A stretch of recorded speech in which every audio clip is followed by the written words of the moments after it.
C-O-S. The Abbott and Costello program, brought to you by Camel, the cigarette that's first in the service according to actual sales records.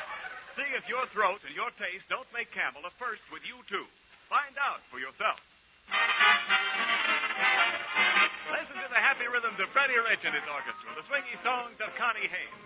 And with Halloween fast approaching, we remind you of the time Frankenstein met Dracula and said,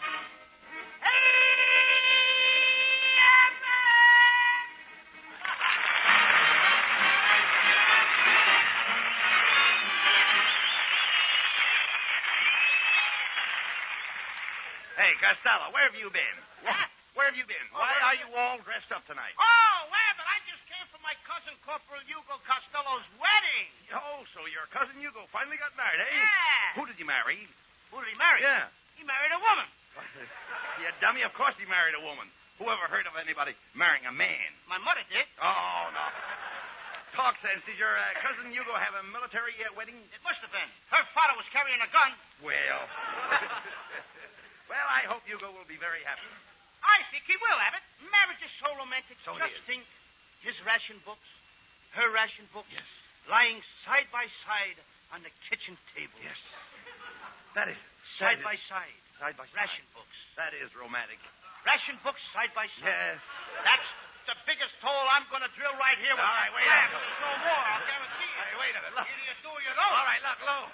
Look, by the way, who gave the bride away, Costello? Huh? Who gave the bride away? Well, let me see. What page are you on? No, never mind. Who gave the bride away? That's what I said. Don't you know? It's your own cousin. Nobody. Nobody. No, I could have, but I cut my mouth shut. Oh, no.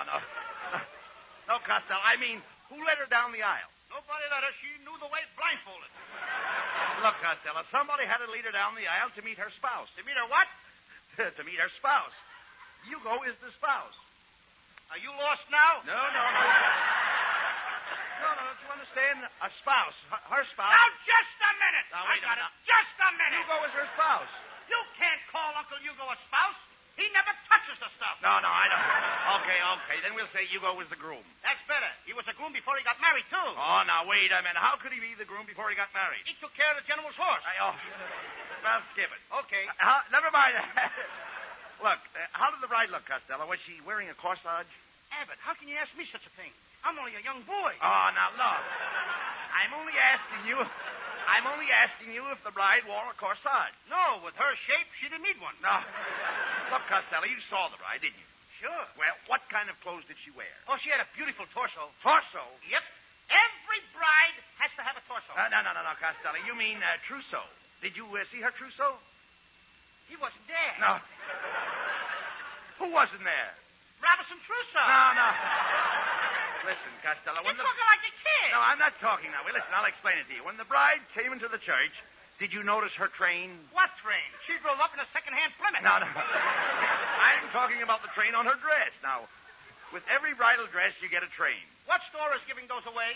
I bought a suit once. I got a baseball bat and a catcher's mitt, but I never got a train. No, Costello. All right, no. Will you please listen? What a joke. Yes, when the bride walked into the church. Now listen to me, please. When the bride walked into the church, was she dragging anything behind her? Yeah, my cousin Hugo. No. I'm talking about her dress. Did you see that long white piece of goods hanging from her dress? Oh, yeah, I saw that. Well, that was her train. That was her train? Yeah. I tripped over that thing and tore it off. You tore off her train? Yep. How did the bride look without a train? She looked like a late freight with a loose caboose.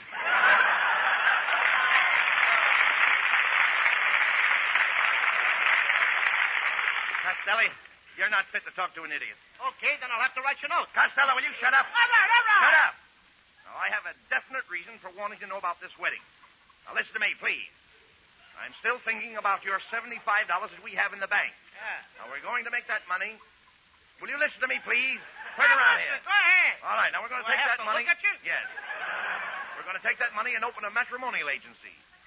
Going to open up a matrimonial That's agency. what we're going to do. Not me, Abbott. Why I ain't not? going to be responsible for sticking guys with mother-in-laws. Oh, what's Not wrong? me. What's wrong with mother-in-laws? You know what a mother-in-law is? Yes. A mother-in-law is the Gestapo with bloomers. No. But, Costello, think what a wonderful thing it would be to bring people together. Why, marriage is a wonderful thing. Maybe, but I don't like the part where they throw the rice.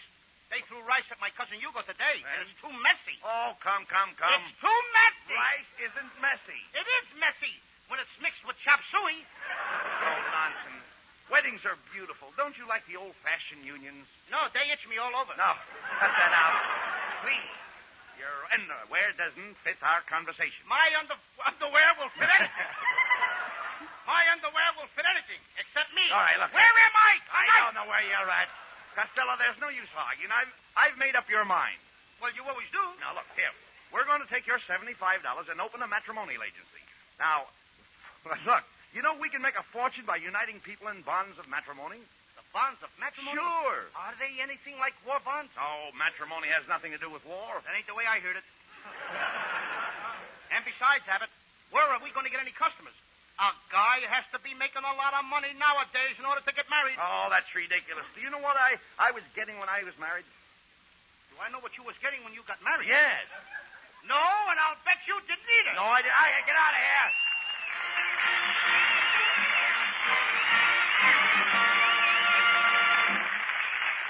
In Saipan, one Marine says to another, "Hey, Joe, you got a camel?" And his pal says, "Sure," and hands him one. The same thing happens on an aircraft carrier off the Philippines and in the fighting beyond Aachen. And then, too, people at home are smoking more than ever before. Though, unfortunately and unavoidably, there will be times when your dealer has to say to you, "Sorry, no Camels today," when you ask for them. But remember this. Camel's kind, cool, throat-easy mildness and Camel's rich, full, fresh flavor make Camels worth asking for again the very next time you buy cigarettes. C-A-M-E-L. Camels, the cigarette of costlier tobaccos.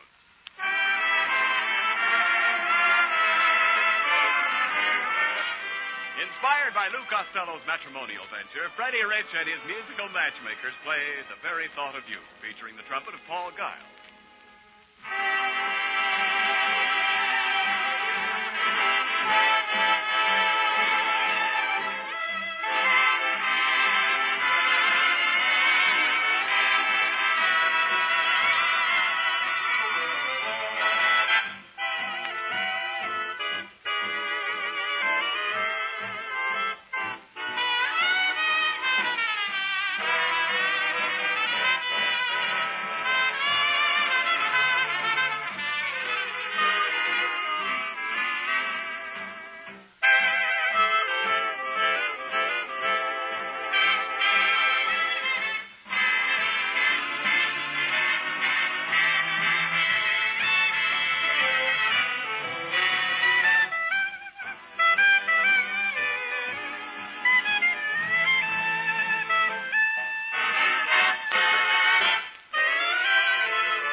Well, Costello. Well, here we are in our own office. Well, yeah, here we are. Hello, Ken. How are you? Ken. Come over here a minute, Ken. How you been? You've got something to say to the folks, haven't you, I Ken? have something to say to the Yeah, folks? why not tell the folks right from our office? Well, now, I don't have anything to say right Well, then here. get away from the What are mic. you doing in the office? This is a brand new Abbott, office. Continue. Yes. How do you like the office, Lou? How do I like the office? This is our new matrimonial agency. Everything is laying around the office here. Yeah. Look, Abbott, What? who painted our names on those office doors? I did. You did, huh? You see, on my door it says Bud Abbott, senior partner, and your door says Lou Costello, Jr. I don't like the way you spell junior. What do you mean? Janitor.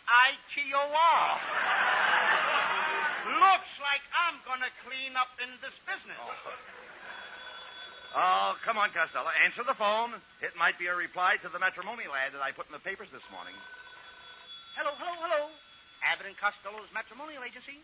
If you furnish the money, we'll get you a honey. Say, do you think you could find me a wife? You see, I've got to have a wife. I've got $2 million. I'll give the girl $1 million, and I'll give you $1 million for your fee. $1 million for me? Oh, boy. Come right over to the office. I can't come over. They won't let me out of here. But I'm all right, I tell you. I'm all right. Hey, Abbott, what paper did you put that ad in? The Hardware Journal. I thought so. One of the nuts just called up. I'm looking for a man. I've got to have a man. I must have a man. I tell you, I must have a man. Lady, put me down! Just a minute, miss. What can we do for you? All my life I've been looking for the ideal man, and at last I found him. I love this little fat boy. Oh, speak to me, my chubby little Romeo. Tell me that you love me. Speak to me. Speak to me. Why don't you say something? I can't. You're standing on my chest! Get up! Oh, you wonderful man. Take me in your arms, my little fat boy, and say that I am beautiful. Go ahead, say it. I don't want to. Oh, please say it. Say that I am beautiful. Okay. I am beautiful. Look, Look, madam, we'll find a husband. Look, we'll find a husband if you'll just answer a few questions. Now, have you ever been married before? Oh, yes.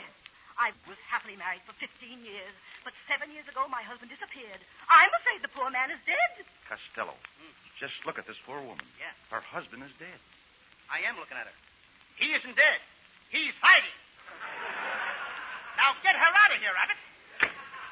Look, Abbott, please. What kind of a business did you get me into? First, a crazy guy calls up, and then a dame tries to run away with me. I'm going back to my old racket, raising pigs. Raising pigs? Yes, sir. I buy pigs in the fall for $2. I fatten them up and sell them in the spring for $2. Wait a minute. You buy pigs in the fall for $2 and you sell them in the spring for $2? Sure. Well, you can't make any money that way. No, but I have the use of the pigs all winter. Uh-oh. This is probably another customer. Come in. Well, it's our friend Kissel.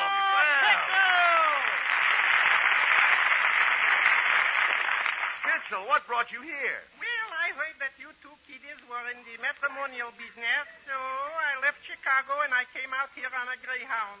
You came out here on a Greyhound? Yes. How did you ever stay on his back? How did I stay on his back? All right. I know you don't like it. I like it. Oh. Yeah, I know. Look, we're very busy, Kissel. What's on your mind? Well, I would like to have the catering concessions for your wedding banquet because I'm serving the finest food and drink who money can buy. You know, for instance, just look at this bottle of genuine French champagne. That don't look like French champagne to me. Oh, now don't look like French champagne to him. There is the name right on the bottle here. Lucky Laguerre. What's that?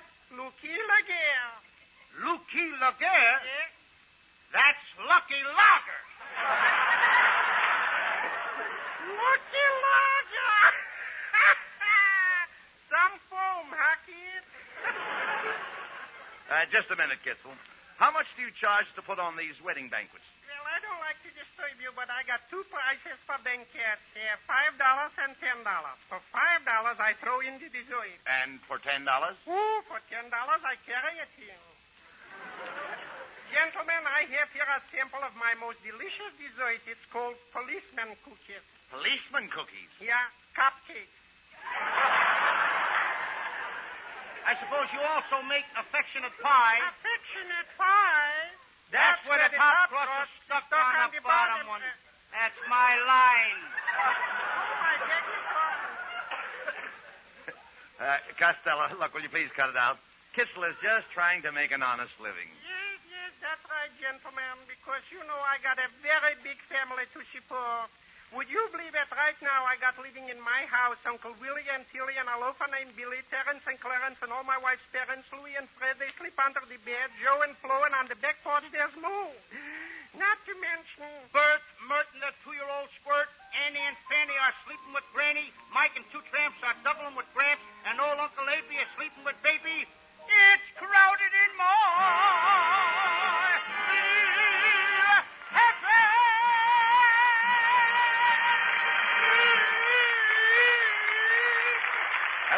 unforgettable theme song for the Abbott and Costello Matrimonial Bureau, our singing star, Connie Haynes, suggests It Had to Be You. Sing it out there, Connie. It had to be you. It had to be you. I wandered around and finally found somebody who could make me be blue, could make me be true, and even be glad just to be sad thinking of you. Some others I've seen might never be mean, might never be cross or try to be boss, but they wouldn't do. For nobody else gave me a thrill. With all your faults, I love you still. It had to be you, wonderful you. It had to be you. Some others I've seen might never be mean, might never be cross, or try to be boss. They wouldn't do. For nobody else gave me a thrill. With all your faults, I love you still. It had to be you, wonderful you. It had to be you. Yes, it'll always be. No, it'll have to be. Sure, it'll always be. No one but you.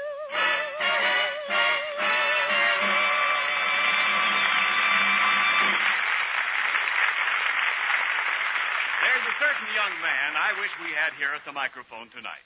Maybe you saw his picture on the back cover of this week's Collier's. It's also in Life magazine coming out tomorrow. However, he can't be here because right now he's probably somewhere over the Himalaya Mountains between India and China flying one of Pan American's big planes. His name is Captain Charles Sharkey, and he's flown over 1,900 hours on that zero-infested run. After a 10-hour stretch in the cockpit of a DC-53, he says, nothing tastes so good as a Camel. They're mild and cool, and the flavor's swell. C-A-M-E-L-S. Camels, the cigarette of costlier tobaccos.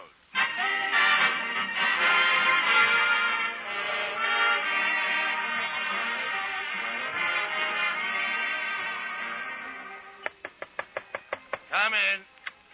Good afternoon, gentlemen. I'm from the Marriage License Bureau. Mr. Costello, do you understand the laws governing marriage? I do. And Mr. Abbott, do you understand the marriage laws? I do. Very well. I now pronounce you man and wife. $5, please. Hey, this is a fine business, Abbott. I can't understand why we haven't got any customers coming in. I put an ad in the paper this morning. How did the ad read? I don't know. Freddie Rich probably can tell you better than me. Well, I'll tell you. The ad said, gentleman with bottle of olives would like to meet a lady with a pint of gin. Object, martinis. Oh. Now, you silly dope, not martinis, matrimony.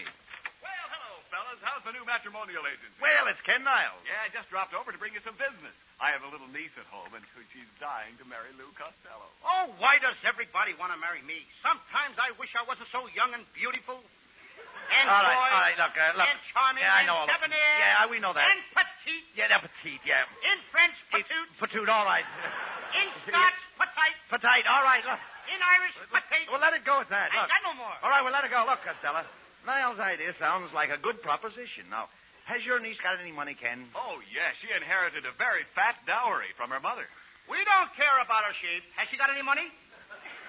How dare you ask such a question, Costello? She is a Niles. I'll have you know, we Niles are a proud lot. You Niles are a vacant lot. Now, Costello. Look, are you really serious, Ken, about your niece wanting to marry Costello? Oh, yes, I am. Just last night, my little niece was sitting on the floor playing with her toys, and she looked up at me and said, Lou Costello is the sweetest boy, and I'd like to marry him. Oh, now, isn't that cute? How old is she? 57. But look, Ken, Costello doesn't want to get married, but we'll be glad to find a husband for your niece. Oh, that's wonderful, Bud. She's right out in the waiting room. Shall I bring her in? You better wheel her in. Oh, Poinciana! Or roll her in. Poinciana, will you step in here? Here she comes, on the run. She don't run very good. Maybe she needs a grease job. Quiet, Costello. How do you do, Miss... Her full name is Poinciana Pigeon. What's the hyphen for? That's for the pigeon to sit on. Miss Pigeon, I'm sure that we can find you an ideal husband. Now, if you'll just leave $100 deposit and one of your pictures... Oh, I'm afraid I haven't any pictures of myself. I did have some taken, but the photographer didn't develop the negatives. He was probably afraid to go into the dark room with them alone. Don't pay any attention to Costello, Miss Pigeon. Just sign the contract here and let us have your check. Not so fast. Before I give you any money, you'll have to prove to me that your marriages are successful. I'd like to see a happily married couple. Who wouldn't? He's just joking. You keep quiet, you mug. He's joking now. Miss Pigeon, if you come to my house at 8 o'clock this evening, I will show you a happy family. Myself, my wife, and our little boy. Oh, this is so thrilling. I'll be there at 8 o'clock. Abbott, what did you tell that woman? You haven't got no little boy. Costello, we're going to put this deal over. Now, I'm going to give your kid brother, Sebastian, 50 cents to pretend that he's my son. If you get Sebastian into this thing, you're asking for trouble, Abbott. He's a pretty nasty little brat. How dare you say that about your own brother? How dare me say that about my own brother? Yes. Because I'm going to play both parts.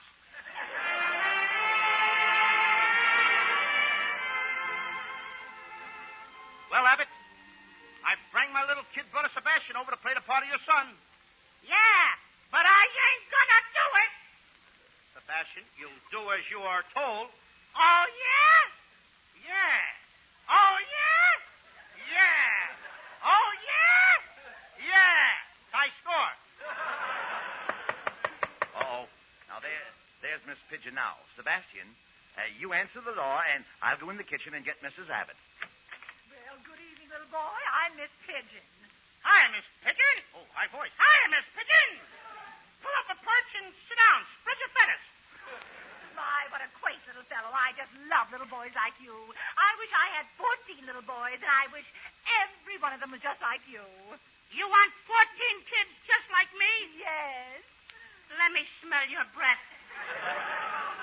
Oh, how cute. Now tell me, my little man, where are your father and mother? They're out in the kitchen passing time. Passing the time? Yeah, they're throwing the clock at each other. Now, Sebastian, behave yourself. Oh, good evening, Miss Pigeon. I want you to meet my lovely little wife. Come in here, Snowflake. Coming, Shaky.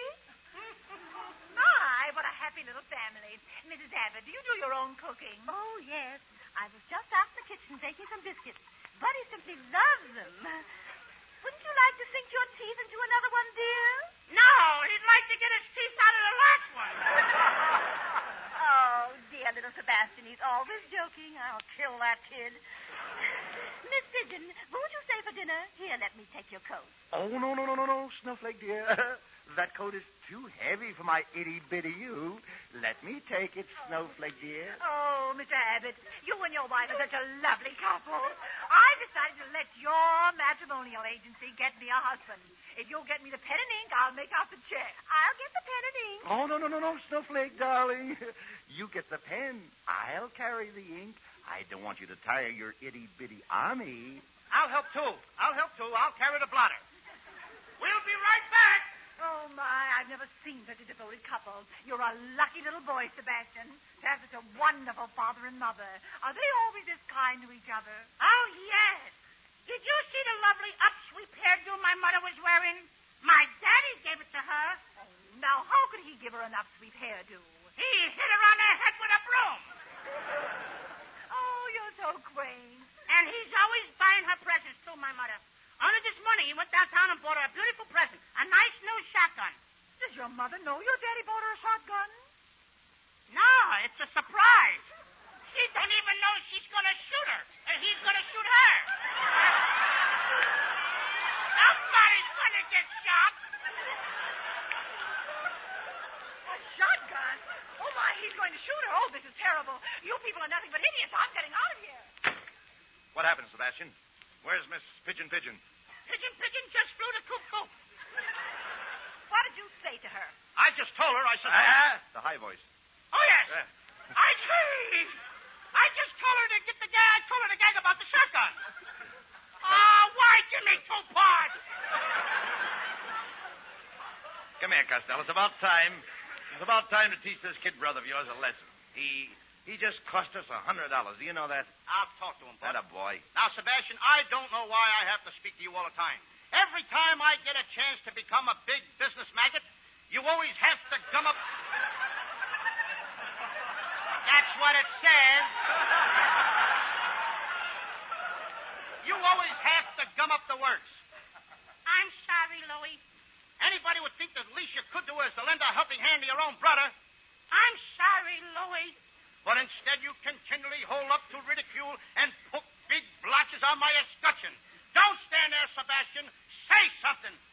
Oh, I'm a bad boy.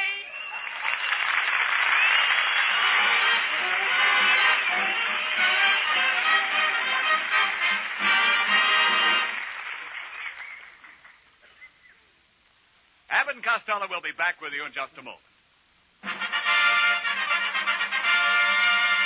Thanks to the Yanks of the Week. Tonight we salute Corporal Robert H. True of Denver, Colorado, right waist gunner on a Liberator bomber for his heroism in rescuing a combat crew member enveloped in flaming gasoline.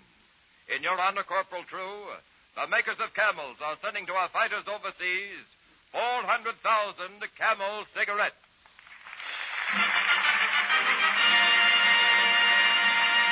Each of the three Camel radio shows honors a Yank of the Week by sending free 400,000 Camel cigarettes overseas. A total of more than 1 million Camels sent free each week. In this country, the Camel caravans traveling from camp to camp have thanked audiences of more than 4 million Yanks with free shows and free Camels. Camel broadcasts go out to the United States 3 times a week, our shortwave to our men overseas and to South America. Listen tomorrow to Jimmy Durante and Gary Moore. Monday to Bob Hawk in Thanks to the Yanks. And next Thursday to Abbott and Costello. And now here are Bud and Lou back for a few final words. Thanks, Ken. And all we want to say, folks, is bye, bonds. Buy plenty of them. Good night, everybody. Good night, everybody. Good night. Be sure to tune in next week for another great Abbott and Costello show. And remember, try Camels on your throat and your taste. See for yourself how Camel's mildness, coolness, and flavor click with you.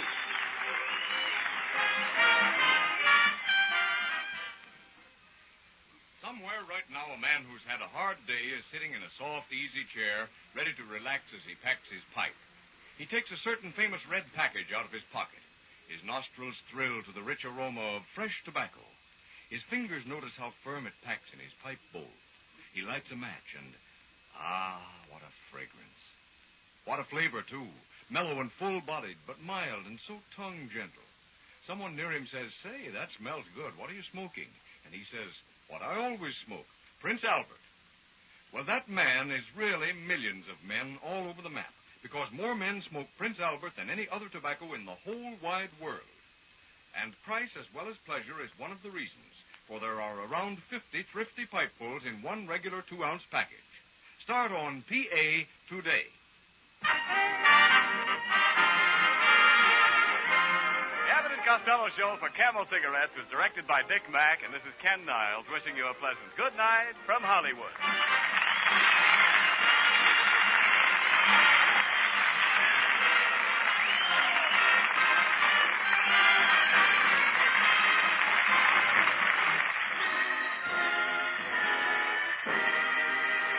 This is the National Broadcasting Company. Listen to the rhythms of Freddie Rich and his orchestra, the swinging singing of Connie Haynes, and that brave youth who bore through snow and ice a banner with this strange device. Hey, Abbott!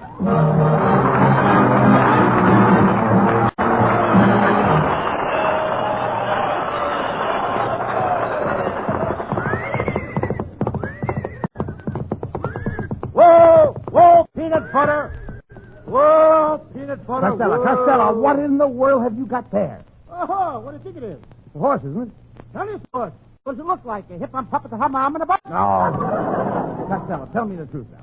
Where did you get that horse? Oh, Abbott, I bought it for $1.50 from a fellow that was wearing a white suit. And another thing, this horse is a hero. What do you mean? He won the Distinguished Service Cross. Look, it says right on his blanket. DSC. Distinguished Service Cross? Yeah, he won. That means Department of Street Cleaning. You mean that fellow in the white suit was a street cleaner? Certainly. No wonder when I first spoke to him, he gave me the brush. No. Costello, you've got to cut out this nonsense. Now, last week you bought a dog, this week you bought a horse. Now, the next thing you know, you buy an elephant. I did buy an elephant. Huh? I bought an elephant, Abbott. What do you But mean? I had to give him back. Why? They wouldn't let me bring him home on a streetcar. Oh, Costello, take that horse out of here right now and give him back to the man. Go ahead. No, Abbott. Come on. Please don't. Yes. Don't make me give him back. Abbott, I love animals. I want to keep him. Don't make me give Peanut Butter back. He's the sweetest, nicest horse I ever met. Come here, Peanut Butter. That's a nice girl. That's a pretty girl. Peanut Butter, give Abbott a great big kiss.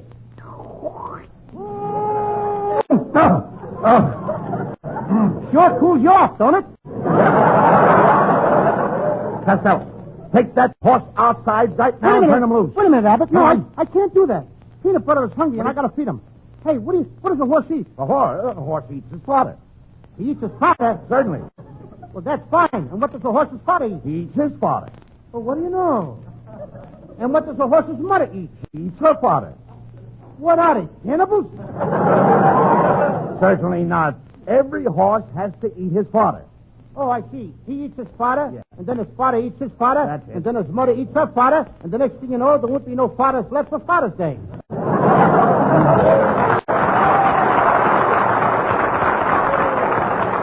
No. You dummy, to feed a horse, you take a bag and put his fodder in it. Does he stand for it? Certainly.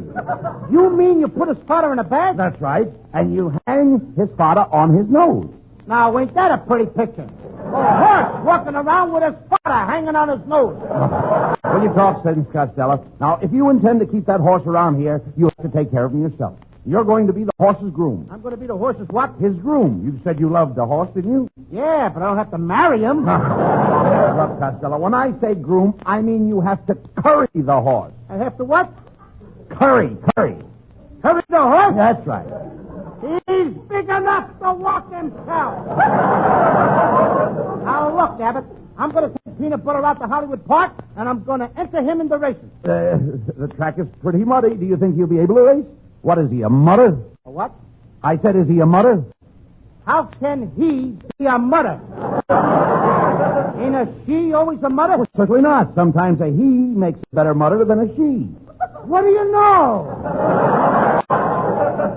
Look, Abbott, suppose a mama horse has little horses. Don't that make her a mother? Well, that depends on her feet. You learn something new every day, don't you? No, Costello, a mutter is a horse that likes to run in mud on account of having sore feet. Well, in that case, I guess Peanut Butter is a mother because I saw him limping on his two front feet. Oh, I see. He's having trouble with his forelegs. Why, certainly, because what'd you say? I said he's having trouble with his forelegs. I just got through telling you he was only limping with his two front legs. Costello, your horse's forelegs are in front. His forelegs are in front. Yes. What are those things in the back? But you don't understand. Your horse has forelegs in front and hind legs in back. Four legs in the front and hind legs in back. That's right. What I got, a centipede? Look, Costello, your horse only has 4 legs. I know, but he Well? only races on 3 of them. What does he do with the other leg? He trips the other horses. Costello, He's a dirty horse. I can imagine that. He cheats. Yes, I can see that. But look, Costello, that broken down horse doesn't belong on a racetrack. Who'd ever bet on a nag like that? Look at him. I would. You would. I'm going to take all my money out of my piggy bank. I'm even going to sell my erector set and my ping pong paddles. You're going to sell all that for what? And my nickels and marbles, and I'm going to bet every cent of my money on my horse. No, that's ridiculous, Costello. Putting all your money on a horse. Big gamblers don't do that. Oh, no? Well, the biggest gambler that ever lived did it. And just who was the biggest gambler that ever lived? Lady Godiva. Lady Godiva was a... Lady Godiva. Lady Godiva was a gambler? Yep. She put everything she had on a horse.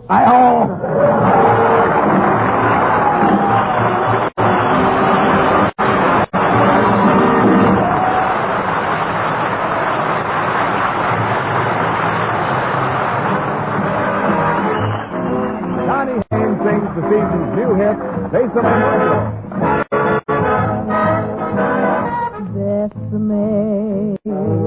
Bésame mucho. Each time I cling to your kiss, I hear music divine. Bésame mucho. Hold me, my darling, and say that you'll always be mine. This joy is something new, my arms enfolding you. Never knew this thrill before. Whoever thought I'd be holding you close to me? It's you I adore. Dearest one, if you should leave me, each little dream would take wing and my life would be through. Bésame mucho. Love me forever and make all my dreams come true. This joy is something new, my arms enfolding you. Never knew this thrill before. Whoever thought I'd be holding you close to me, whispering at you I adore. Dearest one, if you should leave me, each little dream would take wing and my life would be through. Bésame mucho. Love me forever and make all my dreams come true.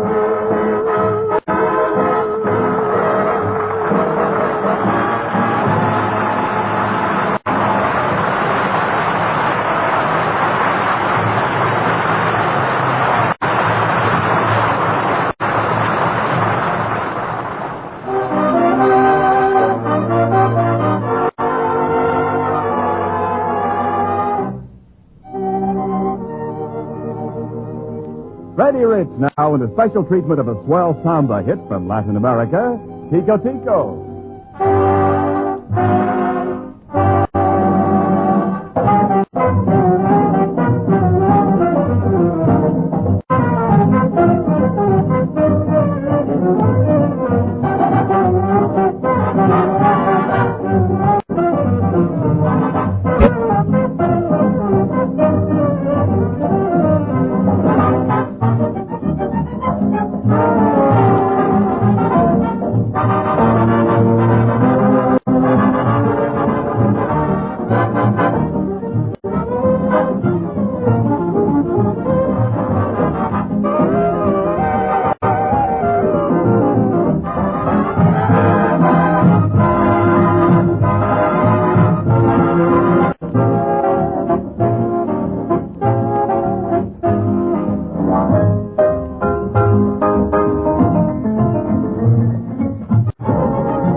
Whoa! Whoa, peanut butter! Costello, where did your horse learn that dance step? Oh, he's a hostess at the Hollywood Canteen. Look, Lou, not horses. You mean hostess. All right, Costello, come on. Here we are at the Hollywood racetrack. Now, we've got to see one of the officials and register your horse. Why register him now? The election's over. No. He don't vote anyway. You dummy. In order to enter your horse in the race, you've got to show his pedigree. For instance, who was your horse foaled by? I beg your pardon? Who was your horse foaled by?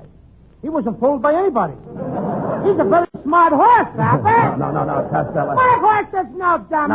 No, you don't understand. You've got to tell them all about your horse, his age, his weight, and your horse's height. Do you know your horse's height? Oh, sure, I know him very good. He's a very good friend of mine. Who's a friend of yours? Horse's height, the band leader. I know him very good because I run around with his brother, Gesundheit. Cut out the nonsense. Come on, let's see if we can find a jockey to ride your horse. The jockey, I'm a dandy. Well, it's our old friend, Costello. Oh, my hello, Mr. Abbott, and you too, Mr. Costello. Ho, ho. My goodness, I haven't seen you in a long distance. I understand that you're looking for a jockey. Now, just a minute, Kitzel. Yeah. Are you trying to tell us that you know how to ride a horse? Do I know how to ride a horse? I'm laughing. I see that. Why, for your information, I just got finished riding a horse across the whole country, from New York to Hollywood. I rode for days and days until the seat of my trousers were worn thin, and here I am. You finally came through. I finally came through. Could be. Listen, Kitzel. Just a minute, please. That's my line. Yeah, please. Just a minute. Costello. Costello has just bought a horse, and he's looking for a good jockey. Well, look no further because I'm just the man you're looking at. You know I lost only one race this year. And that was because my horse was scratched in the handicap. Well, that's a very tender spot. Oh, yeah. Anybody that gets scratched No, in the handicap... No, Costello. The handicap is like a derby. Kitzel, did you ever ride in a derby? No, I always wear a stocking cap. Look, Kitzel, you ain't going to ride my peanut butter. What? I'm going to get my kid brother Sebastian to ride him. Well, you're making a big mistake because I'll have you to know I won the Dixie handicap riding on that famous horse, Ocean Cracker. Ocean Cracker? Yes. I never heard of him. He's the father of Seabiscuit. Oh, my goodness, I can see that you know very little about horses. Oh, yeah? Well, let me tell you something, Kitzel. I hang out with all the famous cowboys. Last night I shot craps with Pink Rider. Pink Rider? Pink Rider. Costello. I thought it was Red Rider. It was, but I faded him.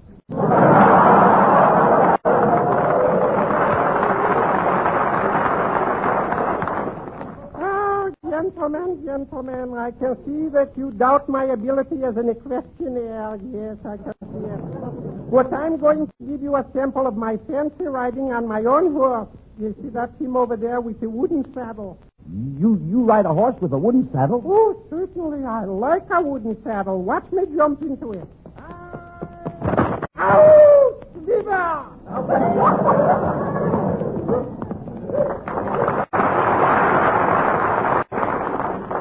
Hey, Costello, look. Here comes your little brother, Sebastian. Hello, Louie. Hello, Uncle Bud. Hello. I'm all ready to ride Peanut Butter in the big race. I brought along a special saddle. Do you call that a saddle? Yeah. That looks like one of your mother's old girdles. It is. And if I see the horse is going to lose, I can let him out in the stretch. All right. Costello, you go over and register your horse while I teach Sebastian how to ride. You ain't going to teach me nothing. Sebastian, you listen to your Uncle Bud. I won't. You will. I won't. You will. I won't. I'm going crazy. You will. I won't. Well, that was a photo finish. Oh, go on, Costello. I'll take care of Sebastian. You go ahead. Okay, see you later. All right, go ahead. Now, Sebastian, we're going to give the horse a workout. All right? Now, hold still, Peanut Butter. That boy. Now, Sebastian, put that harness over his head. That's it now. Now, give him a bit in the mouth. Give him a what? Give him a bit in the mouth. Give him a bit in the mouth? Yes. What kind of English is that? You mean give him a bite in the mouth? Never mind that. Now you've got the bridle on. What happens to the reins? They go away when the sun comes out. No, I mean the reins on the horse. Oh, let it rain on the horse. What do you want me to do? Hold an umbrella over him? Sebastian, why must you always be a smart aleck? I don't know. Your brother is depending on this horse race. He's depending on this horse to win it. And what are you doing? What are you doing? You stand here and ridicule this poor old horse. A horse that probably has a large family. He wants to win this race and go back to his green pastures, don't you think? And you won't help him. What's the matter with you? I don't know. Oh, you don't know. Uncle Bud, I don't know. Oh, you don't know. I guess I possess a cruel streak.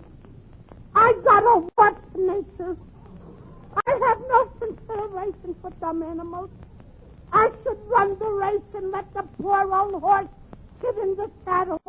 I'll say you should. But why do you continually persist in doing these things? Oh, I'm a bad boy.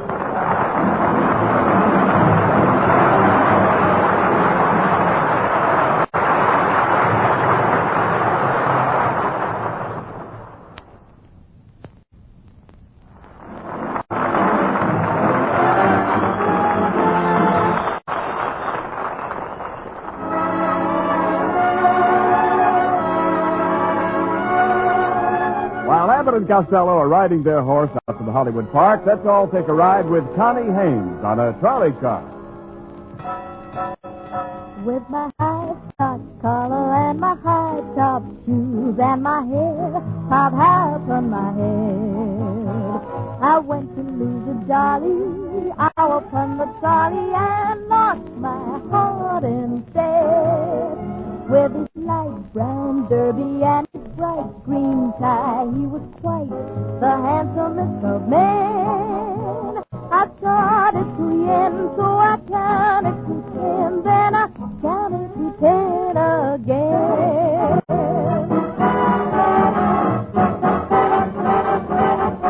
Clang, clang, clang went the trolley.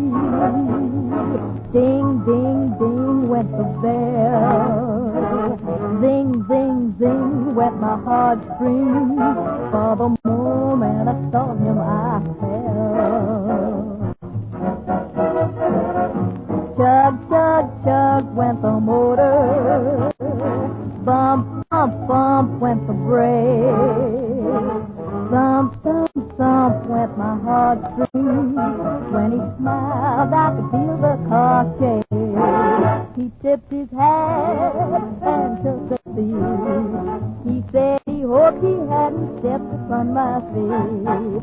He asked my name, I held my breath. I couldn't speak because he scared me half to death. Buzz, buzz, buzz went the buzzer. Flop, flop, flop went the wheel. Stop, stop, stop went my heartstrings. As he started to leave, I took hold of his sleeve with my hand. And as if it were planned, he stayed on with me, and it was grand just to stand with his hand holding mine to the end of the line.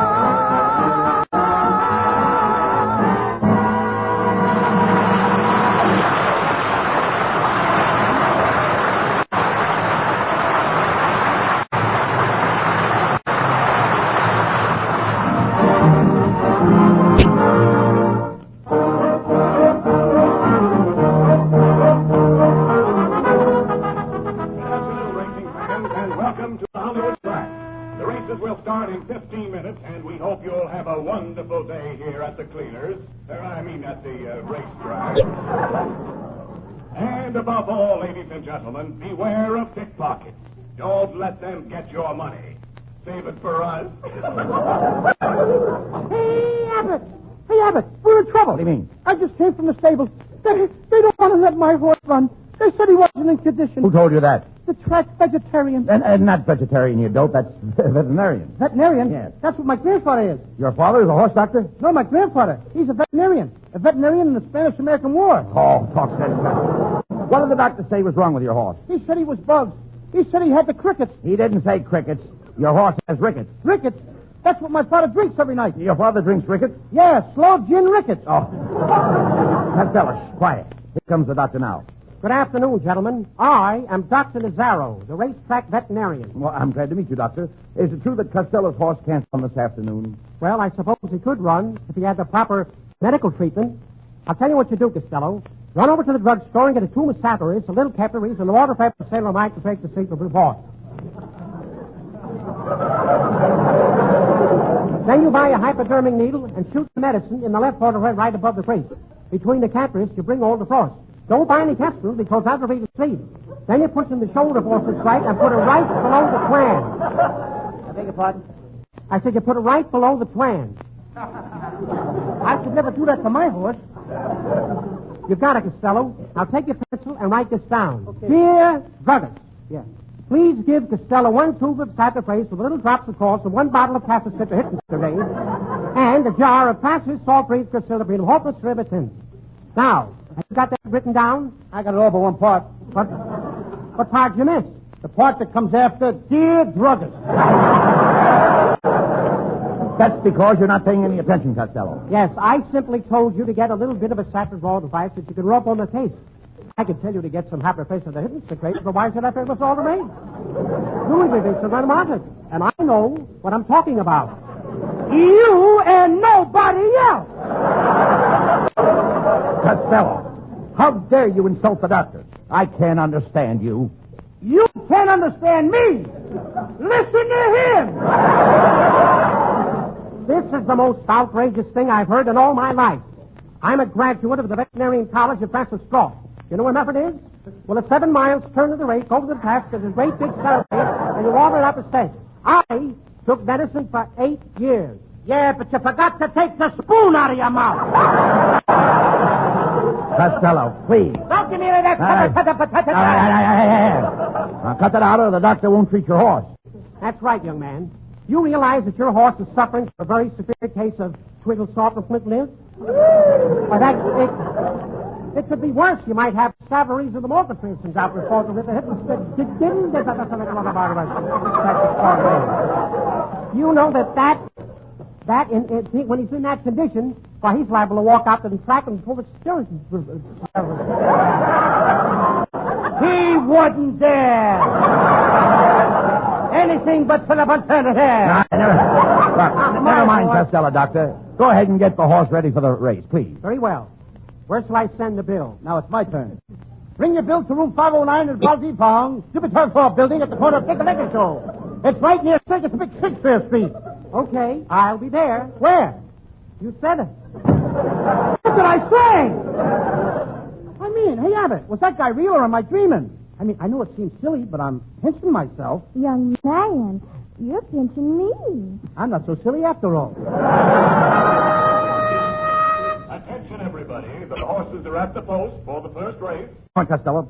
Your horse doesn't run till the last race. Let's make a few bets on the other races. Racing forms, extra racing forms. How about a racing form, young man? A what?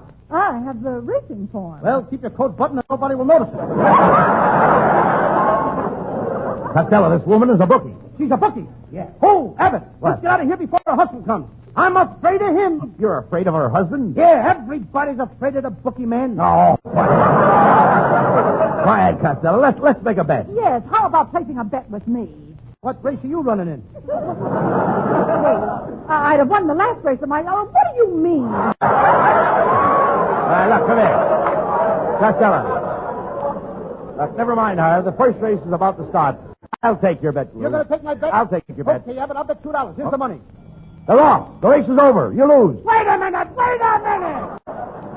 What kind of a bet was that? They're off, the race is over, you lose. What kind of a race was that? What's wrong? A one-step? Come on, run that race over again. I want to see it. Pipe down, pipe down. Now in the next race, I want you to double up. Double up? I ain't even straightened up from the last one. I mean, I want you to bet $4. You want me to bet $4? Yes. $4 my eye. My eye, that's a good horse. It's a bet.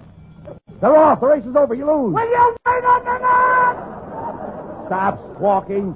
Accidents will happen. Maybe the horse got dust in his eye. You don't know. You know what dust is. Yeah, dust is mud with the juice squeezed out. Yeah, right. Now in the next race. There ain't going to be no next race. Listen, there's only 2 horses in the next race. Jelly Bean and Lollipop. You bet on each horse and you can't lose. Well, maybe that's right. Certainly it's right. Jelly Bean and Lollipop. 2 horses. I'm a sucker anyway. Yeah. 2 horses. Yeah. I bet on each horse. That's right. I can't lose. How can you lose? Okay, here's $20 on Jelly Bean. Yeah. And here's $20 on Lollipop. Good. Good. The horses are at the post. Right. They're off. Look, Lollipop first, Jelly Bean second. Come on, Jelly Pop. No, you mean Lollipop. I mean Jelly Pop. I'm betting on that quarter.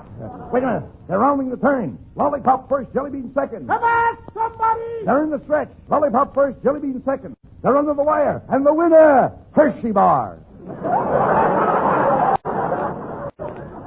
Hershey Bar. Now, ain't that the nuts? Now, just a minute. In the last race... That was my last race. But wait a minute, Costello. There's only 1 horse in this last race. Oh, 1 horse in the race. Certainly. Yeah. You sound like one of them racetrack trouts. Now. Trout. All right. But I wouldn't make another bet if there was no horses in the race. But, Costello, it's your own horse, Peanut Butter. Peanut Butter? Yeah, 1 horse. Hey, Abbott, you mean my own little horse, Peanut Butter? Yes. That's different. Come on. I'm going to bet everything I got on Peanut talking. Butter. Here, Abbott. What? Put $10 on the nose. $10 on the nose. $10 on the tail. $10 on the tail. Here's another $10. Put it under the saddle. What for? In case he comes in sideways. Look, you can't lose. It's a 1-horse race. 1 horse race. What? They're off in a bunch. Wait a minute. How can 1 horse be off in a bunch? Hey, wait a minute. At the half, it's Peanut Butter. Come on, Peanut Butter. At the 3/4, Peanut Butter. Come on, Peanut Butter. Spread, Peanut Butter. Spread, Peanut Butter. In the stretch. And the winner, Peanut Butter. Oh, hooray! I win! My little Peanut Butter win. Give me my money. Just a minute, folks. It's a photo finish. Photo finish! 1 horse in a race. How can it be a photo finish? Lollipop just came in from the last race. He must be one of Bing Crosby's horses. Look, Abbott. Look over there. What? No wonder I lost. What's the matter? Here comes my little brother Sebastian riding on Peanut Butter. What's the matter with that kid? Look at the way he's riding. He's riding underneath the horse. Sebastian, you should have won that race. What was the idea of riding underneath the horse instead of on top of him? Well, it was Dr. Nazzaro's order. Dr. Nazzaro told you to ride under the horse? Yeah. He said the horse was sick, and he told me to watch his stomach. Oh, please.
The Abbott and Costello program, brought to you by Camel, the cigarette that's first in the service according to actual sales records.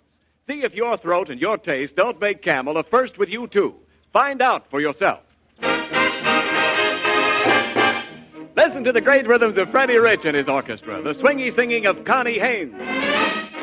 And that lad whose message loud and clear each Thursday rings into your ear.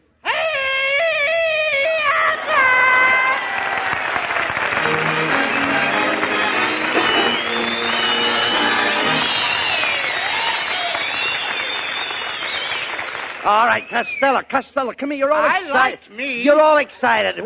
What's the thing you've got there? Huh? It looks like a telegram. Where did you get it? Oh, a fellow in a long green underwear gave it to me. A fellow in a long green underwear? Yeah, he was wearing a Western Union suit. Why, yes, dummy. That was a messenger boy. And that's a telegram. What does it say? It don't say nothing, Abbott. I can't see a thing. Well, you dope. You haven't even opened the envelope. Oh, do you have to open it? I thought you were supposed to peek through this little window in the front. Give me that telegram. I'll read it. Hey, look, Costello. What? It's from your hometown. Patterson, New Jersey? Patterson, New Jersey. Oh, boy! Can you imagine? Look, it says, Dear Louis Costello. Oh, yeah, Abbott. Look Yeah. at the way they spell Louis. What do you mean? L-O-U-S-C. Quiet. That's my hometown. Quiet, Costello. This telegram is from your old grade school in Patterson, Public School 15. Oh, boy. Good old PS 15. My old alma mattress. No. No, you mean alma mater. A mattress is something you lie on. I know. I laid around that school for 10 years. Well, what do they want with me, Abbott? Well, the telegram goes on to say, let's see now. We are proud of you, Mr. Costello, and the whole school will greatly be honored if you would come to Patterson this Saturday night and appear in our annual school play, signed by the principal, J. Soil-Off Wallpaper. How do you like that, Abbott? Boy, oh, boy. I knew my old school would send for me someday. Sure they would. I was always the hero of my school. I'll never forget Coach Abel Green. What do you mean? And those kids I played with, Michael Varello. What did they do? Those were the kids. We had a real team, and I was even the captain of the tug-of-war team. Wait a minute. What did you do on the tug-of-war team? I was the second jerk from the end. Yes, but I can't... I don't get that. I don't either. Look, I can't understand why that school would send for you to appear in a play. What do you know about grammar? About what? Do you understand grammar? No, not since she got a new false teeth. No. Even Grandpa can't understand her. Now, Costello, I'm talking about dramatic acting. Did you ever do anything dramatic in school? Oh, did I? I used to get up and I used to excite poetry. You did? Get a load of this little gem, which I wrote myself. Let's hear it. And roses are red and violets are purple. Sugar is sweet and so is maple syrup. Come on, Maple syrup, it rhymes, don't it? Well, what about it? But maple syrup, what is that? What is maple syrup? What is maple syrup? Maple syrup is the stuff you put on flannel cakes. Okay, look. No, talk sense now. If you're going to Patterson, New Jersey, we've got to get down to the railroad station right away. Come on. Okay, come on.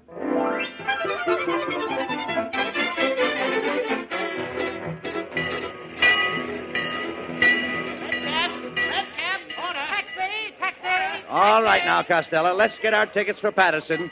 We've got to find a comfortable place to sleep on the train. Oh, I never have any trouble, Abbott. I got a system. I eat garlic before I get on a train. What has garlic got to do with finding a place to sleep? I just breathe in the conductor's face, and he gives me a wide berth. Oh, be sensible. Well, here's the ticket window. I beg your pardon, sir. We're going to Patterson. Could you tell us how the trains run? Oh, yes. There's a big black thing that pulls them, and it goes choo-choo and woo-hoo! This guy's been drinking too much of that Traveler's Aid. Look.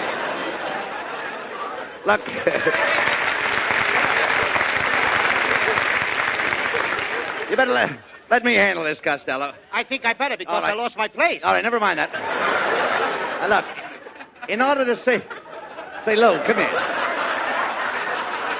Go ahead. I got it. All right, look, I'll take care of everything. Don't worry about a thing. In order to save money, I think we'd better get a couple of upper berths. Oh, but I don't want an upper. I want a lower. But, Costello, do you realize that if you buy a lower, you'll find it's much higher than an upper? Oh, sure. I mean, after all, what'd you say? I said that a lower is higher than an upper. A lower is higher than an upper? Why, certainly. Well, what are they doing? Running the trains upside down? Of course not. The lower is a more desirable berth. Therefore, if you want to go lower, you'll have to go higher. If I want to go lower, I'll have to go higher. Yes. Why should I go higher when I want to go lower? Now, simply because if you want to go lower, you have to go higher. Because the lower is higher than the upper. And the reason the lower is higher than the upper is because the upper is higher up than the lower. Oh! You mean that the upper is lower than the lower because the lower is higher than the upper? Now you've got it. Now I've got it. I don't even know what I'm talking about. Costello, I'm trying to tell you that they sell the upper lower than the lower because when you sleep in an upper, you have to get up to go to bed. I have to get up to go to bed? That's right. Who's paying for my berth? You are. And there ain't going to be anybody in it but me? No. Then why do I have to get up? Costello, look, I've already explained it. Unless you go higher for a lower, then you're stuck with an upper. And you'll have to get up when you go to bed. And you'll have to get down when you want to get up. Abbott. What? Let me smell your breath. Oh!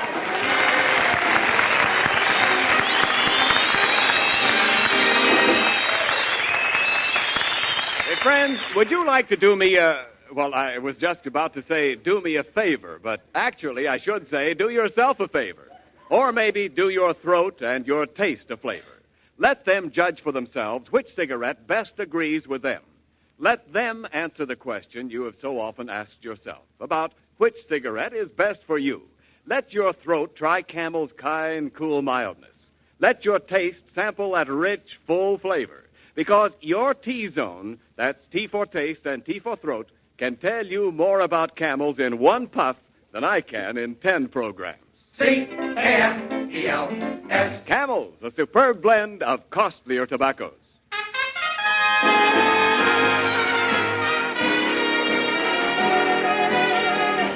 Freddie Rich plays a hit tune of today, but for many of you, it is also a hit of other years. Freddie revives Sweet and Lovely.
Well, here you are, Costello, in good old Patterson, New Jersey. Yeah, Abbott.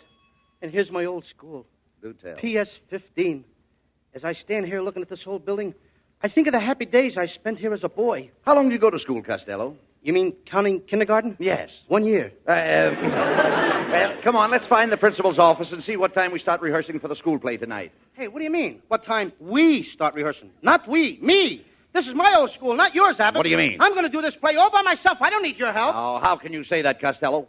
Haven't I always given you the best of everything? Why, last Sunday when we had a double date, I gave you the best girl. What a slick little number you had. Slick number is right. I bent her back in my arms and her hair slid off. All right, look.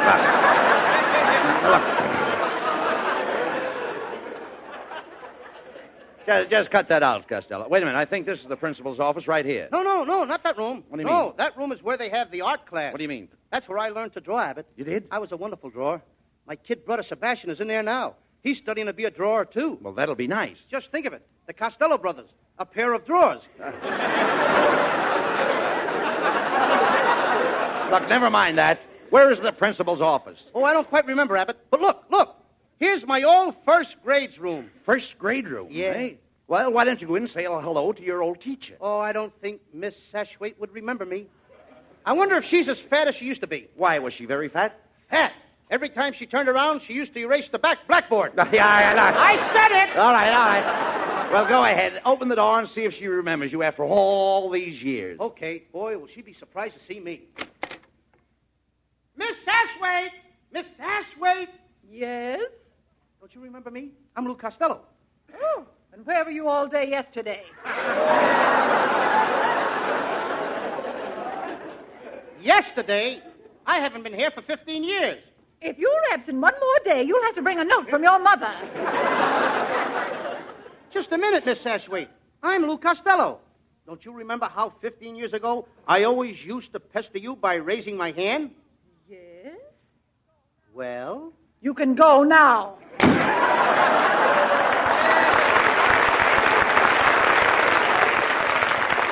Gee, Miss Sashwaite.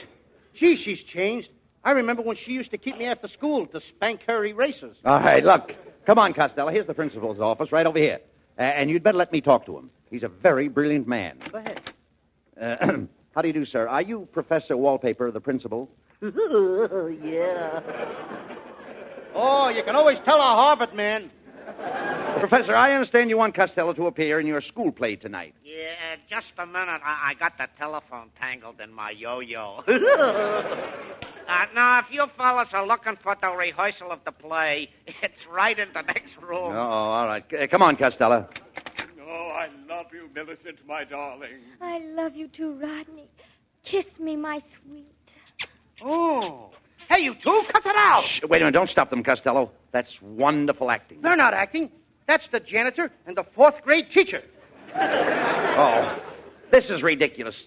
Can anybody tell us where they're rehearsing the play, please? Yeah, right in the next room. Just ask for the English teacher. He's in charge. Thanks. Oh, I love you, Millicent, my darling. I love you too, Rodney.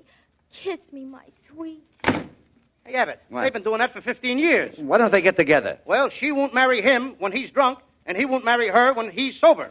Yes, teacher, I'm a dandy.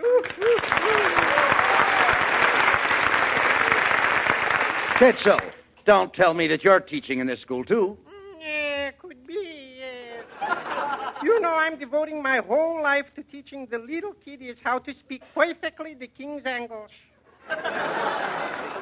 Yes, I went to one of the most famous colleges in England. Eton? Yeah, Eton and Drinkham. I had a wonderful time. I was in London once. Yeah? I met a beautiful girl on the street one day. Piccadilly? I certainly did. He certainly did. I don't get it. Look, Kitzel, I understand you're directing the school play tonight. Yes, I am, my friend. You know, my whole family was dramatic coaches. My grandfather was a coach. My father was a coach. My uncle was a coach. Oh, I come from a long line of coaches. And what are you, the caboose? Well, gentlemen, I'll see you tonight at the play. Now I must get back to my pupils. Just a minute, Kitzel. Yeah? Just a minute. Is my kid brother Sebastian in your English class? Is that little Sebastian your brother? Hoo-hoo, is he a bright little chappie? You know, he is speaking the best English from the whole school. Just a second, I'll call him. Sebastian! Hello, Sebastian. Hello. I just wanted to tell you how proud I am of you. Professor Kitzel just told me that you're the best English pupil in his whole class. Is that true? Yeah, could be.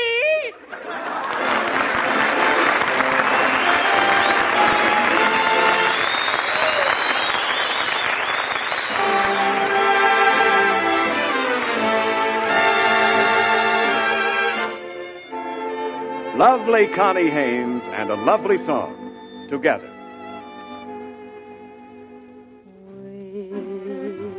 Through the lane to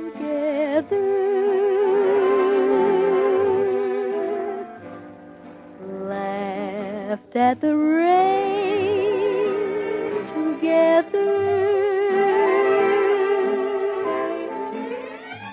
Sang love's refrain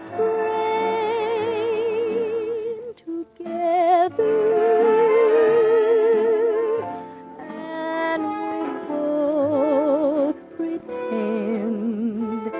it would never end. One day we cried together.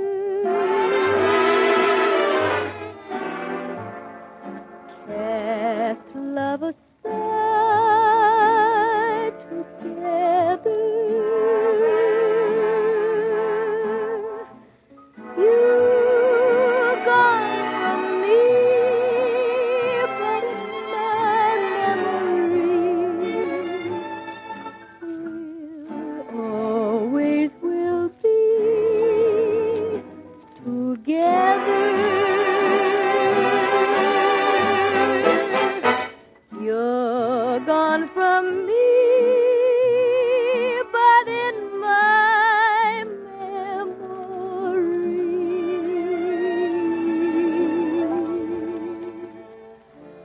will always be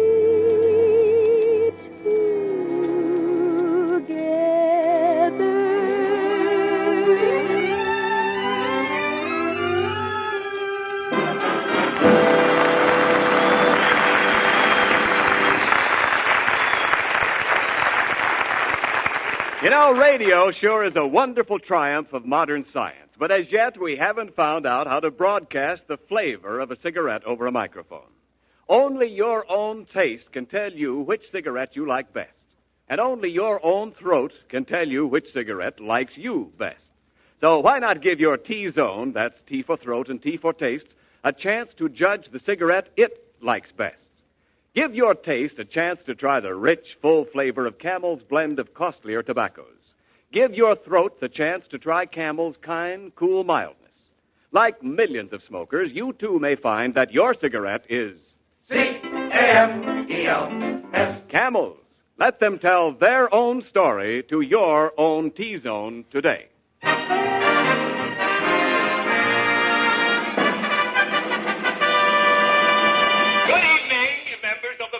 And Teachers Club of Patterson, and all you dirty, dear little kiddies. We have a great surprise for you tonight. One of our former pupils, Lou Costello, has consented to present a play for us. Most of you remember Lou Costello. In his school days, he was the head boy along this block. And let us listen to this blockhead. Costello, the audience is waiting for you. You've just been introduced. Open this door. Here I am, Uncle Bud. Sebastian, what are you doing in your brother's makeup and his costume? What is the meaning of this? Louis has disappeared. Disappeared? Mm-hmm. But don't worry, Uncle Bud. What do you mean? I'm going out on the stage and I'm going to take his place. And the audience will never know the difference. I put on this big putty nose that I got, and I put on my nose, this big putty nose. But, Sebastian, you've got the putty down over the end of your nose. How are you going to smell? All right, unless they turn on the heat. Look, Sebastian, what are you going to do when you get out on that stage? Well, I'm going to tell them a story about Romeo and Juliet. And it was written by William Shakespeare, a very great ether. Ether? Mm-hmm. You mean author. Ether puts people asleep. That's what this story's going to do. Well, all right, as long as Lou isn't here, I suppose you'll have to do it. Okay, come on, hurry up. The curtain's going up. Come on, there you are.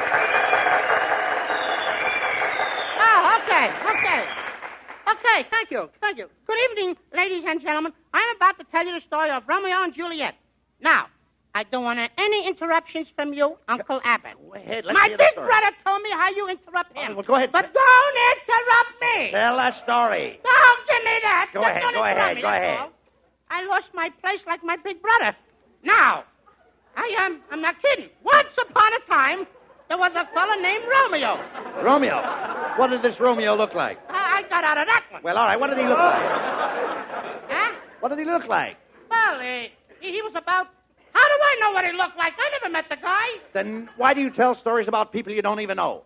Nobody knows Romeo. He's just a guy in a story. He's an imaginary character. Oh, you mean he's just a person in fancy? In fancy? In fancy what? In fancy nothing. That's a good way to catch cold. Now, look, Uncle Bud, if you just shut up, I'll tell a story. All right, go ahead. I won't say any more. Okay. All right, go ahead. Once upon a time, there was a fellow named Romeo, and he was his father's only son. Well, that's right. He was his father's heir. His what? His father's heir. His father didn't have any hair. He was bald-headed. All right, go ahead. Now, don't interrupt me. All right, go ahead. Now, there's a girl in the story, and her name is Juliet. And her father was giving a big party, you know, to kind of, sort of shove her into society. Oh, you mean she was making her debut? I don't know if it was a debut or her night-view. All I know, it was her first party, and a lot of people was invited to see her and stuff. And things. Well, you see, the folks were coming in to her coming-out party. How can you come in to come out? She was inside already. Naturally, she had to come in to come out. What did she want to come out for? She was inside. This wasn't an outdoor affair. All right.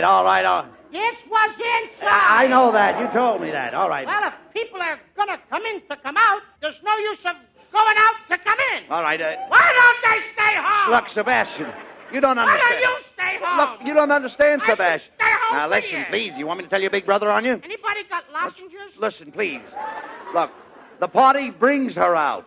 The party brings her out. That's right. Why should the party bring her out? What did the little girl do? No. The party didn't even start, and some guy right away wants to drag her out. No, you don't understand. Why don't they leave the little kid alone? Now, Sebastian. Maybe she wasn't drinking. But, listen, Sebastian. Maybe she had one popsicle. Now, Sebastian. Maybe after all, the kid is okay. All right. Lost again. All right, go on with the story. Well,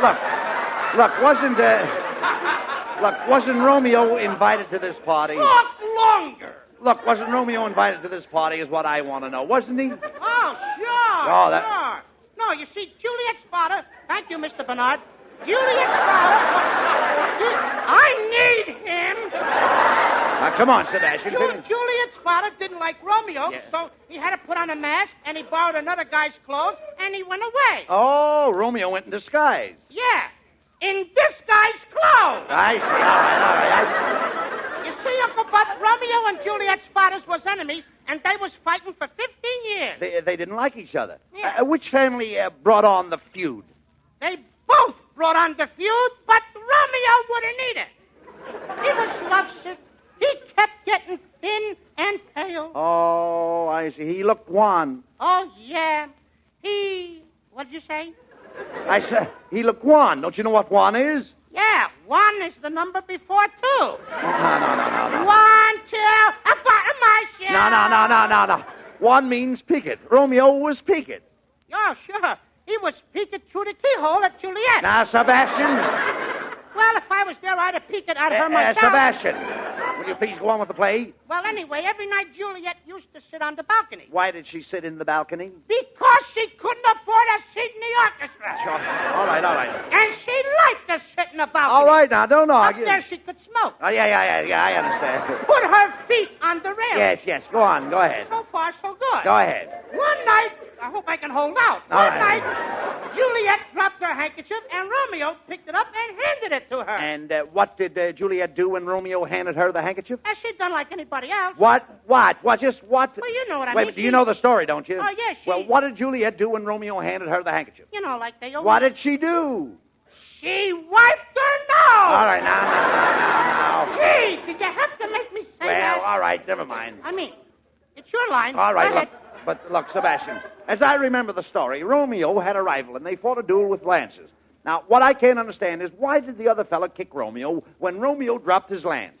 Because he caught Romeo with his lance down. Look, that's enough, Sebastian. Stop the play. Stop it. I say, ladies and gentlemen, the play is over. Bring down the curtain.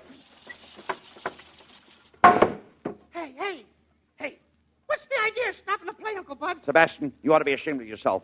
Not only have you disgraced your brother Lou, but you stand there and make a monkey out of a great masterpiece.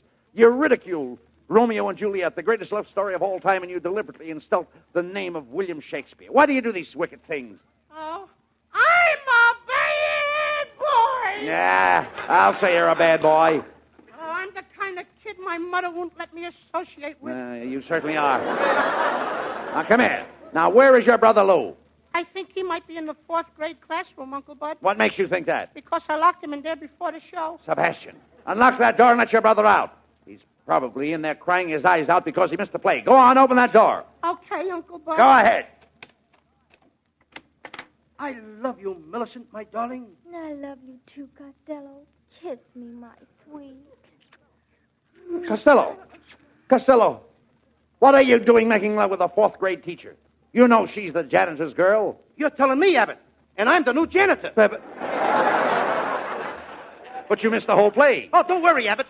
Millicent and I are going to put on another play tomorrow night. Another play? Yeah, and I'm calling it The Girl Who Eloped with the New Janitor or Gone with the Window Cleaner.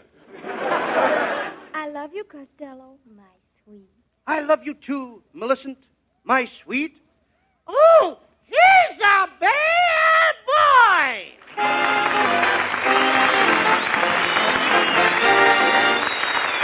Abbott and Costello will be back in a moment. Thanks to the Yanks of the Week. Tonight we salute Technical Sergeant George James H. Logan of Luling, Texas, who is one of only 2 men in this war to receive both the Congressional Medal of Honor and the Distinguished Service Cross. In your honor, Sergeant James M. Logan, the makers of Camels are sending to our fighters overseas 400,000 Camel cigarettes. Each of the 3 Camel radio shows honors a Yank of the Week by sending free 400,000 Camel cigarettes overseas. A total of more than 1 million Camels sent free each week. In this country, the Camel caravans traveling from camp to camp have thanked audiences of more than 4 million Yanks with free shows and free Camels. Camel broadcasts go out to the United States 3 times a week, are rebroadcast to our men overseas and to South America. Listen tomorrow to Jimmy Durante and Gary Moore. Monday to Bob Hawke in Thanks to the Yanks. And next Thursday to Abbott and Costello. And before we hear from the boys, I'd like to say the Merchant Marine needs more men to man the supply lines to victory. And to eligible men, it offers not only a well-paid and worthy present, but a splendid future. In 6 months' time now, you can make the progress it would have taken you 3 years to make before Pearl Harbor. Get all the facts. Go to any United States Employment Service office or wire collect to the United States Merchant Marine, Washington, D.C. And now, here are Bud and Lou Costello with a final word. Thanks, Ken. But it's getting a little late, so all we'll have time to say is just good night, folks. And good night to everybody. Good night, please buy bonds. Buy bonds. Good night, folks. To everybody in Patterson, New Jersey. Good night, neighbors. Good night, neighbors.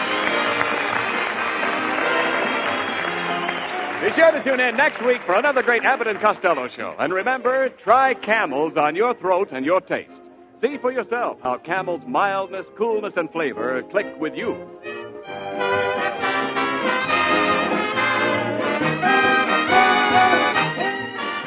If you are a hermit living in some lonely cave, don't listen to this, because you're one of the few men in the world who can pack his pipe with any old tobacco he pleases and get away with it.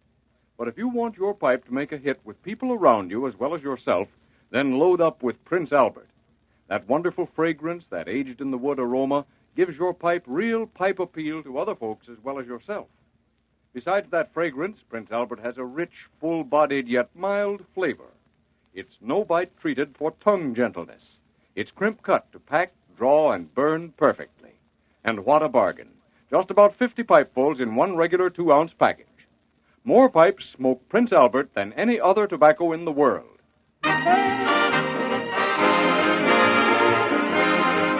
The Abbott and Costello Show for Camel Cigarettes will be back at this very same time next week. Don't miss it. This is Ken Niles in Hollywood, wishing you a pleasant good night.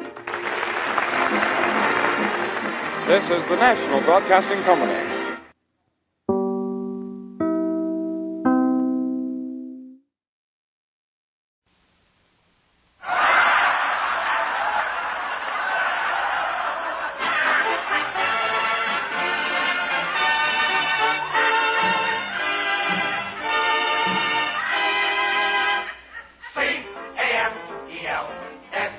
Costello program brought to you by Camel, the cigarette that's first in the service according to actual sales records. See if your throat and your taste don't make Camel a first with you, too. Find out for yourself. Listen to the great rhythms of Freddie Rich and his orchestra, the swingy singing of Connie Haynes.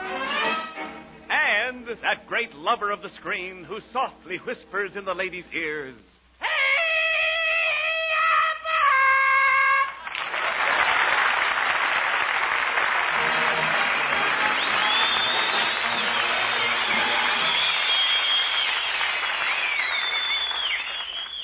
When the boo of the boo, of the boo All right, Costello. Oh, when the Costello. Look, please, what's the idea of all this noise? What do you think you're doing? Abbott, this is a great moment in history. What do you mean? You are listening to the new Bing Crosby. The new Bing Crosby? The new Bing Crosby. You dummy, do you realize that Crosby is famous all over the world as the groaner? I'm going to be famous all over the world, too. As the groaner? No, as the squealer. No. When the blue all right. Costello, please. All right, look. Will you cut that out? You'll never be able to sing like Crosby. His voice is unique. The doctors found a wart on his vocal cord. So what? What do I care about a wart on his vocal cord? Look in my mouth, Abbott. Say, what's that Blue Jay plaster doing in your throat? I got a bunion on my windpipe. Now, cut out that silly talk. You can't go around imitating Bing Crosby. People will say you're a mimic. A mimic? Yeah. No, they won't. I got as much blood as anybody. No. Never mind that, Costello. You still haven't told me why you came in here singing like Bing Crosby. Because I want to do a high class. High class, not high close. That's wrong English. Well, it's got to be. I want to do a high class. It's a bum reading, so what about it? All right. I want to do a... Can I help it? All right. Say what you want to say. Because I want to do a high class program like his. Yeah. No jokes, no comedy. Nothing but music and beautiful songs. Don't be silly, Costello. We can't get along without laughs. We've been doing all right up till now. No. Costello, don't talk like an idiot. You can't compete with Bing Crosby. Look at his background. Look at his background? Yes, look at it. Get a load of mine. I've got the biggest background in Hollywood. On my background, I've got 35 orange trees and a large smudge pot overlooking my barbecue pit. Costello, look, I'm talking about Crosby's musical training. Do you realize he studied opera? Why, he spent 15 years on Faust. Crosby spent 15 years on Faust? Certainly. Then you've been lying to me, Abbott. What do you mean I've been lying to you? For 15 years, you've been telling me who is on Faust and what is on second. No. Every time I say what is on second, you would say what is on Faust. Not on Faust, now, you dummy. I don't mean he was on Faust. I mean he sings Faust. He does not. He doesn't sing Faust? No, he sings very slow, like my Uncle Artie Stebbins. No. Yeah, all right, now cut that out. Look, Costello, Faust is an opera. Got an aspirin? I'm asking you, please. Faust is an opera. Do you know any operas? Yes, Abbott, I know 2 operas. You know 2 operas? Yes, Carmen and Miranda. No. Not Carmen Miranda. You mean the opera Carmen. Did you ever hear the 3rd movement from Carmen? No, but I saw the 4th movement from Miranda. La da da da da da da. Costello. Cut it, Rick. Please, what are you trying to do? Get into? Please, now, don't be silly. You don't know the first thing about music. You Well, don't even know how many kinds of notes there are. Oh, I don't? No. Yes, I do. All right. Name the different notes. Well, there's walnuts, peanuts, coconuts, and cashew nuts. Will you cut that out? I'm talking about musical notes. For instance, how many notes do you find in a bar? How many notes do I find in a bar? That's right. My mother never lets me go into those places. Look, Costello, a bar is a measure of music, and every bar gives you a full measure. They what? Every bar gives you a full measure. Not in Hollywood, they don't. This is the home of short beer. Oh, no. Never mind that, Costello. In order to be a singer, you must be able to read notes. Freddie Rich, please, hand me a sheet of music. Thank you very much. Yeah, thanks. Now, Costello, tell me, what do you see on that piece of paper there? I see a bunch of flies sitting on a fence. No. And some of them have tails. No. Look like the tails are broken off. No. Those aren't flies. Those are notes. Freddie Rich wrote this music. Did he write it in bars? Certainly. Freddie wrote this song in 32 bars. In 32 bars? That's right. No wonder his music is so staggering. No. Now, Costello, please. He should know better than to write music in bars. What do you mean? Why don't he do his cutting up at home like other musicians? Now, just a minute, Costello. Freddie Rich is a great songwriter. I was with Freddie last night when he wrote a song in 4 flats. In 4 flats? Certainly. You guys sure get around, don't you? No, you idiot. 4 flats is the key the song was written in. Freddie used the key of 4 flats. Freddie Rich has the key of 4 flats? That's right. Does his wife know about this? Look, Costello, when I say Freddie wrote a song in 4 flats, I don't mean the kind of flats you live in. I mean the kind of flats you play in. And the number of flats gives you the key. And Freddie's key is 4 flats or A flat. Oh! Now you got it. Oh, that's a boy. You mean the flats that Freddie plays in ain't the kind of flats he lives in? No. Because the key of the flats he plays in is 4 flats, and the flat he lives in has nothing to do with the key of the other 4 flats. Now you've got it. Now I've got it. I don't even know what I'm talking about. Oh, what's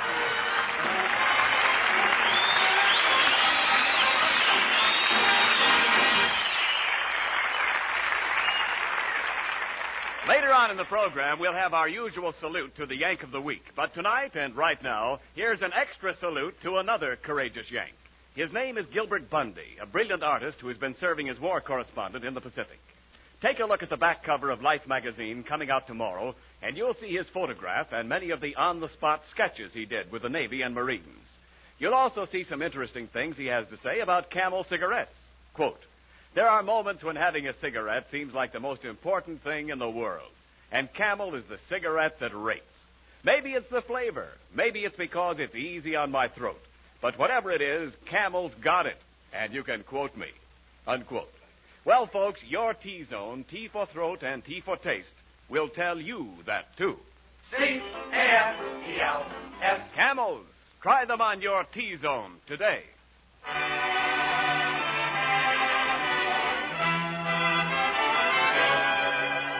From the film capital's newest picture, Hollywood Canteen, Freddie Rich plays Don't Fence Me In.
time. My time is your time. Growing watch time. Tick-tock, tick-tock, tick-tock. All right. Oh, Costello, will you cut that off? I'm not going to let you sing on our program. Oh, Abbott, you've got to. I'm sorry. You have to. I've always wanted to sing. No. Even as a little kid, I used to sing in a quartet in a fish market. A fish market quartet? Yeah, there was 4 of us. First tuna, second tuna, barracuda, and bass. Are you trying to tell me the fish market paid you to sing? No, we just sang for the halibut.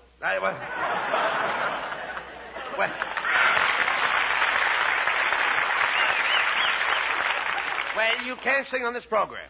This isn't a fish market. Oh, no? If this ain't a fish market, what are those 4 pickerel players doing in a band? Pickerel players. That isn't pickerel. That word is piccolo. Oh, no, it ain't. Piccolo is what I had for lunch. You had piccolo for lunch? Yep, hamburger with mustard piccolo. No, that's piccalilli. Piccalilli is a relish. That's what we got growing in our garden. You've got relish growing in your garden? Yeah, horse relish. No, that's not relish. That's radish. Radish is what my girls got. Your girl's got radish? Yeah, green eyes and radish hair. Look, please. Talk sense, Costello. This has nothing to do with your silly idea of singing on the program. Oh, wait a minute. What's the matter? I tell you, Abbott, I gotta sing. What do you mean you've got to sing? Everybody wants me to make good. Oh, I'm sorry. I've always been musically inclined. On the day I was born, my mother looked at me and said, Little Louie is going to be a great musician. How could she tell? I was born with drums in my ears. Look. All right, Costello. If you insist on singing, I might let you sing one number, but you can't sing Bing Crosby's theme song. You've got to get a song of your own. Okay, Abbott. I got a beautiful number about a girl on a bicycle. How does it go? She pushes it with her feet. No, I don't mean that. Look, I've had enough of this nonsense. Look, Costello, if you want to sing on this program, you'll have to get a songwriter to write you a number. Now, here, come on with me, Costello. Where are we going? We're going over to Ned Blank's music company in Tin Pan Alley.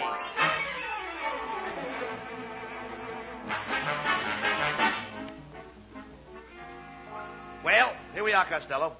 This is the Ned Blank Music Company. Let's go in.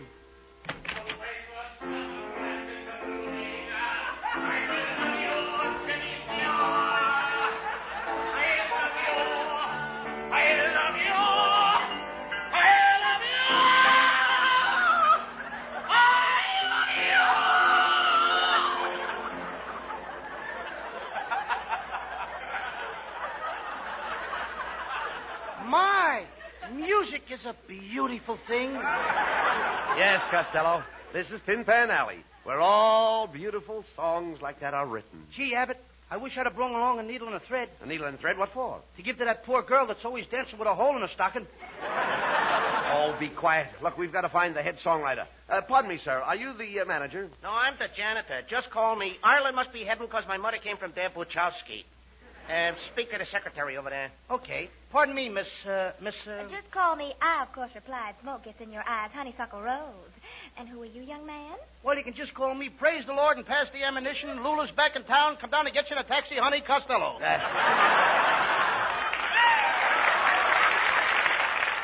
Young lady, we came here to have a theme song written. Could you help us? Well, here comes our head songwriter now.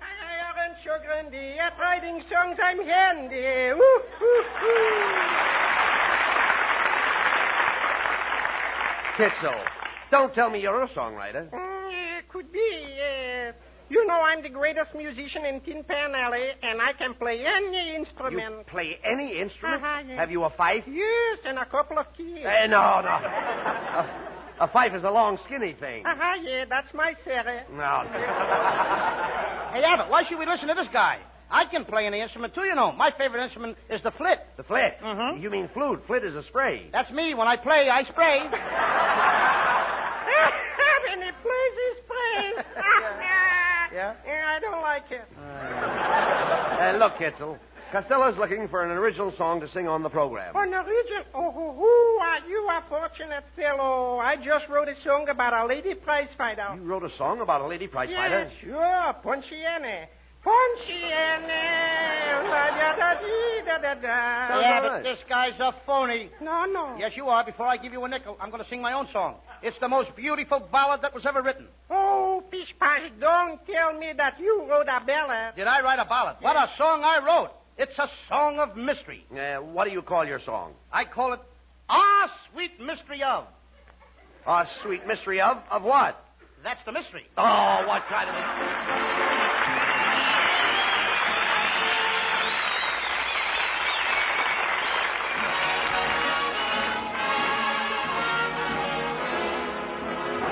Well, Lou, here's a great theme song for you. Our lovely Connie Haynes sings one of the season's best sellers, I'm Making Believe.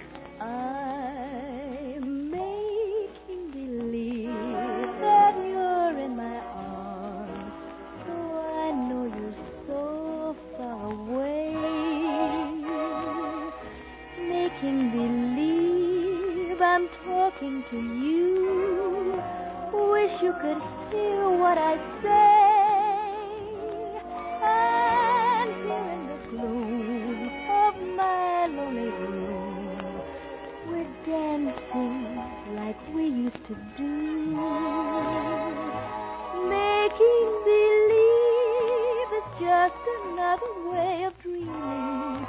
So till my dreams come true, I'll whisper goodnight, turn out the lights and kiss my pillow, making believe it's you.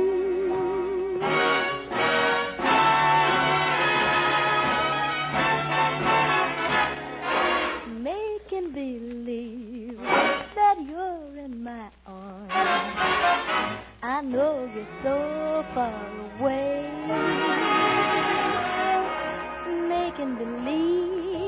talking to you.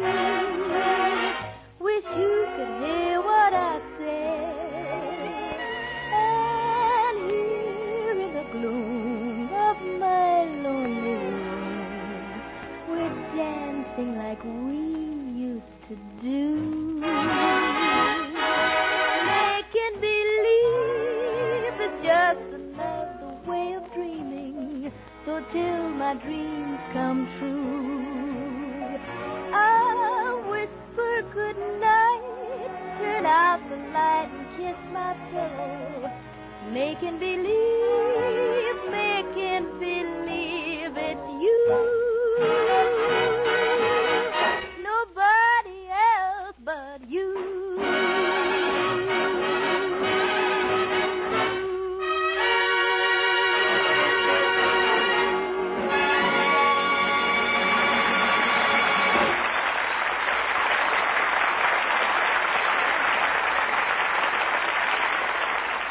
Well, maybe I'm too impatient, because I wish television were here right now instead of in the post-war world.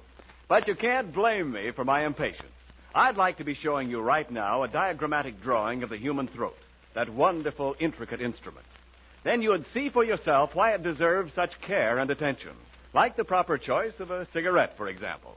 Try Camel's on your T-zone. T for throat, T for taste. See how your throat likes Camel's cool mildness, and how your taste enjoys the rich, full flavor of Camel's superb blend of costlier tobaccos. C-A-M-E-L-S. Camels. Try them on your throat and your taste. Your T-zone. All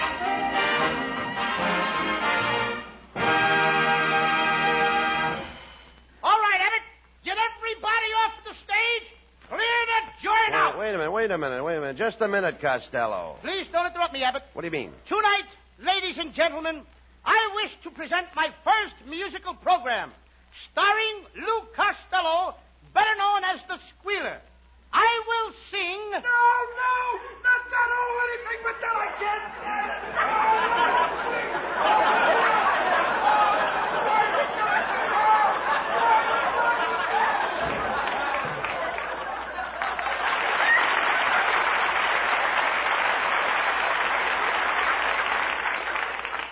There's a coward in every audience. That man is right, Costello. You're not ready to sing yet. Wait a minute. What are you drinking out of that bottle? It's medicine for my throat. It's to keep me from getting hoarse. What is it? Horse liniment. And now, if Freddie Rich and his orchestra is ready, and the ushers will lock the doors, I will sing my opening number, The Flight of the Stumblebum, by Rimsky-Korsakov. Now, what's the matter, Freddie? Can't you handle it? Well, I just want to know how you want your music played. Do you want it poco a poco or più accelerando? Well, we'll just start out poco and we'll finish up più. And while I'm on the subject, was your script shaking? Now, wait a minute, Costello. The band isn't ready to play for you yet. They don't even know your range. My what? Your range. Every singer has a certain range. Now, take little Connie Haynes. Don't you like her range? Yes. In fact, I like her whole kitchen. And now stop interrupting me, Abbott. Come on, Freddie, start the music. No, Costello. I tell you, you can't sing on this program without some preparation. Now, listen, I've taken the liberty of hiring you a vocal instructor. Would you please step in here, Madam Spumoni? I hear you calling me. I came here to teach you how to sing. How do you do? How do you do? How do you do? How do you do? How do you do? How do you do? How do you do? Get out of here! Quiet, Costello. Cut out the noise, lady. Noise? How dare you, young man? That was from Rigoletto. And that was from rigor mortis. Now, Costello, you can't talk that way to Madam Spumoni. Madam Spumoni? Yes, she's a great opera singer. Opera singer? Yes. She don't even look like an opera singer. Oh, you don't look like a chicken either, but I've heard you lay plenty of eggs. Now, let's not argue, please. Madam Spumoni. Now, just a minute. Here, please. Creamy, ain't she? Now, look, Lou. Wow. I brought Madam Spumoni over here to listen to your voice. Costello, sing a few notes for her. All right, I'll sing my favorite song. I am writing Caroline. Oh, you mean I'm calling Caroline? I mean I'm writing Caroline. The company took my phone out. I don't think you'd better try to sing a song yet. That's right, Mr. Costello. First, I want to find out something. Do you have an ear for music? Yes, ma'am. But I sing better with my mouth. Now, no. Now, listen What closely. are you doing? Go ahead. And tell me what note I'm singing. Now, what is that? That's H. That was G. It sounded like H. Costello, please. Pay attention to Madame Spumoni, will you? Yes, Mr. Costello. Now, I'd like to hear you sing the scale. Go ahead. Okay. Do, re. Well, go ahead. There's more? Of course there's more. The next note is B. Now, hit me. I beg your pardon? I said hit me. Abbott, this kid is asking for it. No, Costello. Costello, put your foot down. She didn't say to hit her. She said hit me. Now you're talking. Wait till I get my coat off and I'll smack the both of you. Oh, my dear boy. We don't want to fight with you. We're trying to help you. I want you to sing me, the third note in the scale. Now, sing it alone first, and then we'll try a few bars together. We'll try a few bars together. Certainly. You don't even appeal to me. Costello, please. Certainly, I'll join you in the last 4 bars. If you do, you'll buy your own drink. Now, look. Costello, Madame Spumoni merely wants to hear you sing a few notes. Oh, well, that's different. Well. Get a load of this. No, stop. I say stop. Costello, your voice sounds very strange. Yes, I know it. I strained it singing through a screen door. No, try it again, Mr. Costello. Now, this time, I want you to give me a nice, round, pear-shaped tone. A what? A pear-shaped tone. Every note must come out of your mouth shaped like a pear. Which end first? Costello, please. Madame Spumoni simply means that you've got to breathe properly to sing. That is correct. Get it to right. control the tone, you must sing from your diaphragm. Do you know where your diaphragm is? No, I haven't worn one of those since I was a baby. No, Costello. She's talking about the thing you breathe with. What have you got between your stomach and your chest? My belt. No. Gentlemen, if I may call you gentlemen, you're wasting my time. Now, Mr. Costello, I'm going to ask you to sing these 2 words after me. Ready now? Fresh fish. Fresh fish. Fresh fish. Fresh fish. Kind of high. Fresh fish. That's enough. That's fine. That's wonderful. Oh, wait a minute. What's the idea of getting me to holler fresh fish? Well, when I get through with you, if you can't make money one way, you can make it another. How do you do?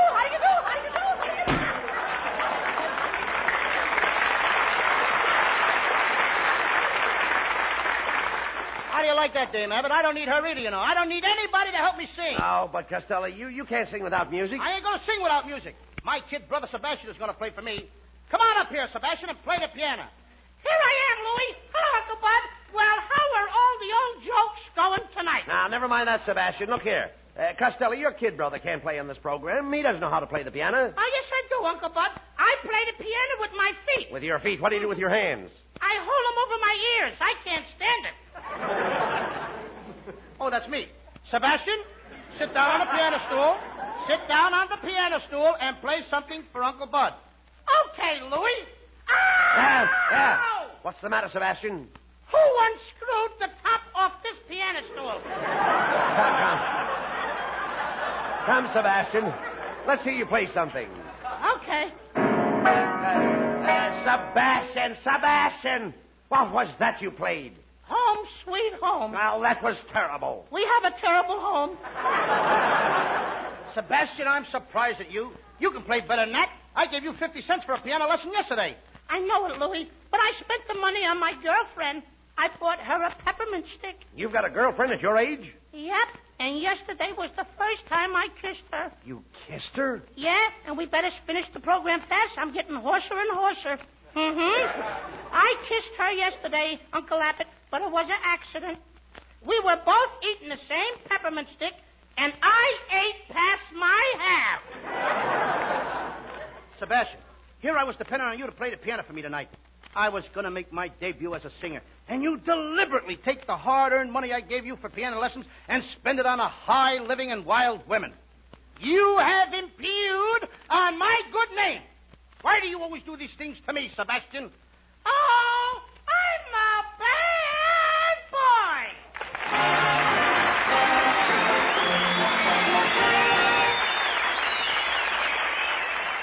Abbott and Costello will be back in just a moment.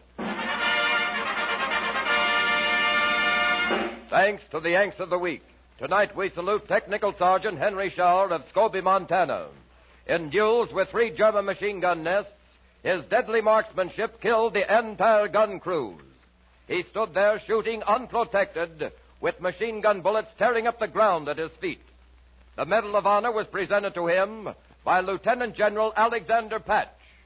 In your honor, Sergeant Schauer, the makers of Camels are sending to our fighters overseas 400,000 Camel cigarettes. Each of the 3 Camel radio shows honors a Yank of the Week by sending free 400,000 Camel cigarettes overseas. A total of more than 1 million Camels sent free each week. In this country, the Camel caravans traveling from camp to camp have thanked audiences of more than 4 million Yanks with free shows and free Camels. Camel broadcasts go out to the United States 3 times a week, are rebroadcast to our men overseas and to South America. Listen tomorrow to Jimmy Durante and Gary Moore. Monday to Bob Hawke in Thanks to the Yanks. And next Thursday to Abbott and Costello. And now here are Bud Abbott and Lou Costello with the final word. Well, Costello, if you really want more music on our show next week, I'll bring along my cousin Chuck Reisner. But, Abbott, I didn't know your cousin Chuck Reisner was a singer. Very few people knew that. But cousin Chuck is a basso profundo. I wish you hadn't said that, Abbott. So what's wrong with me saying that Chuck is a basso profundo? Because some of those children turn out to be the best people. Oh, please don't talk about my cousin Chuck Reisner like that. Good night, folks. Good night, folks. Good night, everybody. Good night, everybody.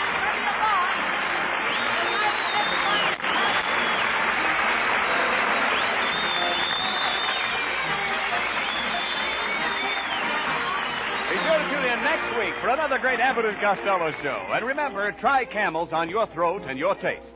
See for yourself how Camel's mildness, coolness, and flavor click with you.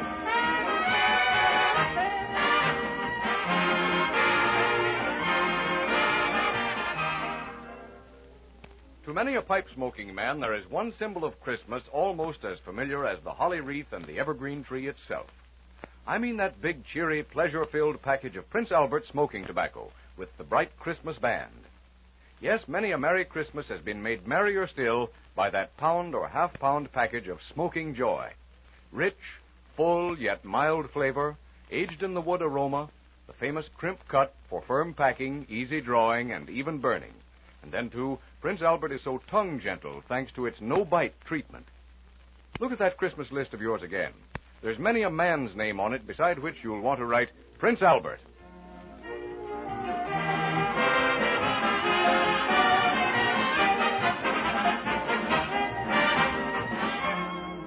The Abbott and Costello show for Camel cigarettes will be back at this very same time next week. Don't miss it.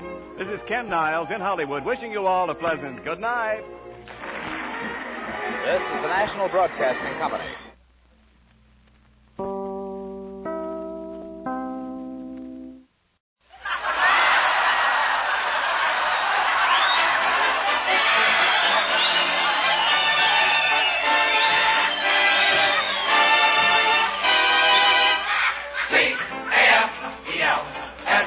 Costello program brought to you by Camel, the cigarette that's first in the service according to actual sales records.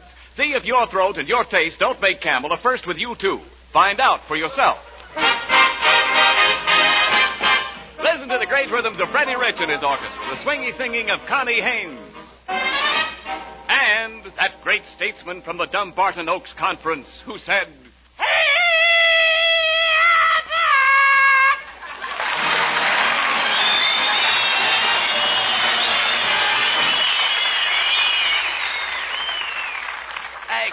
Costello, come here a minute. Come here, will you please? What's all the excitement about? What are you so happy about? Oh, look at it. What? I just got a letter from my cousin, Corporal Hugo Costello. Yeah? He's away over in Africa, and he says all the soldiers in his company are going to have a white Christmas. Why, you dummy, it's very hot in Africa. How could the soldiers have a white Christmas? Their cook is going to bleach the beans. Costello, it's about time you were thinking of Christmas. Do you realize there are only 8 shopping days left? You know, I just bought 100 Christmas seals. 100 Christmas seals? Sure.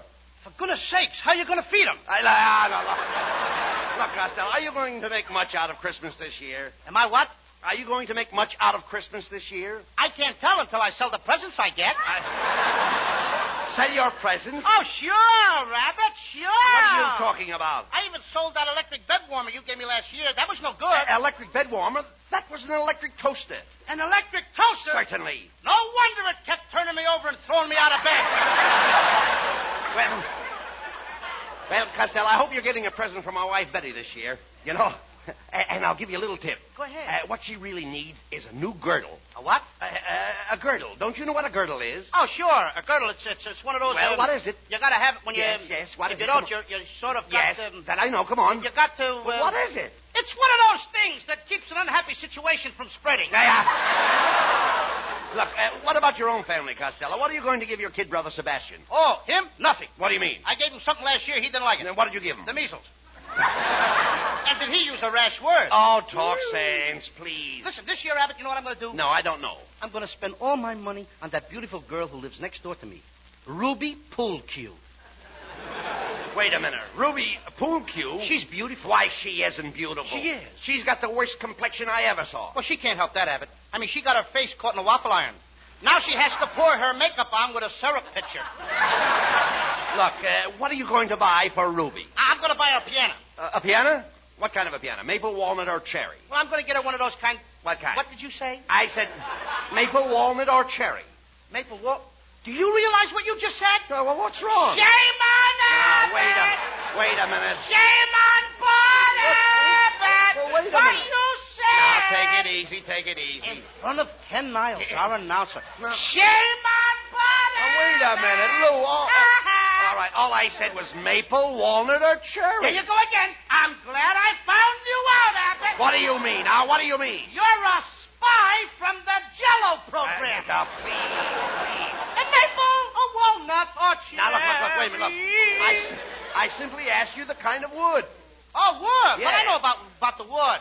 What do you think I am, a woodpecker? No, certainly you not. think I go around tasting pianos? Did I ask you that? You think every time I see a piano, I bite it to see what flavor it is? Look, Costello, they make pianos out of different kinds of wood. My mother-in-law's piano is maple, so she has a genuine bird's eye. I know that. And she's got an eagle beak to go with it. Now, never mind my mother-in-law. Now, you've got a lot of nerve spending your money on Ruby, a girl you hardly know. You never thought to ask me if I needed money for my Christmas shopping. Do you need money, Abbott? Oh, well, now that you brought it up... now that I brought it up. Well, yes, didn't you just ask me if I needed money? Ladies and gentlemen, you have just seen what loose talk can do when it reaches the enemy's ears. Wait a minute. A slip of the lip can sink a ship. Now, wait. And I have just been scuttled myself. Now, look. Look, Costello, all I need is $50. $50? Yes. Now, look, if you lend me $50, what security would you want? A padlock, a pair of handcuffs, and a watchdog. Oh, no. And put your mama in a dungeon for security. Now, look. With your father. Well, now, listen. The only security I can give you is the word of an honest man. Okay, bring him around. I'll see what I can do for you. Look, Costello. You and I are pals. And to show you how much I like you, I'm going to let you lend me the $50. But, Abbott, all I got in my Christmas piggy bank is $40. Well, all right. Give me the $40 and you can owe me the $10. Okay, here's the $40. Okay. Now I owe you $10. That's right. Who owes who $10? Now, wait a minute. Just a minute. Wait. How much did I ask you for? You asked me for $50. And how much did you give me? I gave you all I had, $40. So you owe me $10. Well, that's right. Well, why argue? Who's kicking? I mean, all right, after all right, let it go at that. All right. You owe me $40. Costello, I don't like the way you're hedging on me. And I don't like the way you're clipping my head. Ah, come on, please, take it easy. Give me back my $40. Oh, okay. If that's the way you feel, I don't want to do business with a man like you. Here's your $40. Well, that's more like it. Now give me the 10 you owe me. Okay, here's the 10. All right. I'm paying you on account. On account? On account. I don't know how come I owe it to you. Believe me, this is the last time I'll ever ask you for the loan of $50, Costello. Abbott, look. No, never mind. How can I lend you $50 now? I only had $40 to start with. Well, now I only got $30. Okay, if it'll make you happy, I'll do you a favor. Give me the $30 and you can owe me 20. This is getting worse all the time. Now, wait a minute. Now, what's the matter? First I owed you 10, now I owe you 20. What kind of racket is that? Well, why do you let yourself run into debt? I didn't run into it. You pushed me. Abbott, did you ever hear the story of the 40 thieves? Well, yes. What became of the other 39? Costello, Are you the guy that says, open, says to me? Now, listen, I'm surprised that I ad-libbed that. It's no good. Costello, I'm surprised. Please. Why, I'm just like Santa Claus. You're better than Santa Claus. You bet I am. You can give me a sleigh ride without any reindeer. Oh, please.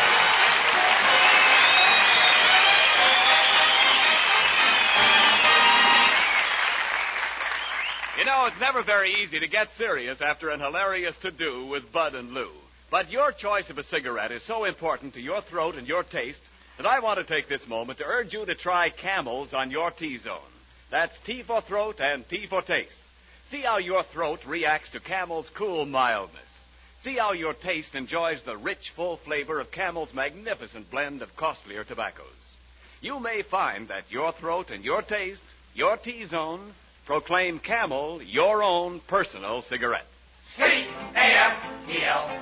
Camels, the cigarette of costlier tobaccos.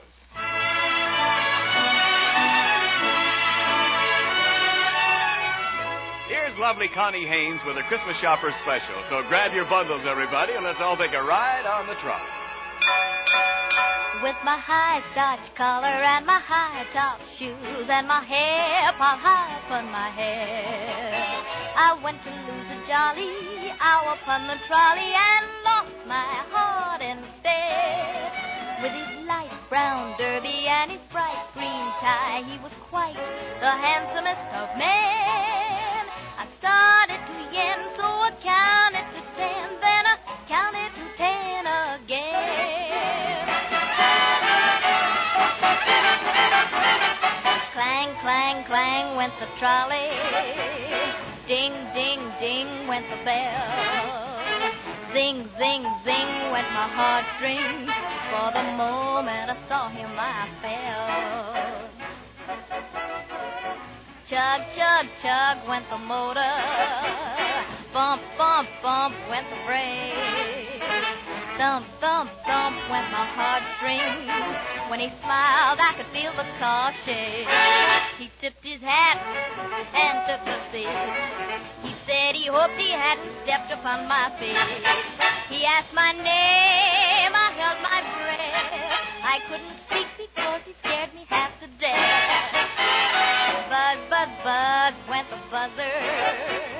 Plop, plop, plop went the wheel.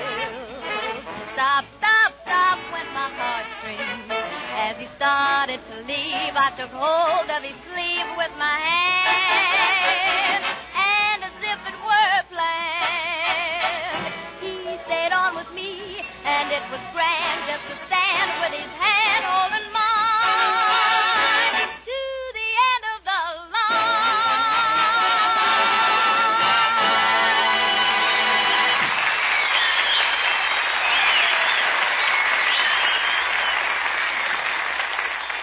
All right, Costello, come on. Let's go downtown and do our Christmas shopping. Here comes a streetcar.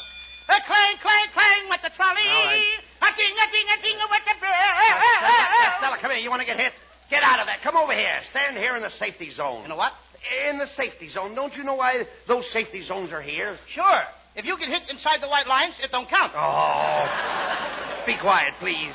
Here's the trolley now. Hey, Abbott. What? Look at the crowd on that streetcar. Never mind. Go on. Shove your way in. Oh, young man, you can't squeeze in here. Okay, babe. Let's wait till we get off. You got your one line. Get your dough and get... Hey, you, fat boy. Come on, drop your fare in a box. Here's the fare, conductor, and give us 2 transfers. You won't need transfers. No? Then how are we going to ride on the next car without a transfer? Just tell the next conductor that Orville sent you. Uh-oh. That guy's off his trolley. Oh, come on, Costello. Let's step back in the car and find a seat. Hey, look out for that man with that umbrella. Oh, my goodness, what happened? Somebody just took my seat. Say, you little short fat man, can't you reach that strap? I think so. Then would you mind letting go of my garter?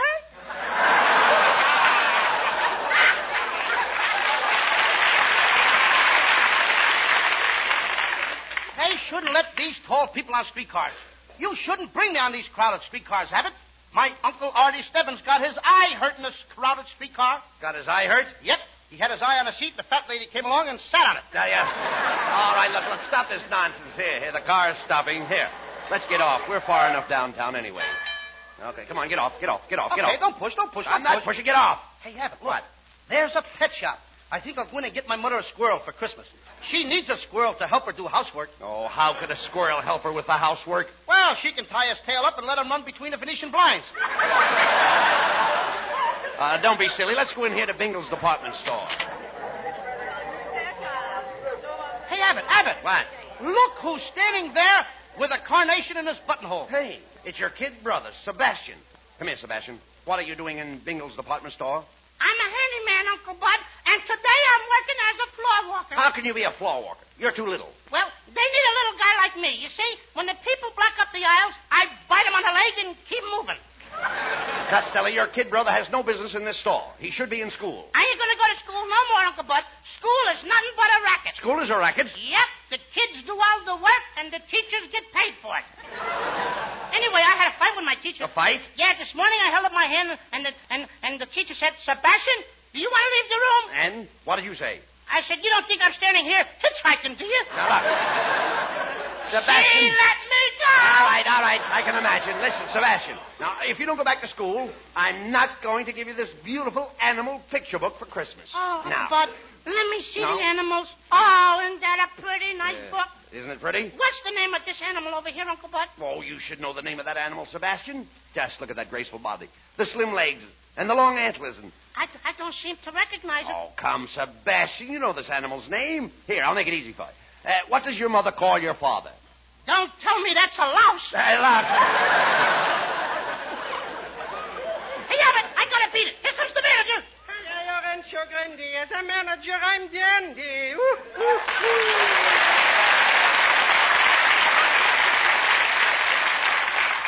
Quetzal, don't tell me you're the manager of Bingle's department store. That I am, my little man. I'm in full charge of the dry goods department. How about sundries? Sundays is my day off. Well, gentlemen, what can I do for you? Here I got some delicious pajamas for only $30. $30 for pajamas? Yeah. Look, Kitzel, here's $15. Just give me the top half. Huh? I'll send it to my Uncle Mike Burrell in Patterson. Oh, Costello, you can't send just the tops of the pajamas. Oh, sure I can. I'll put a card in it that says, Merry Christmas from the waist up. Look, Costello, you've only got $40. And remember, you wanted to buy an easy chair for your father. Woohoo, and I've got just the easy chair you're looking at. That's a genuine mohair. The seat is covered with mohair, the back is covered with mohair, and it's got a footstool also covered with mohair. Everything is covered with mohair. Yeah. I'll bet Mo hasn't got a hair left in his head. Mo hasn't got a... That's a slick one. So is Mo's head. Look, Costello, how about that piano you wanted to buy for your girlfriend, Ruby? Woohoo, now you're talking my language. You know, I'm the head fish in the piano department. The head fish? Yeah, I'm a piano tuner. All right. Don't let you. Don't worry. You know, today I got a special on a slightly used player piano with 3 dozen piano rolls. Oh, I bought a bunch of those music rolls last week. And I papered my bedroom walls with them. And boy, were they noisy. Noisy? Yeah, every time I sneezed, the walls played, Milkman, keep those bottles quiet.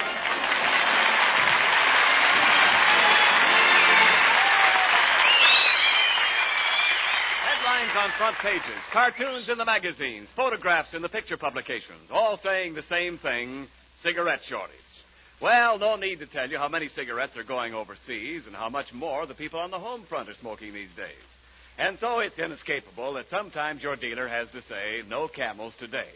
But remember this, paste it in your hat and write it in your notebook, Camel's rich, full flavor and cool mildness make them worth asking for the very next time you buy cigarettes. War or peace, Camel is still Camel.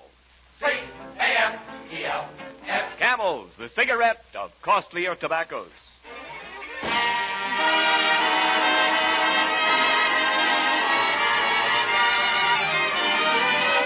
While Abbott and Costello are shopping for an old-fashioned Christmas, Freddie Rich plays an old-fashioned song, Whispering.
Costello, please, do you realize we've been walking around the store for over 3 hours and you haven't bought a thing? I can't help it. I can't find a piano I like, and I don't know what else to give my girl. Well, why don't you buy Miss Poolcue a diamond ring and get it over I with? can't. I bought her a beautiful diamond ring last year. It was a beautiful 12-carat stone. Yeah? What a sparkler. It scares me every time she wears it. Are you afraid she'll lose it? No, but if she ever drops it, she'll have 7 years bad luck. Look, don't be silly, Costello.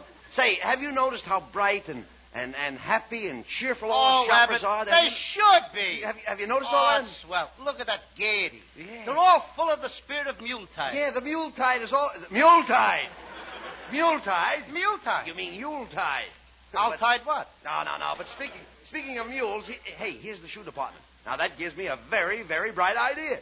Why don't you buy your girlfriend a pair of mules? A pair of what? What do you say to a pair of mules? I say, whoa, or get out.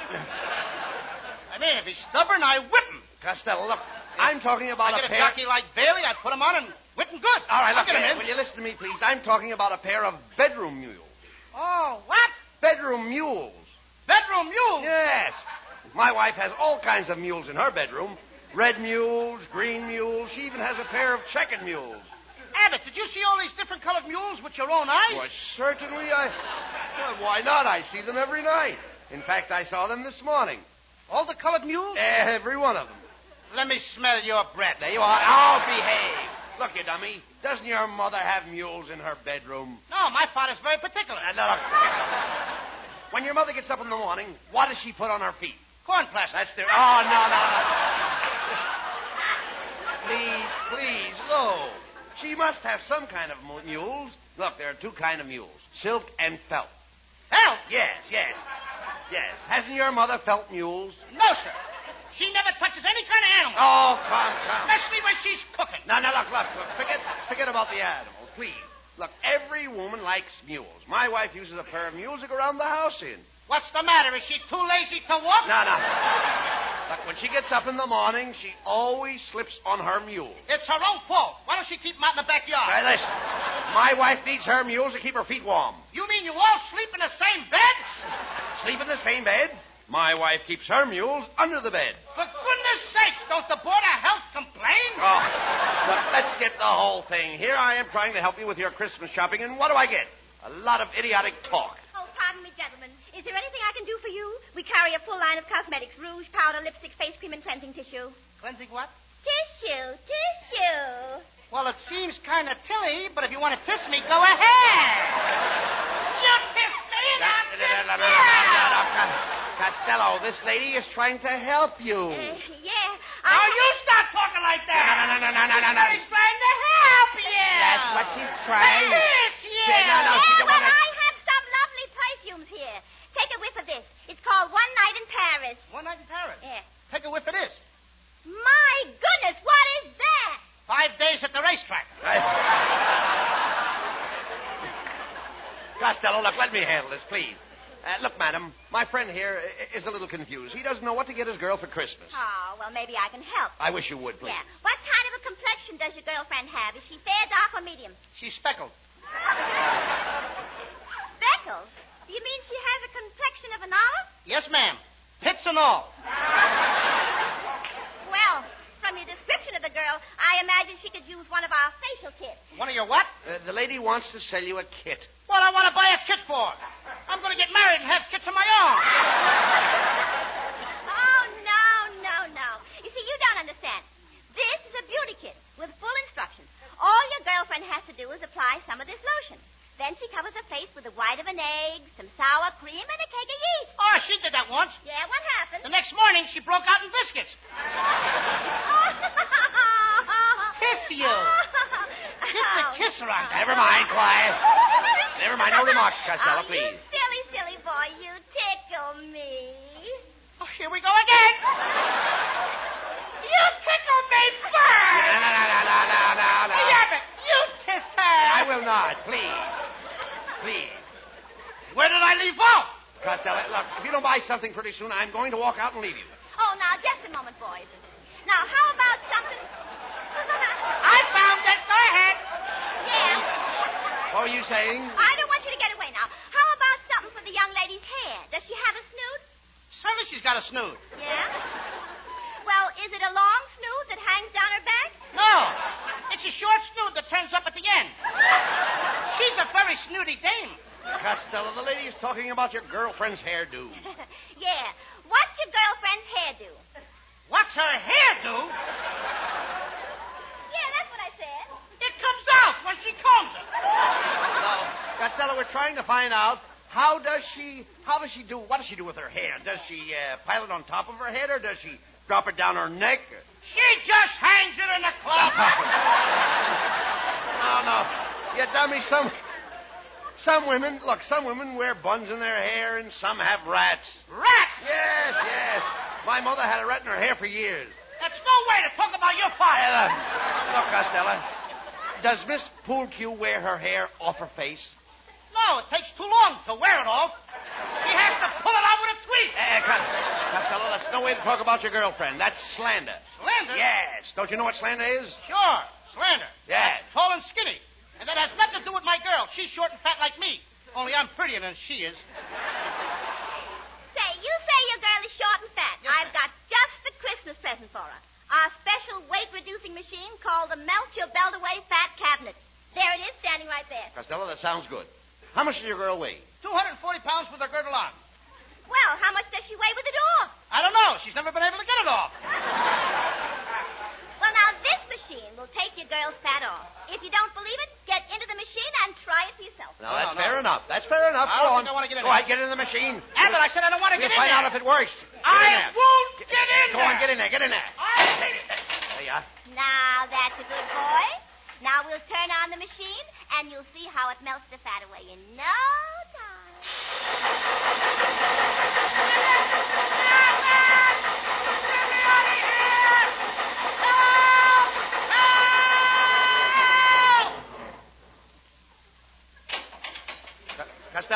Costello, where are you? Speak to me. Costello, where are you? I'm right here, Abbott. But all I see is a little puddle of water. Well, don't step in it. It's me.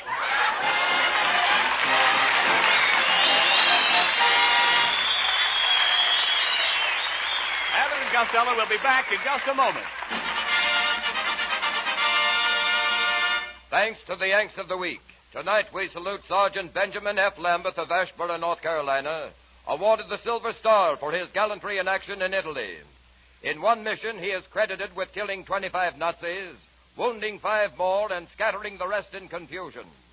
In your honor, Sergeant Lambeth, the makers of Camels are sending to our fighters overseas 400,000 Camel cigarettes. Each of the 3 Camel radio shows honors the Yank of the Week by sending free 400,000 Camel cigarettes overseas. A total of more than 1 million Camels sent free each week.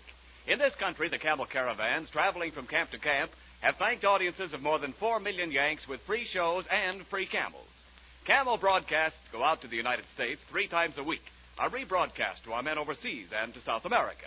Listen tomorrow to Jimmy Durante and Gary Moore, Monday to Bob Hawke in Thanks to the Yanks, and next Thursday to Abbott and Costello. And now, here are Bud and Lou with the final word. Well, Costello, you bought presents for everybody. I hope you're very, very happy. Abbott, I could be a lot happier. Oh, if I was only a nurse. A nurse? That's right. What would you do if you were a nurse? You know, Abbott, I read in the paper today that there's an urgent need for more Army nurses. Oh, yes, I know about that. And do you know, Lou, that any nurse who enters the Army Nurse Corps now will enter with the rank of second lieutenant, and there is ample opportunity for advancement. You know, I hope that all the nurses that are listening in tonight will join the Army Nurse Corps and give their country the best Christmas present of all. Yes, girls, write immediately to the Surgeon General, United States Army, Washington, D.C., or call at your nearest Red Cross chapter. Good night, folks. Good night, everybody. Good night, everybody. And I hope Commander Holsel feels much better. Good night to everybody in Patterson.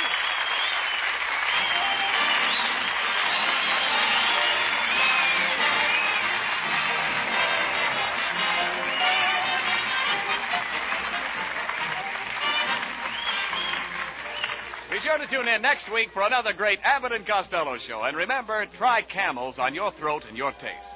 See for yourself how Camel's mildness, coolness, and flavor click with you.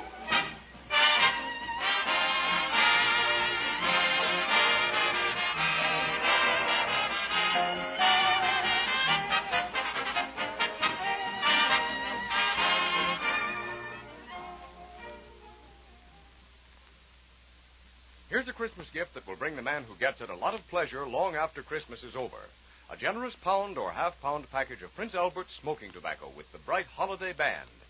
Every time he packs and lights his favorite pipe with this favorite tobacco, he will think of your thoughtfulness. His taste will thank you for the full, rich, yet mild flavor. His tongue will thank you for Prince Albert's gentleness due to the no-bite treatment. Another thing men like about Prince Albert is the crimp cut, which guarantees perfect packing, smooth drawing, and even burning right down to the last puff. You really make a pipe smoker's Christmas merry when you give him Prince Albert tobacco.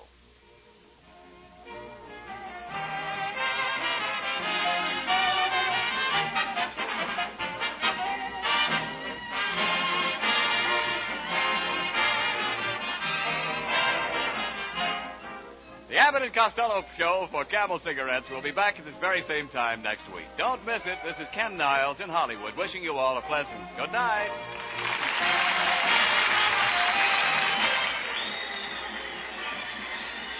This is the National Broadcasting Company.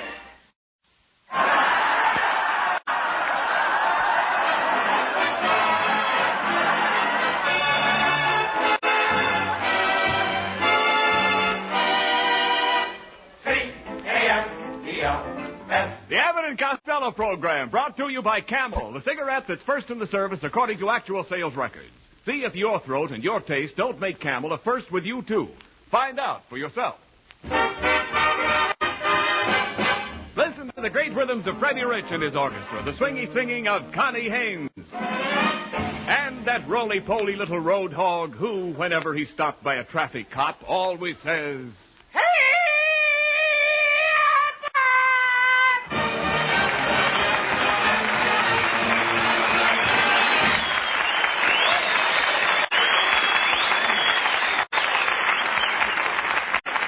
Hey, Costello, come here. Where have you been? Hey, wait a minute. And where did you get that suit? It looks like a naval officer's uniform. Oh, a naval officer's uniform. Uh-huh. I should hope to tell you, Abbott, I'm going to join the Merchant Marine. How do you like the fancy uniform? Get all the gold braid on my cap, the gold braid on my sleeve. Wait a minute, Costello.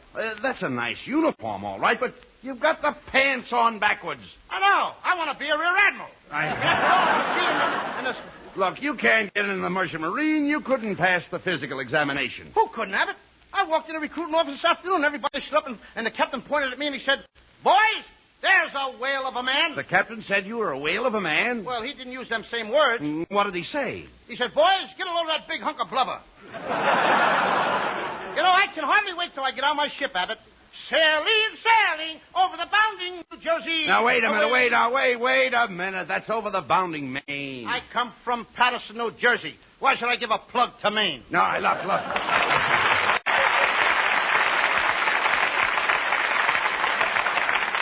Well, there you are. That shows you know nothing about the sea. You're not a nautical man. I'm not what? I said you're the least bit nautical. Oh, I have my moments. Oh, I no, really you do, don't. Abbott. I do. No. After all, a fella can't be nicicle all the time. There's no sensical in being nicicle when you meet a little cuticle who wants to be nautical. Oh, what are you talking about? What am I talking about? Yes. Well, last nighticle, I met a cuticle riding a bicycle. I bought her a popsicle, and just as she was going to give me a kissicle, a copsicle on a motorcycle blew his whissicle and gave me a slapsicle in a pussicle and sent me homesicle.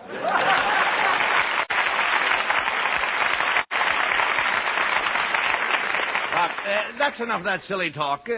What do you mean by coming in here talking about being a sailor? You don't know anything about the sea. Who don't? My whole family were sailors, Abbott. Even my Uncle Artie Stubbins was a sailor. What was his capacity? 5 quarts. No. What did he do as a sailor? He was on a tanker. Where is he now? On a bender? Now, will you be serious, please? Now, take me. Who wants you? Now, shut up. I love the sea. The sea is in my blood. Sailboats, steamboats, rowboats, they're all in my blood. No wonder your skin is so lumpy. Oh.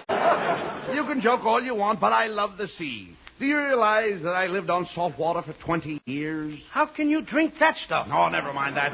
The ocean is wonderful. Did you ever see the flying fishes fly? Or the leaping tuners leap? Nope, but I saw the dolphins dolph and heard the porpoises porp.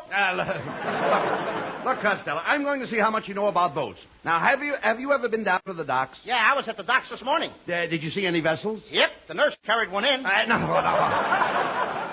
not talking. I'm not talking about that kind of a duck. I'm talking about a wolf. A what? A wolf. Oh, that's cute, Abbott. Now, give me your paw. No, The wharf is where the boats embark. Do what? Embark. Woof, woof, woof, woof, woof. What are you doing? I didn't know you want to play doggy. Oh, Costello, please. I don't think you know anything about boats. Do you know anything about sloops? Oh, I'm crazy about sloops. There's nothing like a hot bowl of sloop with plenty of crackers. You dummy. You wouldn't know the difference between a... I'm starting to talk like Charlie Chan. Listen to me, please. I'm just after telling you. You wouldn't know the difference between a sloop and a gunboat.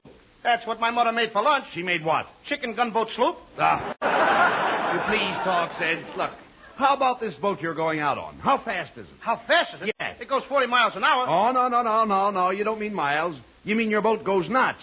My boat goes nuts. Certainly. Every boat goes nuts. What drives them nuts? The engines. The engines drive the boats nuts? That's right. We got to get word through to Gene Autry. He'll fix those engines. No. Little people! No. Hi-ho! I know. Hi-ho everything. Heave-ho! I'm not talking about engines. Engines. The faster the engines turn, the more knots you get. And the more you talk, the more knots I get. Will you please listen? Knots are nautical miles. For instance, if you ask a sailor how fast the boat is going, he won't say miles to you. He'll say knots to you. And I'll say knots right back to him. No, you don't. No. You're a fine sailor. Great guy to have on a boat in case of an emergency. Look, what would you do if you were on a boat and it started leaking in the middle of the night? I put a pan under it and go back to bed. No. Look, well, ain't that right? No, certainly not. Suppose there was a big hole in the side of the boat and the water was rushing in. What would you do? I'd bore a hole on the other side and let the water out. You see, there you go again. Why, you don't even know what part of the boat from... You don't one part from the other. Oh, yes, I do. No, you don't. don't. Yes, I do. Well, let me hear. Let's see. All right. Go ahead. Well, Name the different parts of a boat. Okay, the bow is the front of the boat. That's right. The stern is the back of the boat, and the starboard is on the right side. Yeah. Where's the port? In a bottle in the icebox. Say that. I told you. Look. Suppose you were out in a boat and a strong east wind came up. What would you do? I'd throw out an anchor. That's right. All right. Now, but suppose a terrific west wind came up. I'd throw out another anchor. But suppose a north wind came up.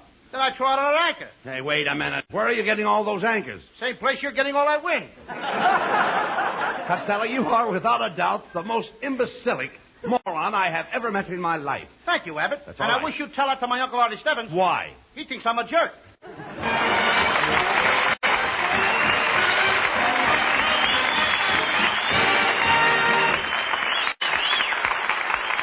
You know, you hear all sorts of rumors about the cigarette shortage. Theories are tossed around like confetti at a New Year's Eve celebration. Well, I'm not going into all the whys and wherefores, but I can speak for the makers of Camels. More Camels have been made than ever before in our history, and still the demand can't be met. But when you do get Camels, they are Camels. Still a cigarette of costlier tobaccos, blended in the time-honored Camel way. Not one shred of tobacco that isn't properly aged is being used. Camel's reputation will not be sold down the river, no matter what the pressure of these times. Ask for Camels every time you buy cigarettes. Their rich, full flavor and cool mildness make them worth asking for again. And again. C-A-M-E-L-S. War or peace, Camel is still Camel.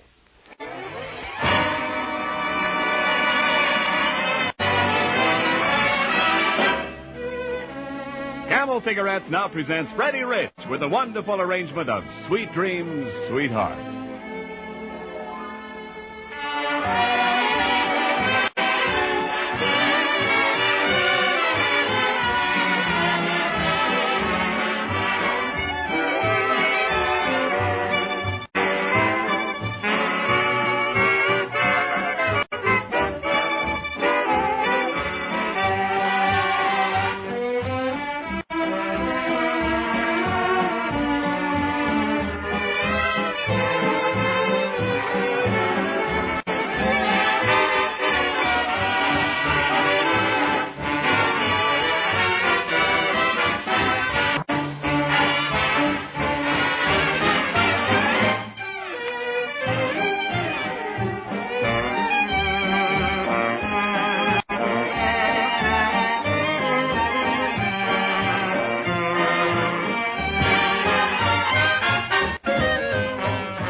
What? What's the idea of dragging me down here to the shipyards? Well, Costello, if you're going into the merchant marines, you've got to learn something about boats. Now, see right over there, tied up to that pier, you see 2 schooners and a skiff. Oh, this must be the place where my Uncle Artie Stebbins was last night. What do you mean? He had 2 schooners and he come home skiff. No.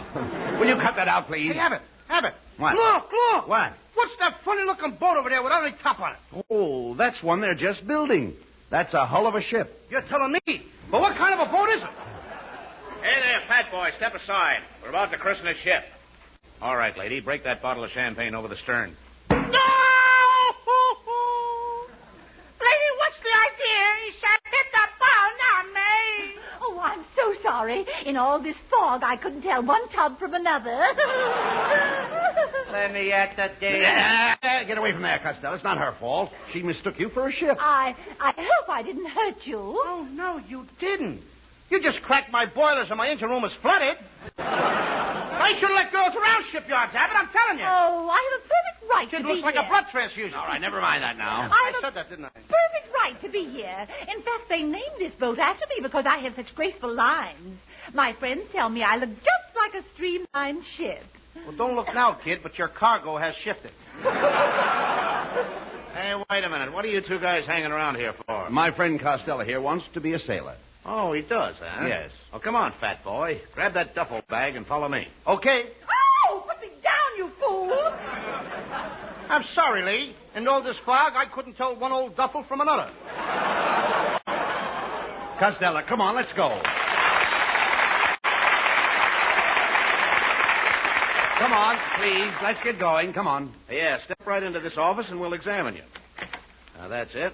Now, open your shirt, Costello, and let me see what kind of a chest you've got. Oh, I couldn't do that. Oh, come on, Costello. Open your shirt. Abbott, I can't. I feel too embarrassed. Embarrassed to show your chest? I forgot to comb it this morning. Come on, here. I'll help you off with your shirt. Come on. Say, you got some nice tattooing there. What's that picture of that lady on your back? Oh, that's Whistler's mother. Whistler's mother? Well, what are those 2 sailors doing there with her? Those are the guys she whistled at. Hey, Costello. I see you've got General Eisenhower tattooed on your chest. Yeah, and I got General Montgomery on one shoulder and General Patton on the other shoulder. Have you got any more? I wish I could show you Hitler.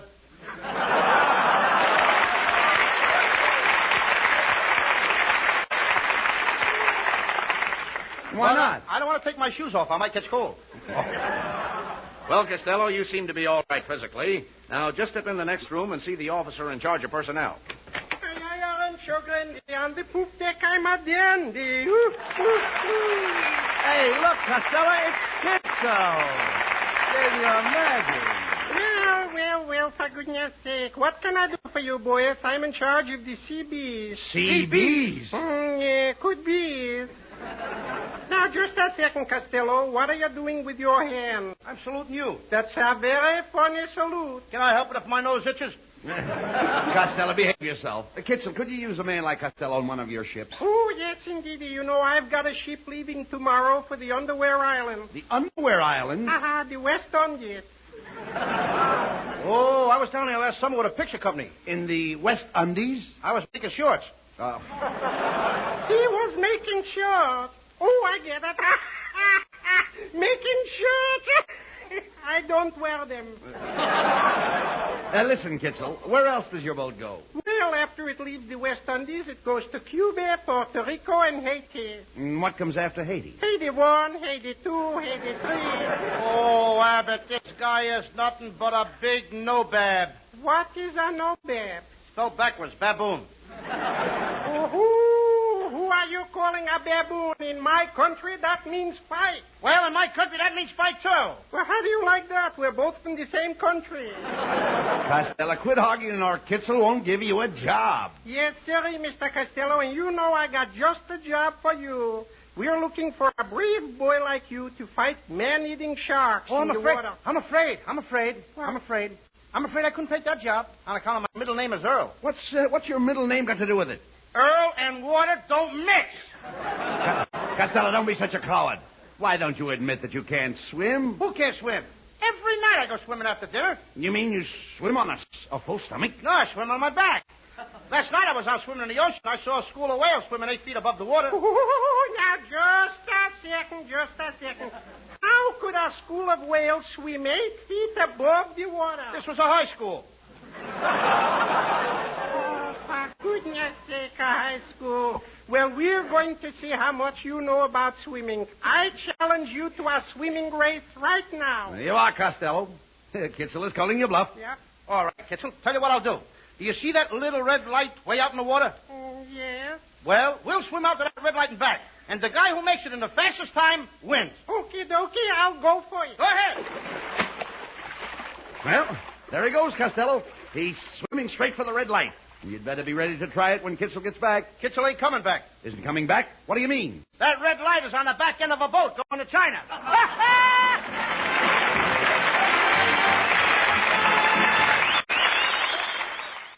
Tonight, Connie Haynes sings a beautiful ballad for her camel audience. I'm Making Believe. I'm making believe that you're in my arms, so I know you're so far away.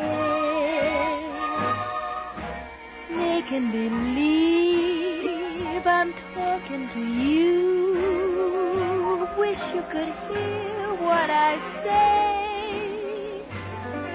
And here in the gloom of my lonely room, we're dancing like we used to do. Making believe is just another way of dreaming.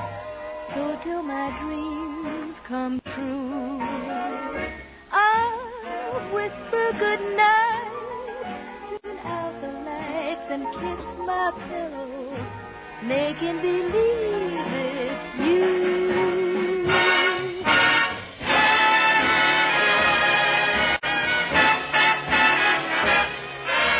Making believe that you're in my arms. I know you're so far away. Making believe I'm talking to you. Wish you could hear what I say. And here in the gloom of my lonely room, we're dancing like we used to do. Making believe is just another way of dreaming. So till my dreams come true, I'll whisper goodnight, turn out the lights and kiss my pillow, making believe it's you. Nobody else but you.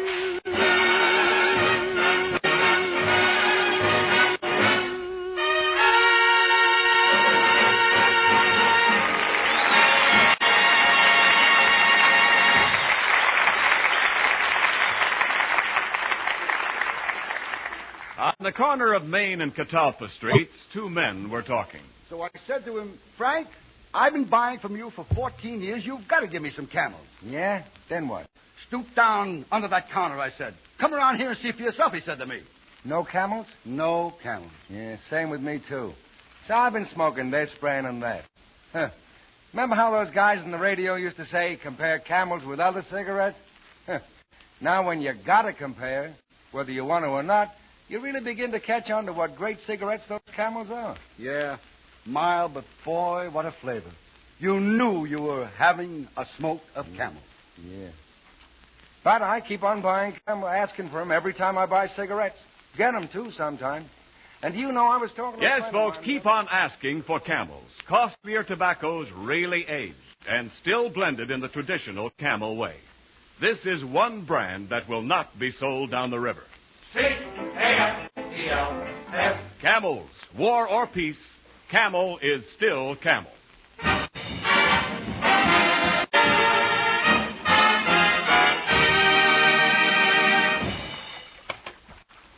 Costello, this is ridiculous. We've been rowing around this harbor in the dock for over an hour. And they've chased you off every ship. Nobody wants to hire you as a sailor. And besides, I'm very hungry. Oh, here's a bottle of milk. Catch yourself a fish. What kind of a fish could I catch with a bottle of milk? Catfish. No. Look, let's go back to shore. Not me, Abbott. I'm going to every boat in this harbor until I get a job. Hey, look. There's a boat bearing down on us now. Ahoy in there, rowboat. Can you spare a dime for a cup of coffee? A dime for a cup of coffee? Who are you? Oh, just a tramp steamer. Here's a quarter, Niles. Go scuttle yourself, will you? Hey, Costello, there's a big ship lying at anchor. And there's a ladder hanging over the side. Look, I'll grab you by the coat and boost you up. What rip? Your coat is gone. Then you better grab me by the shirt. What rip? Your shirt is gone now. I'll grab you by the trousers. I'm afraid to ask. What's coming off down below? You'd be surprised. Better get you aboard. Never mind aboard. Give me a barrel. Stand by below. I'm sending down my first mate. Put something around me, Abbott, quick. His wife is coming down. Ahoy up there. Don't bother sending down your first mate. All right, I'll send down my second mate. How do you like that? The guy's a bigamist. Don't send down your second mate either. How about my third mate? The guy's got 3 mates. What is this, to see a matrimony? Oh, go ahead, Costello. Climb aboard. Well, welcome to the SS Sponge. This sponge is soaked. Hey, you must be our new admiral. Just a minute, Captain. Wait a minute, quiet. What's the matter? Abbott, this guy thinks I'm an admiral. Oh. This is my big chance to run my own ship. Take it easy. Here I go. Watch me put it on. Take it easy. Go ahead. Crank up the ship. Let's get started. Put it in gear. Oh, but, sir, you can't start the ship until you get steam up. I'll get steam up. Hey, Steam! Yes, sir. Get up. Anything else, sir? Yeah. Batten down the hatches. But the hatches are all battened down. Batten them down again. We'll show those hatches. Wait a minute, Costello. You can't make this ship go until you weigh the anchor. Okay, Abbott, bring me the scales. No. Before you start, Costello, you'd better get all your hands on deck. Get what? Your hands. Where are your hands? In my pocket, you dope. Costello, what about the weather? Did you get the weather forecast? The what? The weather forecast. How do you find the weather? I opened the window and there it was. Now, this is serious, Costello. Suppose we run into a storm. Oh, I don't think we'll have a storm. How about a shower? Take one if you think you need it. Oh. And I think you need it. Never mind. I think we both need it. All right. Come on, Costello. Let's go up on the captain's bridge. On his what? That thing over there is the captain's bridge. For goodness sakes, how does he get that big thing in his mouth? Pardon me, sir, but we'd better not set sail. The barometer is falling. Well, pick it up and let's get going. Avast, you swabs! Larboard the mainsail, raise the jib sail, lower the sheets, and change the bedspread. Well, we're moving, Costello. Isn't this wonderful? Here we go over the bounding waves. Up and down. Up and down. Up and down. Up and down. Stop the boat. Stop the boat. Stop the boat, Abbott! Stop the boat! What's the matter with you? Something terrible is going to happen. How do you know? Are you psychic? No, I'm seasick. You'll be all right in a minute. Let's take a walk around the deck. Hey, Abbott. What? Isn't the air wonderful? What do you mean? What's that little coop up on top of the ship? That's the crow's nest. It's a crow's nest? Mm-hmm. Let's go up and take a peek at the little darlings. Oh, please. There are no crows up there. Then what are those big birds flying around up there? Those are gulls. How can you tell the gulls from the boys? No. Come on, please, Costello, please. Well, wait a minute. I mean, I want to climb up in that crow's nest and gather some eggs. There are no eggs in that crow's nest. There must be. A couple of them just dropped after that last gag. Look, please, forget about the eggs. I wish I was an egg. What do you mean? Now, take it easy. Recitation. Now, wait a minute. Look. Recitation. Just a minute. Look. Now, be careful what you're saying. I'd like to be a little egg sitting in a tree. When you'd walk by, I'd break myself and splatter thee with me.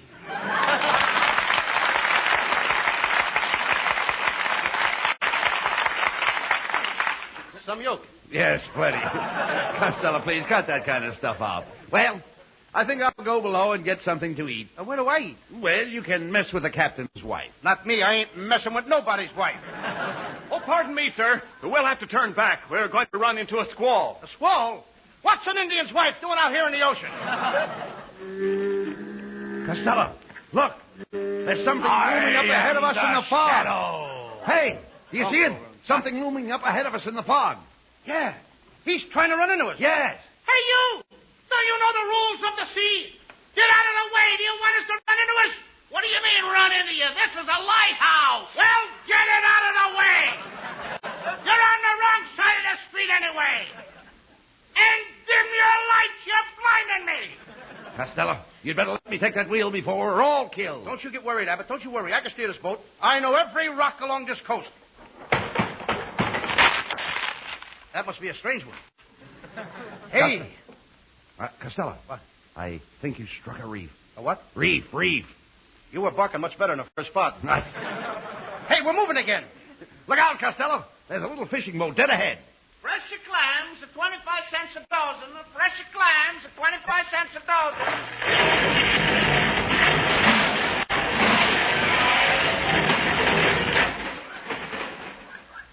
Clam a chowder, 10 cents a bowl. Clam a chowder. Hey, Abbott, give me some crackers. I'm in the sloop again.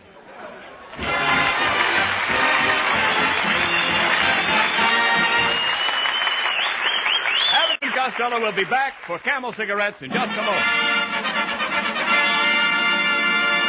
Thanks to the Yanks of the Week. Tonight we salute Lieutenant Everett E. Pruitt of Monday, Texas. In one night, he led a patrol across the Roar River, through minefields and into Siegfried Line positions. He brought back 3 wounded men under machine gun and artillery fire, and single-handed fought off 8 Germans with a rifle and hand grenades until the wounded men were safely away. In your honor, Lieutenant Pruitt, the makers of Camels are sending to our fighters overseas 400,000 Camel cigarettes.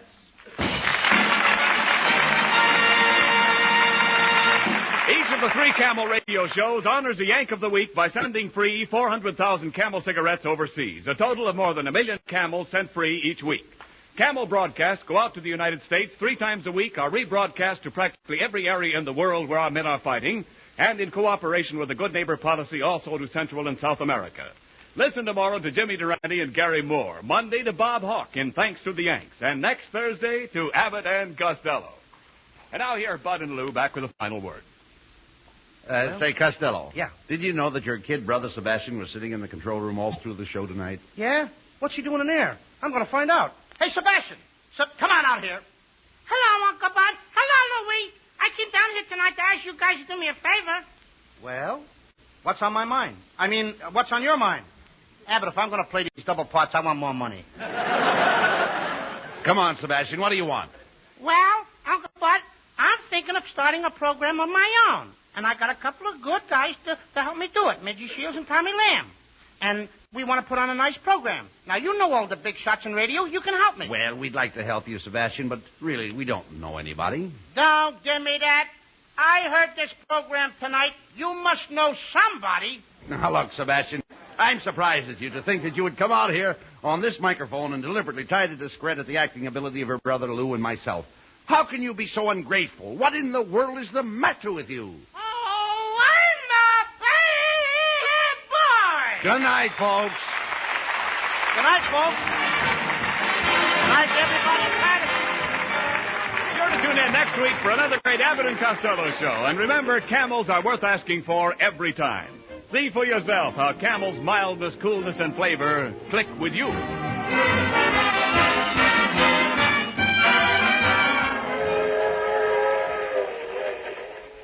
A suburban railroad station.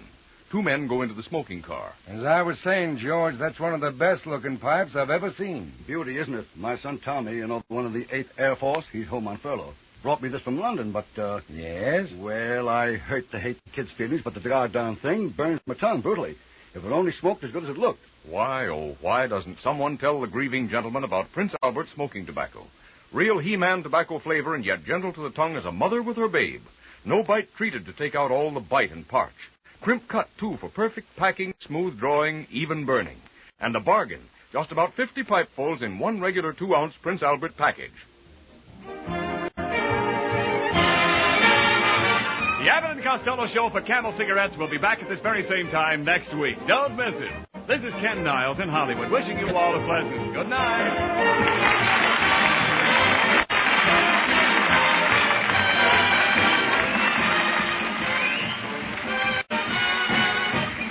This is the National Broadcasting Company.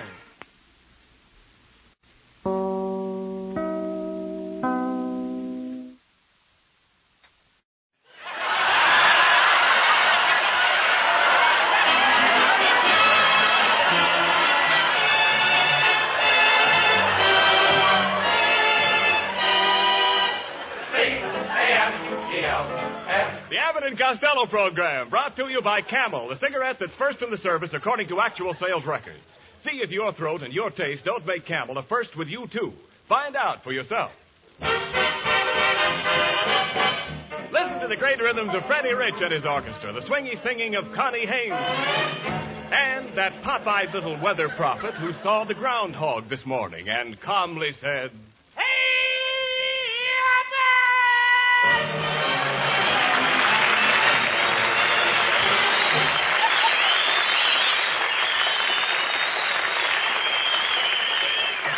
Hey, Costello, where in the world have you been? I've been looking for you all day. Oh, Abbott, I'm a very busy man.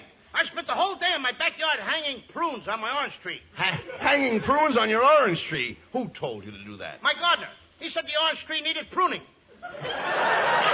What a dope. Your gardener meant you should get a ladder and saw the limbs. I don't need no ladder. I saw the limbs from my window. Oh, what kind of limbs can you saw from your window? The limbs of Ruby Poultew. She lives next door. No, That's my girl, you know. No, I understand. I'm talking about the limbs on your tree. Did you saw the limbs? Certainly I saw the limbs. They was hanging right in front of me. No, you don't. I have something. I saw them. Just a minute. Did you saw them off? Oh, I just told you I saw them on. No, Costello. You don't saw them on. You saw them off. They was off. How could I see them? Look, because you had to see them when you saw them. I had to see them when I saw them. What kind of English is that?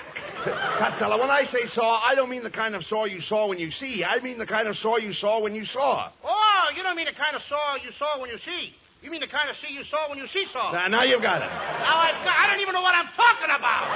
Costello, I'm trying to tell you how to prune a tree. Look, Costello, if you want your tree to grow good oranges, it's got to be trimmed before the sap rises. Before the sap rises? Yes.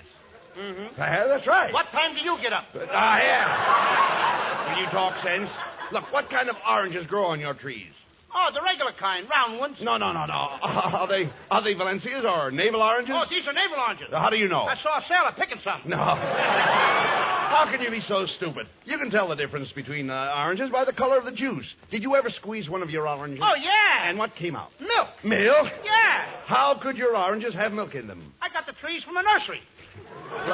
Costello, please. What's wrong with that? All right. Never mind. What did I tell you? All right, come on.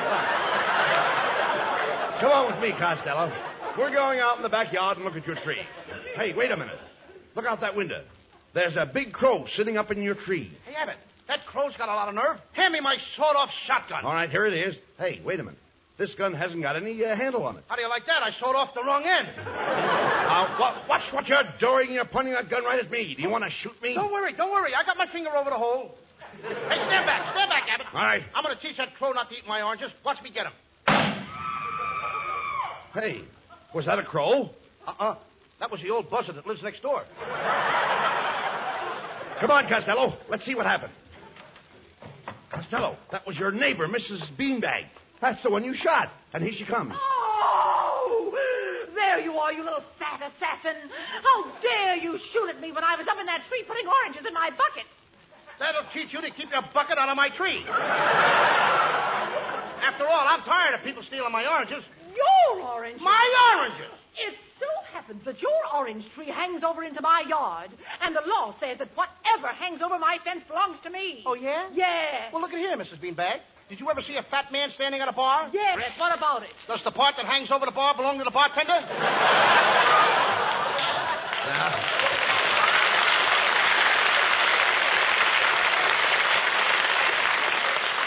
Now, Now, Costello, apologize to Mrs. Beanbag for knocking her out of the tree. Come on. She ought to apologize to me. What did I do? What did you do? You fell on my hedge and bent my verbenias.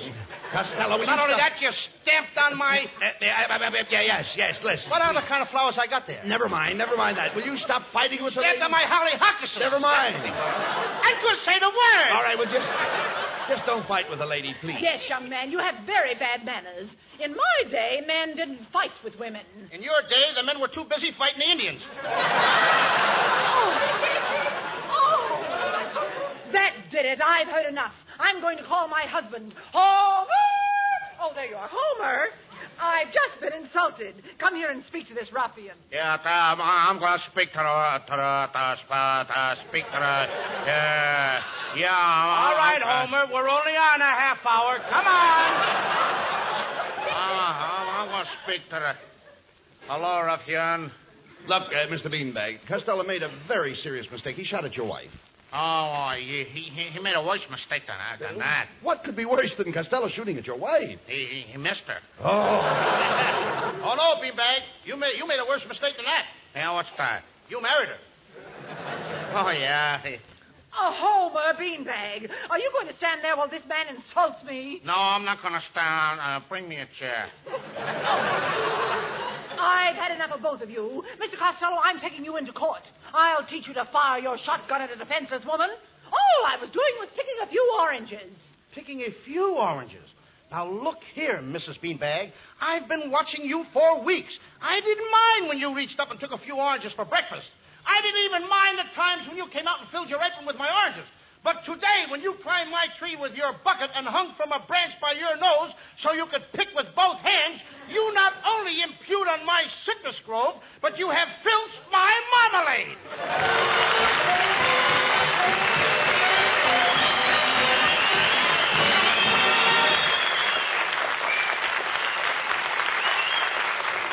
Thank you, Bud and Lou, for a lot of fun. And now I've got to do a quick switch over into the no-fun department. A few words about this current cigarette shortage. No, I'm not going into a lot of long explanation, but I do want to say this on behalf of the makers of Camels.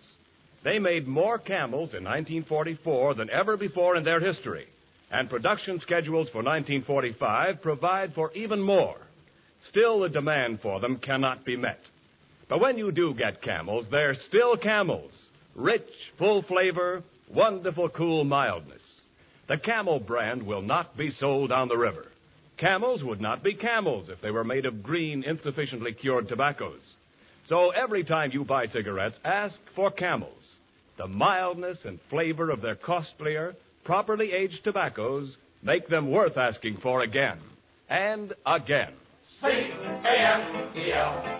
War or peace, Camel is still Camel.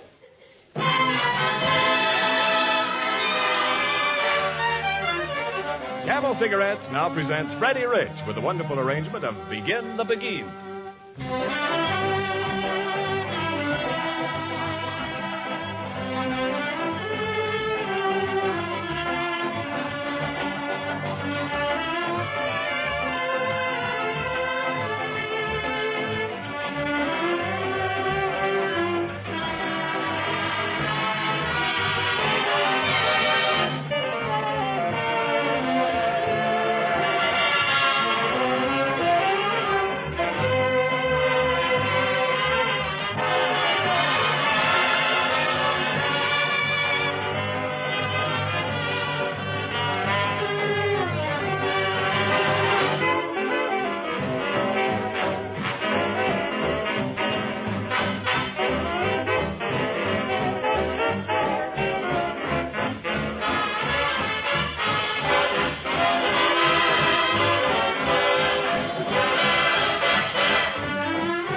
court. The Court of Common Pleas is now in session. The case of Mrs. Bessie Beanbag versus Lou Costello. The prisoner is charged with perforating Mrs. Beanbag's bucket. Look, Mrs. Beanbag, why can't we drop this case? I didn't mean to shoot at you. Honest, I didn't. I'm a nice little fella. Why, I even leave my chewing gum under theater seats for other people.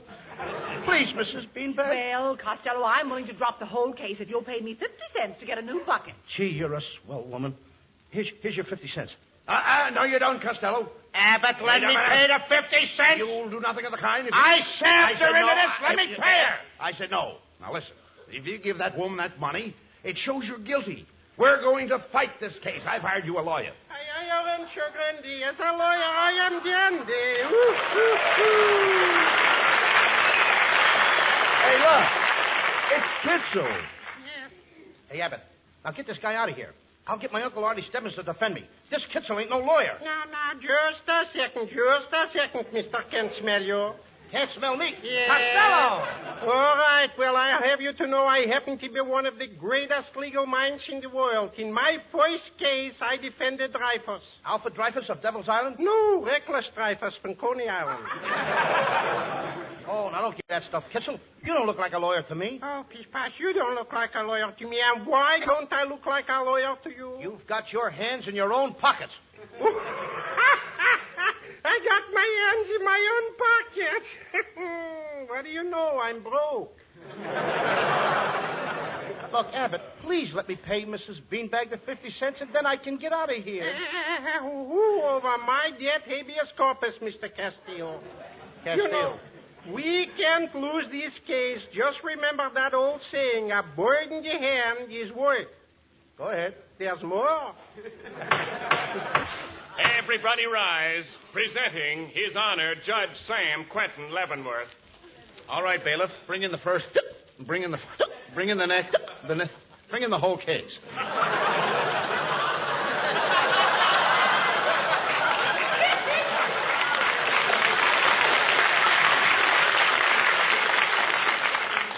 Your Honor, I am representing the defendant, Mr. Castoria. Now it's Castoria. Yes. Now, it seems that my client took a shot at a poor defenseless woman while she was picking oranges out of a tree. He knocked her to the ground, ruined her bucket, and did her great bodily injury. The defense rests. Kitzel, wait a minute. Whose side are you on? Quiet, Costello. Kitzel knows what he's doing. You say that you know the judge and I are old friends. I call him Morris. Well, Morris will give me the chair. Now, Abbott, will you please give Mrs. Beanbag the 50 cents? Mr. Kitzel, you may proceed with your questioning. Thank you, Your Honor. Now, Mr. Castellanets. Now, I'm a musician. Do you promise to tell the truth, the whole truth, and nothing but the truth? I do. Your Honor, we plead insanity. Kitzel, what's the idea? Costello, he's taking advantage of the law. He's making use of the insanity clause. But I don't believe in insanity clause. That's the way it's written. The court finds the defendant, Lou Costello, guilty as charged. He will pay Mrs. Beanbag 50 cents or serve 30 days in jail. Abbott, please let me give this woman her 50 cents. Oh, no, you don't. No, sir, you know, because we're going to appeal this case to a higher court. Don't forget the words of that great poet, stone walls do not a prison make, nor iron bars a cage. Yes, and don't forget the words of that other great poet, Tom Zizimus.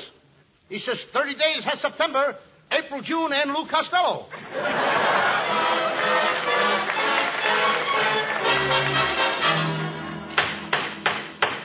Supreme Court is now in session. First case, Mrs. Beanbag versus Costello. Prisoner will step to the bar.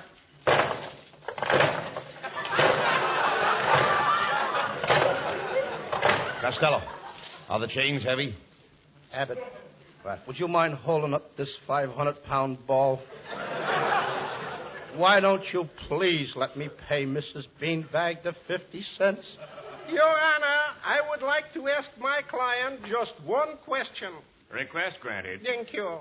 Now, Mr. Cantaloupe, Tell the jury, where were you on the afternoon of February 1st? I was home. Oh, you poor boy. You should have been with me. I had a wonderful time. You know I had 2 bottles of Sepning. Seppening? Yeah. What's seppening? Nothing much. What's happening with you? The defense rests. Alcatraz, here I come. The court has considered the new evidence in this case. Prisoner Costello, when you fired your shotgun at Mrs. Beanbag, some of the buckshot lodged in the oranges. The woman's husband, Homer Beanbag, ate one of the oranges and died of lead poisoning. Therefore, Lou Costello, you are found guilty of murder in the 1st degree, and it is the sentence of this court that you shall spend the term of 99 years at hard labor. Costello, do you have any last request to make before I send you away? Yes, sir. Don't fence me in.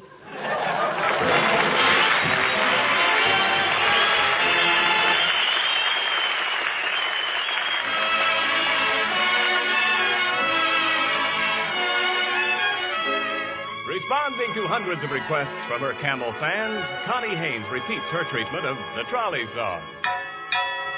With my high-starch collar and my high-top shoes and my hair high up on my head, I went to lose a jolly hour upon the trolley and lost my heart instead. With his light brown derby and his bright green tie, he was quite the handsomest of men. I started to yen, so I counted to 10, then I counted to 10 again. Clang, clang, clang went the trolley. Ding, ding, ding went the bell. Zing, zing, zing went my heartstrings. For the moment I saw him, I fell. Chug, chug, chug went the motor. Bump, bump, bump went the brake. Thump, thump, thump went my heartstrings. When he smiled, I could feel the car shake. He tipped his hat and took a seat. He said he hoped he hadn't stepped upon my feet. He asked my name, I held my breath. I couldn't speak because he scared me half to death. Buzz, buzz, buzz went the buzzer. Flop, flop, flop went the wheel. Stop, stop, stop went my heartstrings. As he started to leave, I took hold of his sleeve with my hand. And as if it were planned, he stayed on with me, and it was grand just to stand with his hand holding mine.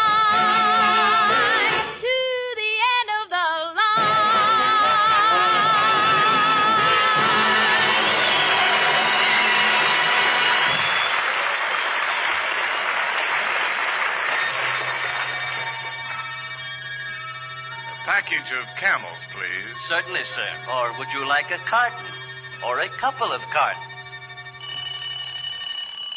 Wake up, chum. 8 o'clock. Oh, what a lovely dream. Those good old days. But now, well, let's face it, Camel is a hard brand to get, in spite of the fact that the makers of Camels have been turning out more cigarettes than ever before in their history. But when you do get Camels, they're still Camels. This brand will not be sold on the river. You can count on that. Only the choicer tobaccos, properly aged, go into Camels. So every time you buy cigarettes, ask for Camels. The mildness and rich, full flavor of their costlier tobaccos make them worth asking for again. And again. C-A-M-E-L-S. Camels. War or peace, Camel is still Camel.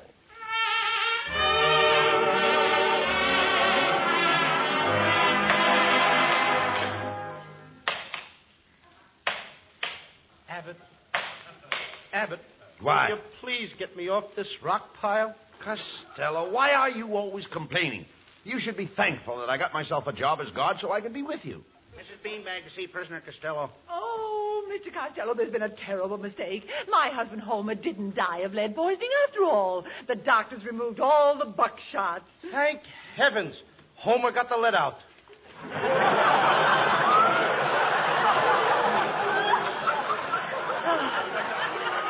Yes, I'm so happy. Tomorrow morning you can walk out of here a free man. Guard, put the prisoner in his cell until morning. All right. Costello, in you go. Abbott. What's the matter now? I don't want to spend the night in this cell. The place is full of rats. Don't be afraid. I'm here. I know it, but it's the little rats I'm afraid of. Abbott! Now, Come back here now. There's another guy in my cell. Look at the looks of the guy. That's your cellmate. What's the matter? He'll be glad to have you for company. See you later, Costello. So long. Looks like he's got company already. What a raggedy individual. What are you in here for, partner? Huh? Oh, I beg your pardon. I didn't realize you were talking to me. Thank you for calling me partner. Those are the first kind words I've heard in years. You have a very kind face, little man. Sort of an open one. You see, I haven't always been a raggedy, scurvy-looking outcast like you. If you have some measure of intelligence, my story might interest you. Did you go to school? Yes, sir. I went to school last year. Did you pass your examination? No, sir. But I was first on the list of those that failed. Very well, I'll tell you my story. I don't care to hear it. Well, and I will positively tell it to you. When I was a boy, my father gave me the benefit of a very good education. 8 years at the preparatory school and college. I worked hard and diligently. I soon became a success and settled down in a small and thriving community. And then I met her. We were married. The good gods of fortune smiled down upon us and blessed us with a baby boy. A boy, mind you. And I haven't seen my boy since this very day. You haven't seen your little boy from that day until this? No, sir. Wait a minute. Did he have curly black hair? Yes. And did he have little blue eyes? Yes. And did he have 2 little teeth in his mouth? Yes. Papa! I worked harder than ever for my little family. And then one day, the other man came into my life.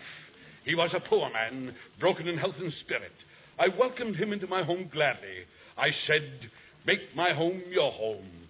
And he did. Oh, you poor man. One day I returned from work to find that home was no longer home. Do you know what it was? Third base? No. Shortstop? No. Second base? No. My home was an empty shell. My wife, the baby, and the stranger had fled. Then I started a search that lasted for years. I followed them around the world. Honolulu, China, Singapore, India. Then one day on the banks of the river Pocomoco, I found him. When I saw him standing there, all the hatred, all the pent-up emotion of years' suffering dwelled up within me. So with murder in my heart,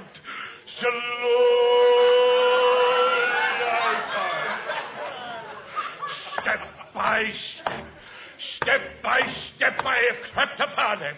And when I felt his vile breath upon my cheek, I struck. Abbott! Abbott! Abbott! Get me out of here, Abbott! Abbott! Abbott! Come here. Come on. Costello, what are you doing down there on the floor? Get me out of here! Get off that floor. Get up. Maybe the man wants to talk to you. Now, don't call me unless you want. Oh, Gadzooks, what have I done? What haven't you done? What's happening to me? What's happening to me? Oh, yes, I remember you now. You're the little man with the kind face. I didn't mean to hurt you, but every time I hear the word Pocomoco, I want to kill. That's all right, pal. I know how you feel. I would have done the same thing if I'd seen that nasty man in Poco. I didn't say it. I didn't say it. You didn't hear me say it. What did you say? Pocomoco. Pocomoco! I said it! I couldn't help myself when I heard the word. I wanted to see his blood oozing between my fingers. So slowly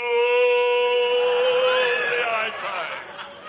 Step by step, I crept upon him, and when I saw the spike upon his countenance, I struck. Abbott! Abbott!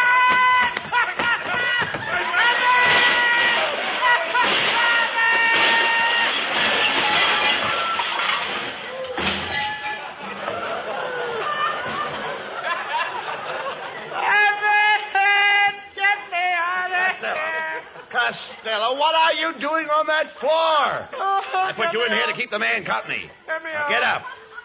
Abbott, get me out. Come on, get up. Here comes the warden. Mr. Costello, I have here your release. You've been completely exonerated, and you may leave the jail at once. Well, Costello, shake hands with your old cellmate and let's get going. Not me. I don't think I'd better go near that guy, Abbott. He eats too many Wheaties. Oh, nonsense. He looks like a nice old man. He might have been a nice old man once, but something must have happened to him at Poco. I didn't say it! This guy's trying to get me to say that word, Abbott, and I don't want to say it. What word? The word. What word is that? Sounds like Pocahontas. Pocahontas! Pocahontas! What word are you worrying about? What is it? It sounds like Pocahontas. Well, what is it? Pocamoco.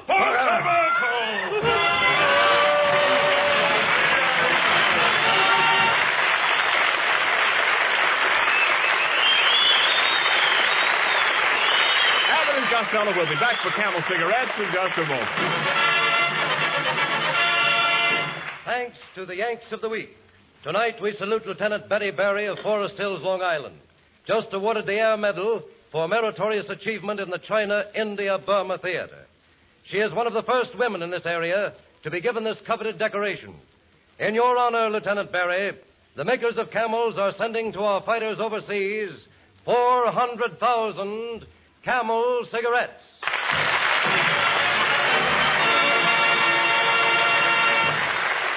Each of the three Camel radio shows honors the Yank of the Week by sending free 400,000 Camel cigarettes overseas. A total of more than 1 million Camels sent free each week.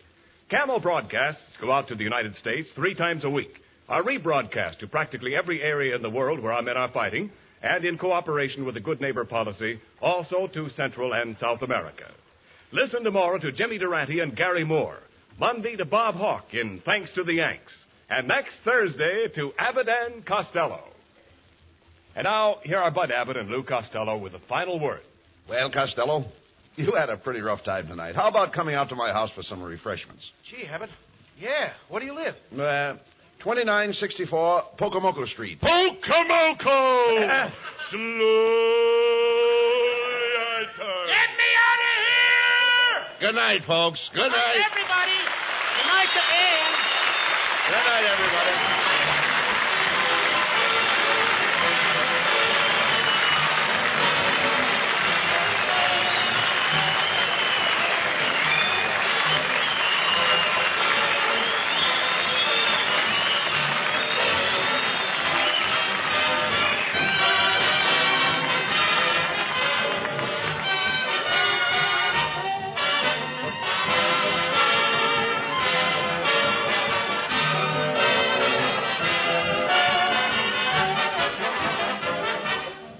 Be sure to tune in next week for another great Abbott and Costello show. And remember, Camels are worth asking for every time.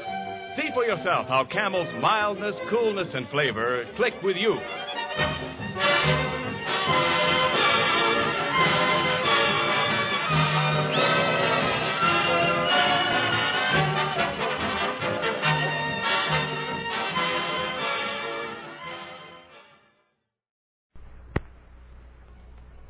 The Abbott and Costello program.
Well,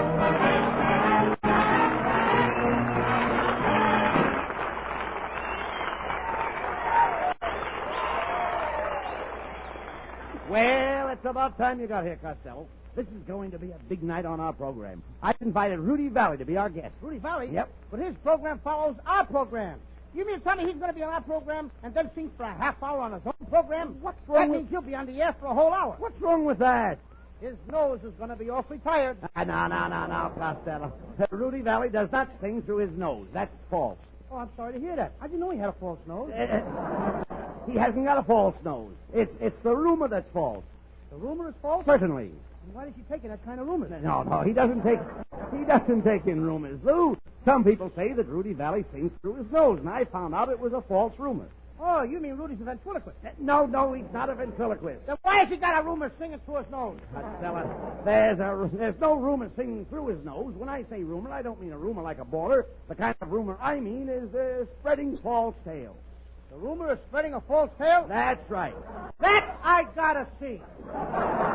See what? I'd like to see Valley singing through his false nose while his rumor sits there wagging his false tail. Look, Costello, for the last time I'm trying to tell you there's a false tail on Valley's nose. Oh, now he's got a tail on his nose. Costello, please. Who's he rooming with? Mickey Mouse? Will you stop talking like an idiot? Look, Abbott, tell me what thing. Rudy Valley's got a nose, hasn't he? Yes. And he sings through his nose, don't he? No, that's a rumor. Does the rumor sing? No. Then what is he doing in his nose? The rumor is not in his nose. The rumor is on his nose. Where some people won't go to find a place to live. Quiet. Hey, quiet, Costello. Now, that may be Rudy Valley now. Come in. Good evening, gentlemen. I am Professor Melonhead. Melonhead, eh? And you look it, too. Hey, Abbott, tap this guy on the skull and see if he's right. Costello, behave yourself. What can we do for you, Professor? Sir, I'm Mr. Rudy Valley's cultured advisor. Yes, sir, it is my duty to investigate the mentality of those with whom Mr. Valley comes in contact. You see, Mr. Valley only associates with highbrows. Eyebrows? Yes. I can see that. Your brow runs all the way back to the back of your neck. Yes. That is a beautiful head of skin. All right. Please, Who tightens it for you? Costello, please. I should say who shines it. Never mind that, please. It's a lovely polish. All right. The man is bald. That's not his fault. Just what do you have in mind? Yes. Not only bald, but bold. All right, bold. All right. He's a bold. Yes. Something else. He's a professor, yes. By the way, what do you have in mind, Professor Melonhead? I have come here expressly to improve Mr. Lucas Costello's diction so that he will be fit to converse with Mr. Valley. Now, you, sir, I know. You're Mr. Bud Abbott, right? Yes. Mm-hmm. Well, if you know him, then you should know me. Oh, of course I know you. I never forget a... Face? What is that thing? Oh, a face, of course. You see, my dear boy, you are proof positive of the Darwinian theory of evolution. And I'll prove it to you. First, in evolution came what? The primeval ooze, then the amoeba, then the ape, chimpanzee, orangutan, gorilla, then the Pithecanthropus erectus, then the Neanderthal man, the Java man, the Theo-Magian man, the missing link, then you, and then the human race. Abbott, I am about to plug a melon. Professor, I'm afraid that Costello resents your remarks. He's right. Abbott is absolutely right. I resemble those remarks. Resemble, my. What English? And you expect to entertain Mr. Valley, a man of infinite culture, the antithesis of everything you misrepresent, resemble? The moment I use polysyllabic conversation, Mr. Costello, you commit a faux pas. Why do you attempt intelligent repartee in the extemporaneous manner when your intelligence quotient is -0, sir? Why don't you admit to the status of a non-compass mentis non-entity? That's a lie! I never sing with the back room door without unless it's locked or unlocked or something. Mr. Costello, that is a deliberate misconception, and I accentuate the positive. Why, any word of more than one syllable ruins your equilibrium. Costello, you don't even know what a syllable is, do you? Yes, sir. Do you know what a syllable is? Yes, sir. Well, tell us, what's a syllable? A syllable... I'll give you a chance to tell us. What's a syllable? A syllable... Now, speak right up and tell it, ladies and gentlemen. A syllable... Everybody knows what it is. Now, we want to know whether you know what it is or not. I know what it is. That's fine. Go ahead and speak up. A Now, take your time. Don't rush. A syllable... Don't hurry yourself now. A syllable... You do know what it is, of course. Will you let me say it? That's it. One word at a time. I'm talking too much, ain't I? Now, go ahead. Tell the folks what's a syllable. You don't mind if I get a word in here, do you? Look, go ahead. I'm kind of gabby, ain't I? All right. Now, what is a syllable? A syllable is a sound, right? See what I mean? Yes. A sound formed by letters of the alphabet placed in juxtaposition one to the other. Now, how many letters in the alphabet? Do you know? There's about... No, there's not about. There's a definite number. How many letters in the alphabet? 35, maybe? No. 34? No, there are not 34. Now, for example, let's go right here. Now, the letters of the alphabet placed in juxtaposition form what? They form syllables, right? Now, how many syllables in a one-syllable word? One. A two-syllable word? Two. A four-syllable word? Three. No. The middle syllable of four. What's the middle syllable in a four-syllable word? The middle syllable? The middle syllable. What is it? That's, The middle syllable? There is no middle syllable. I'll put one there! That's the trouble with you, Mr. Costello. You see, the trouble is your enunciation and your grammatical construction. When you put the past participle in the subjunctive mood, you inadvertently split your infinitive. Now, when you split the infinitive, what happens to your predicate? You pulled the predicate down so the infinitive won't show. I'll tell you, my dear boy, in 2 words, exactly what's wrong with Lou Costello. Your reasoning capacity is infinitesimally inadequate. You're becoming more and more ridiculously insipid every moment, and your inherent miscalculations. Together with that, you have a very irascible way of displaying before cultured ladies and gentlemen your inveterate propensities and your ridiculous idiosyncrasies. You cause chagrin and consternation, I may say, amongst your most ubiquitous friends, if you should happen to be possessed of a friend, which I doubt. Now, do you know what you are? Yes. What? I'm a period to a lousy conversation.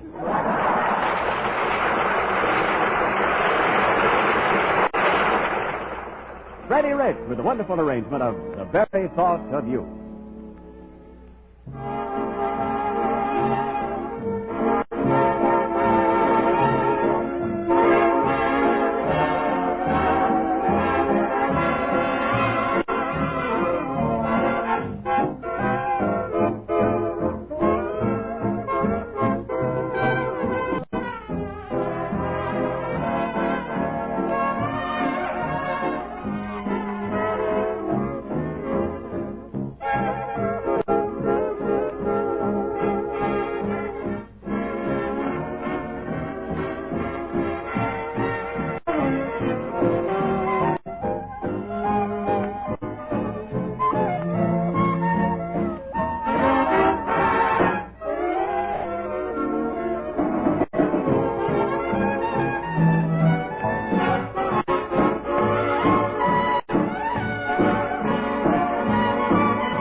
Come in.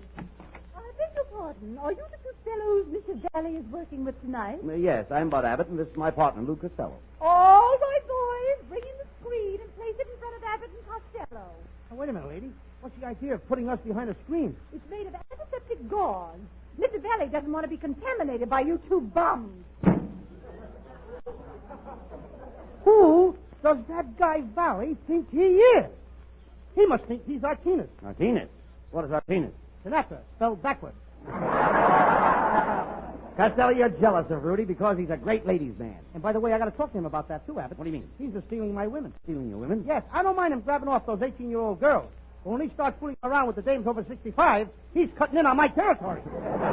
Nonsense, Costello. And yours, too. Look, Rudy Valley can't help it if women like him. He has such beautiful wavy hair. Why shouldn't he have wavy hair? He sleeps all night with his head in the Venetian blind. You want to answer the door, Lou, or not? Yes, go ahead. All right, stand back. I think it must be Valley. Come in. Good evening, gentlemen. Allow me to introduce myself. I am Mr. Valley's personal business manager. I am Eustace P. Dink. Dink? Dink. Did you say dink? Yes, Dink, Dink, Dink. Dink, dink, dink, went the trolley. The clank, clank, clank, went the trolley. Quiet, Costello. Please. Costello, ask Mr. Dink if he'd like a drink. Okay. I'll fix Mr. Drink the Dink. I mean, a dink the drink. I mean, I'll get a drink for drink the dink. I'll bring him a sandwich. Please, gentlemen, I just came over here to leave this pail of melted butter. Mr. Valley wants you to pour the butter on the strip. Pour melted butter on the strip? What's the idea? Mr. Valley likes plenty of butter on his corn. Hold me back, Abbott, before I give Mr. Dink a clunk on the conch with a crunch. All right. Forget about that, Costello, and pour the drinks. Okay, Abbott, I'll take the salt glass. No, you don't. That drink stinks. What? I said that drink stinks. Must be the cheap gin you've been using. Never mind that. Go ahead. I'll forget about the drinks and let's get down to business. I brought over Mr. Valley's head writer to put some jokes in the script. Will you step in here, C.B.? I am so dandy. As a gag man, I am dandy. Quiet. It's Kitzel. Yes. Now, wait a minute, Kitzel. What's the matter? You don't write jokes for Valley. Oh, yes, I do. Yes, I do. I just wrote a joke this morning. Listen to this one. It's going to fracture you. What's got 4 wheels and flies? All right, I'll ask you. What has 4 wheels and flies? A garbage wagon. I'm killing myself. Saving me the trouble. Now, wait a minute, Costello. Kitzel may have some better jokes. You can't But tell. I know a better joke than he does. Listen, Kitzel. Yes. What happened to the rat that crawled into the barrel of molasses?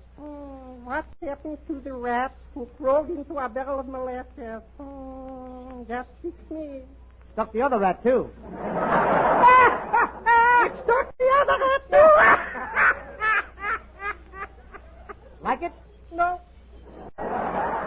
Look, Kitzel, did you bring some jokes over for our script? Oh, yes, indeed. Now, here is one joke what Mr. Valley insists that you put in.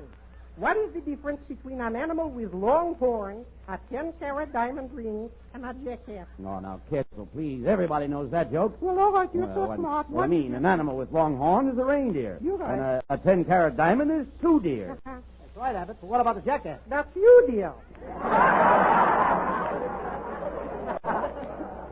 That's just a rumor. I'm wearing a false tail. Come in. Step aside, everybody. Mr. Valley is about to enter the studio. Everybody, prepare yourself. You too, fat boy. What do you want me to do? Please remove your hat and shoes, kneel down, and face the east. Your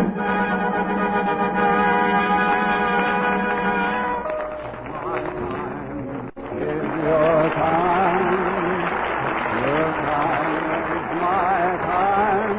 Will you cut it out? What are you applauding for? Now listen, Valley. What do we got? Back doors here. Oh, hello.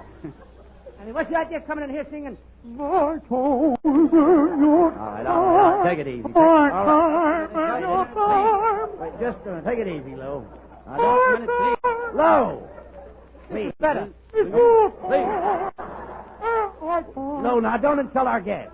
Will you two ushers please take your places in the aisles where you belong? Abbott. Thank you, fellas. Everybody wants to save me. Let me at that guy. I'll knock the rumor right out of his nose. Costello, that's no way to talk to Rudy Valley. He came over here to help us with our program. Yes, I was led to believe I was welcome, so I pranced right over here. Well, you can pick up your own and prance right out again.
We know a lot of you like the sound of the words XGI.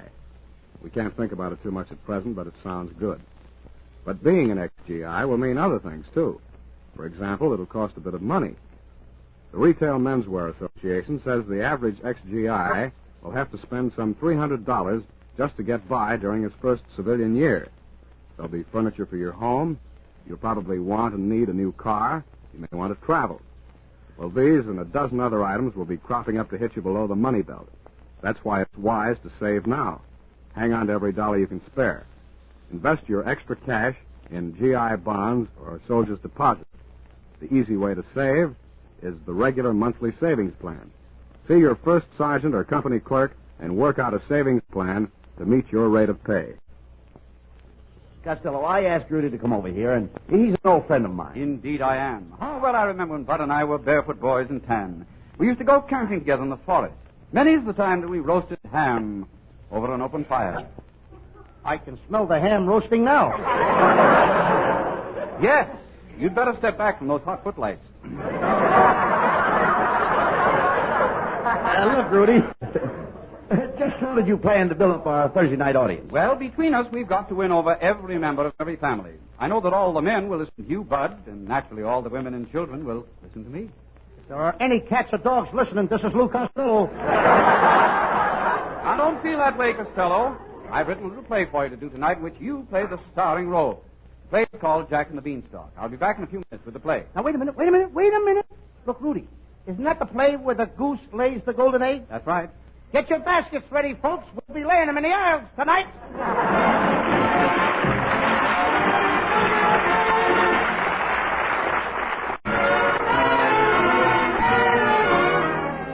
Lovely Connie Haynes sings Accentuate the Positive. Gather round me, everybody.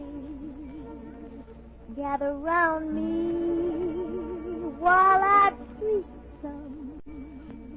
Feel a sermon coming on me.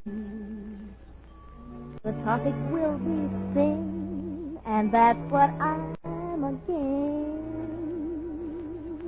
If you wanna hear my story, then settle back and just sit tight while I start reviewing the attitude of doing right. You gotta accentuate the positive feeling. Mine is a negative. Latch on to the affirmative. Don't mess with Mr. In Between. You've got to spread joy up to the maximum. Bring blues down to the minimum. Have faith, the pandemonium liable to walk upon the scene. To illustrate my last remark, Jonah in the whale, Noah in the ark. What did they do just when everything looked so dark? Man, they said we'd better accentuate the positive feeling. Mine is the negative. Latch on to the affirmative. Don't mess with Mr. In Between. You've got to accentuate the positive feeling. Mine is the negative. Latch on to the affirmative. Don't mess with Mr. In Between. No, don't mess with Mr. In Between.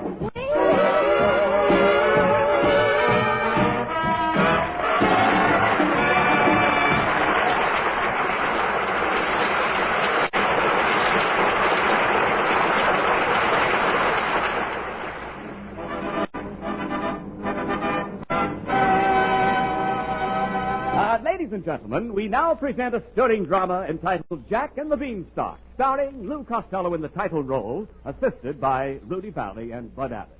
As Costello is the head man, he naturally gets the fat part. And let us listen to this fat head.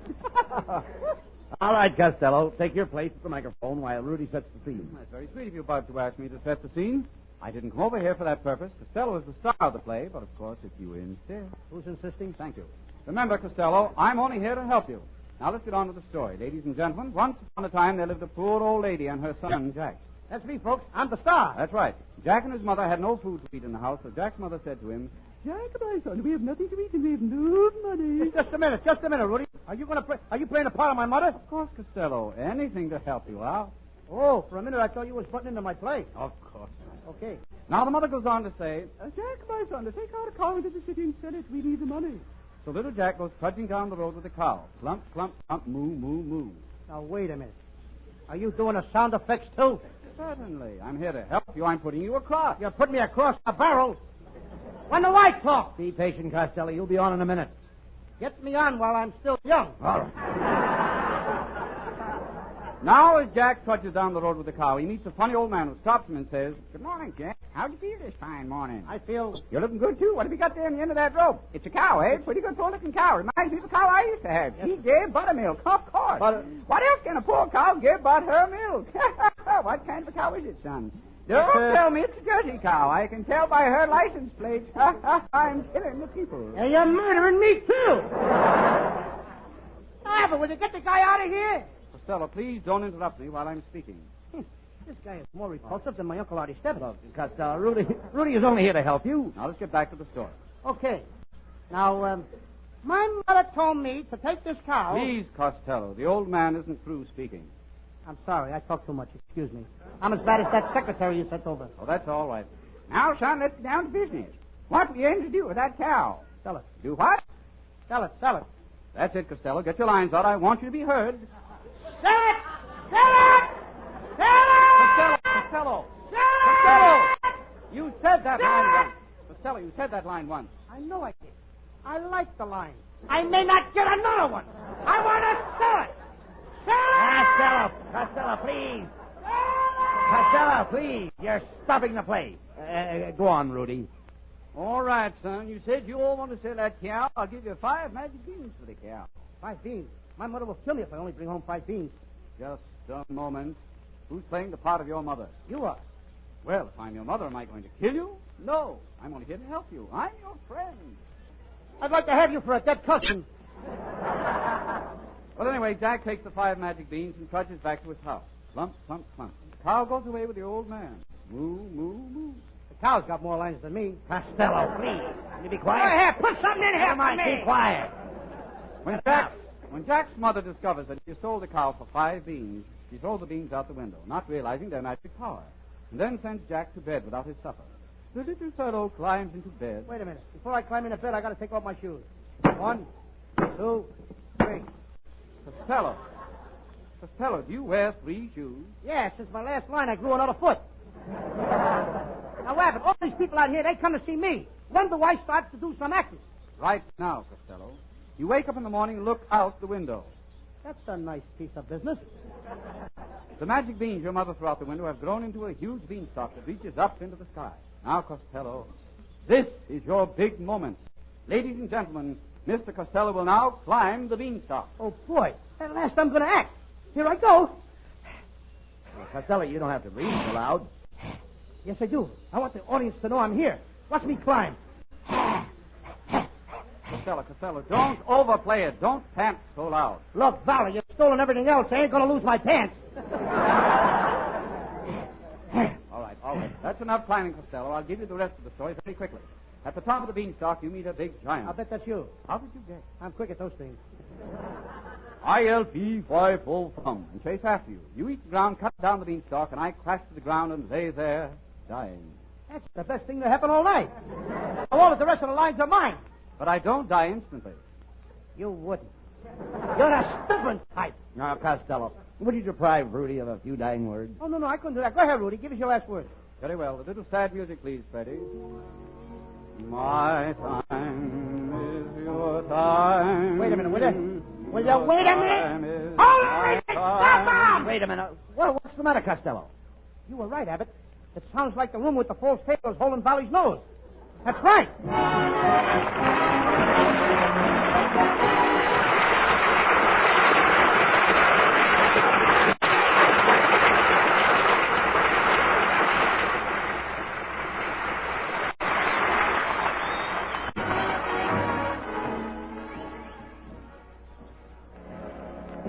Tonight, Connie Haynes sings a beautiful ballad for I'm Making Believe.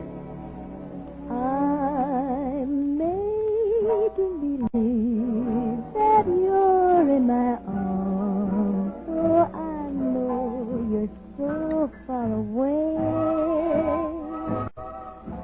Making believe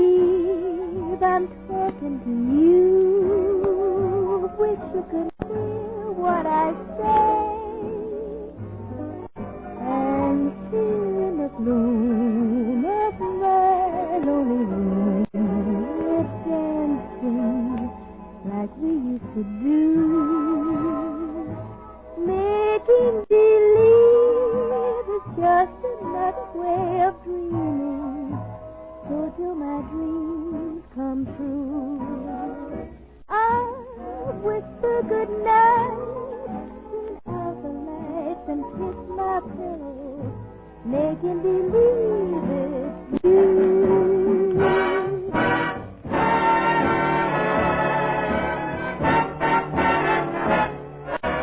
Making believe that you're in my arms.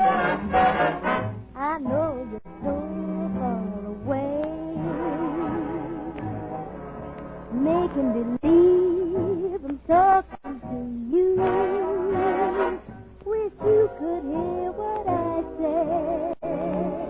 And here in the bloom of my lonely room, we're dancing like we used to do.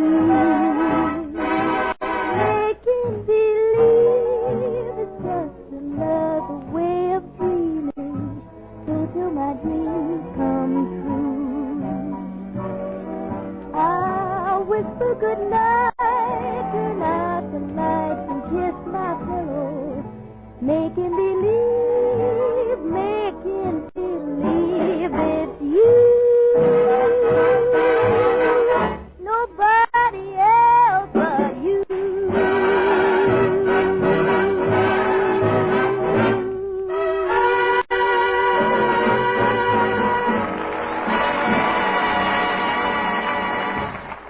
This is the Armed Forces Radio Service.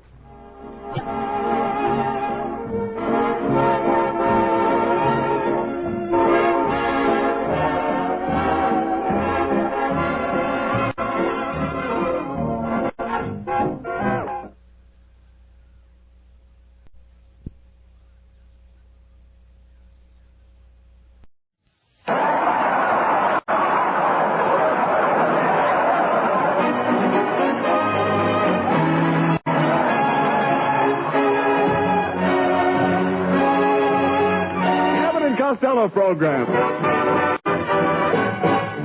Listen to the great rhythms of Freddie Rich and his orchestra, the swinging singing of Connie Haynes, and that generous, grubby little goblin.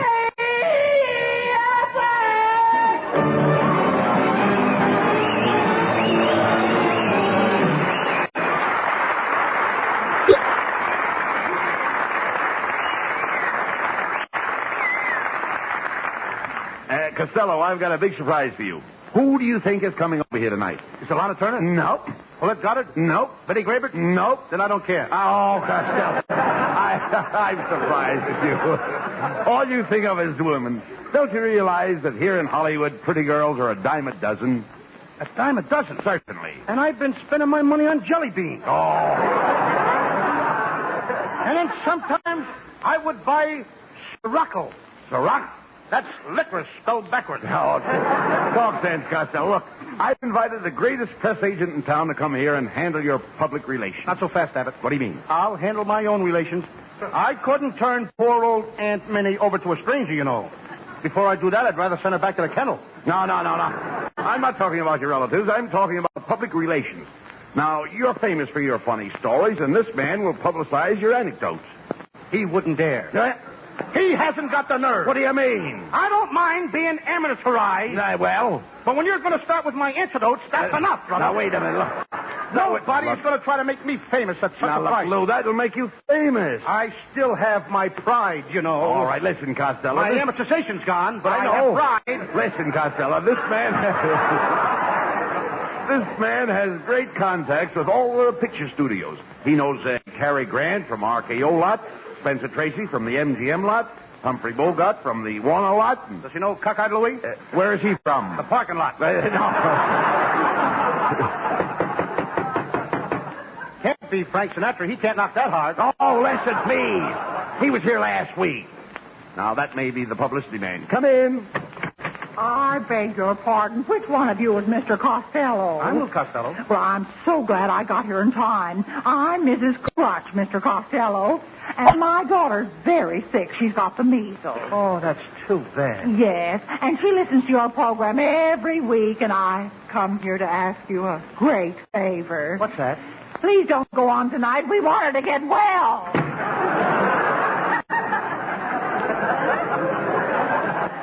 How do you like that?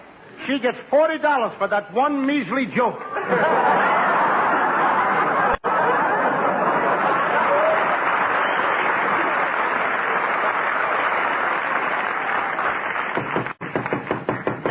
Frank Sinatra, although it's awful loud for a knock. That was last week. I gotta get him in. All right, Holmes. Come in. Good evening, Mr. Abbott. Is this your partner, Mr. Costello? That's him. I don't blame him. Certainly is. Now, wait a minute, Abbott. Who is this guy? That's the publicity man. My name is Needle, but that's not the point. I understand you need a man to handle your business and the publicity. Could you give me that again, please? I say my name is Needle, but that's not the point. I understand that you need a man to handle your business and your publicity. Well, I thought... All right, I'll take the job. I certainly talked him into that one, didn't I? All right, now let's discuss my salary. Why, a man of my standing must receive a weekly stipend commensurate with my ability. Shall we say $500? What? Thank you. I knew you'd agree to that. I didn't say nothing. Great plans for you, Costello. I have a campaign mapped out for you that will make you... Wait a minute. $500 a week. How can you afford to work so cheap? I do my own laundry. Well, now that you've signed the contract, we'll get busy with your publicity. Now, the first thing I'm going to do is get you a job on a farm so you can get some action pictures of you working on a farm. And what do I have to do? Very simple, Costello. The first thing you do is you roll out of bed at 4 o'clock in the morning, milk 20 or 30 cows, fetch a few barrels of water from the well, chop down a couple of pieces of firewood, feed the chickens, pigs, the goats, clean out the stables, and zingo, you're ready for breakfast. Could I have an extra bowl of Wheaties? Certainly, my boy. Now, right after breakfast, you overhaul the tractor, plow 5 or 6 acres ground, dig a couple of 100 sacks of potatoes, then you run over to the barn, pick a few tons of hay, then skip over to the orchard, pick 50 bushels of apples, crate them a sack of shipping, then spread the wagon load of fertilizer over the onion patch, and zingo! You're ready for lunch. I'll just have a chocolate soda. I don't want to waste any time. Chocolate soda with no straws. I'll gulp it down. I'm fast. Fine.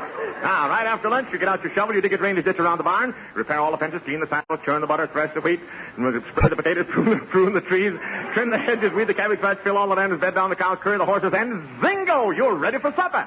All I do is eat. Now, right after supper, you hitch up the buggy and take the farmer's daughter for a romantic ride in the moonlight. Now, she's gorgeous, captivating, red-headed, a little white skin and ruby lips. You drive down the lane, you're holding her hand in yours. Suddenly, the horse stops. She moves up closer to you, put your arm around her waist, lift her ruby lips up to yours, and then, you know what to do? Zingo! I'm ready for lunch.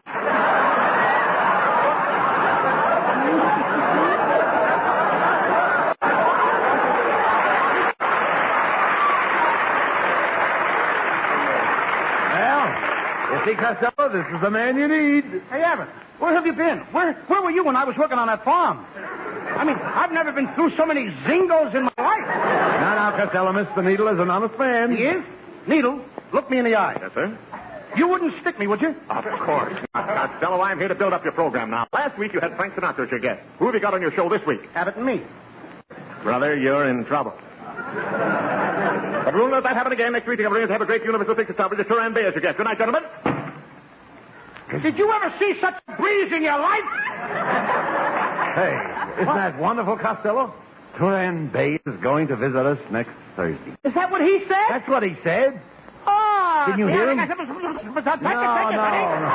No, he'll be here next Thursday. Oh, he'll be here next Thursday? Yeah, Turan Bay. Guy cooks some turkey, don't he? That's right. Well, in that case, I'll have to talk turkey to him. Gobble, gobble, gobble. Oh, quiet, Costello. Turan Bay is not a turkey. He's a Turkish gentleman, and he speaks English. He's a linguist. He's familiar with many tongues. He's familiar with lots of tongues? That's right. He's a linguist. He ain't no linguist. He's a delicatessen. No. Tongues are languages. Tongues are languages? That's right. Well, so long, Abbott. Where are you going? I'm going to get a language sandwich on rye bread with mustard.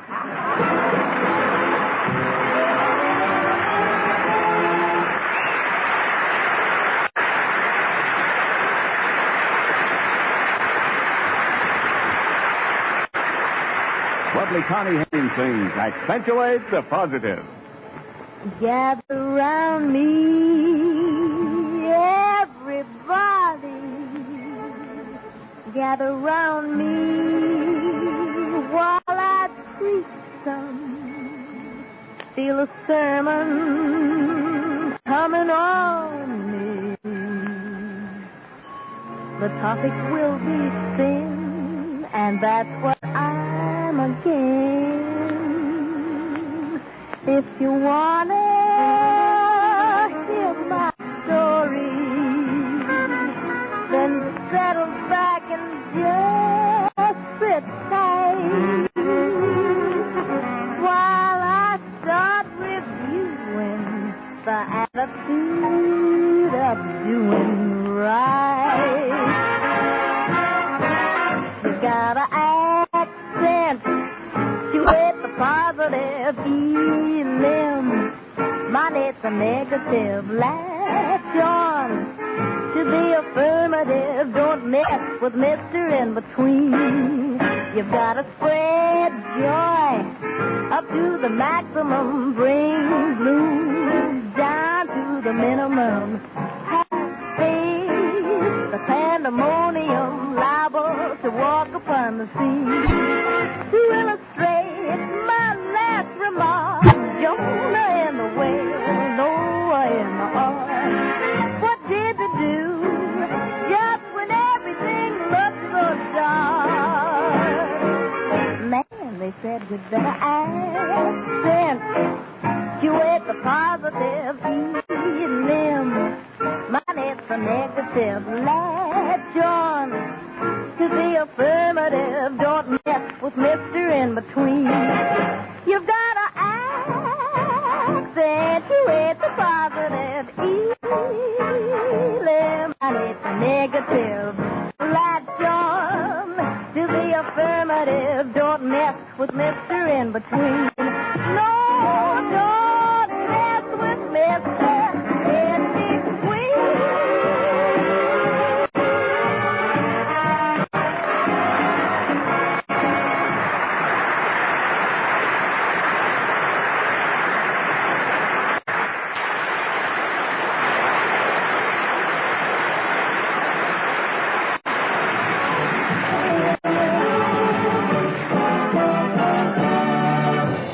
Abbott.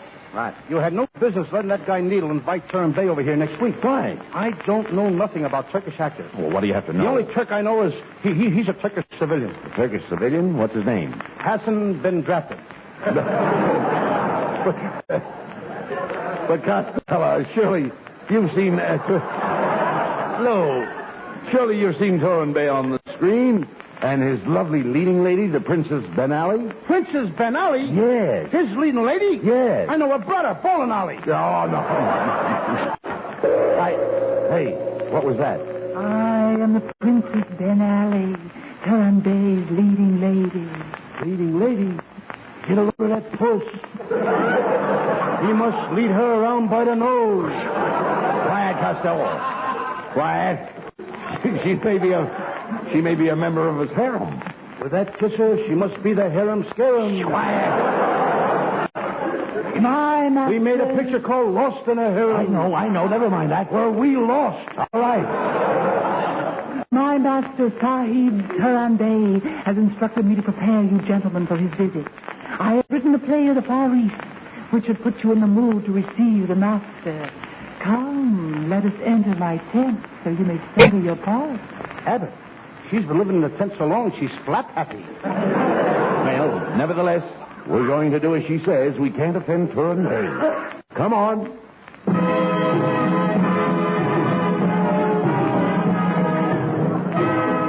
Ladies and gentlemen, through the courtesy of Turn Bay, we now present a soggy-sagging saga of the Sahara, starring Abbott and Costello and the Princess Ben Ali, entitled The Two Bedouins, or It's Time to Change the Sheets.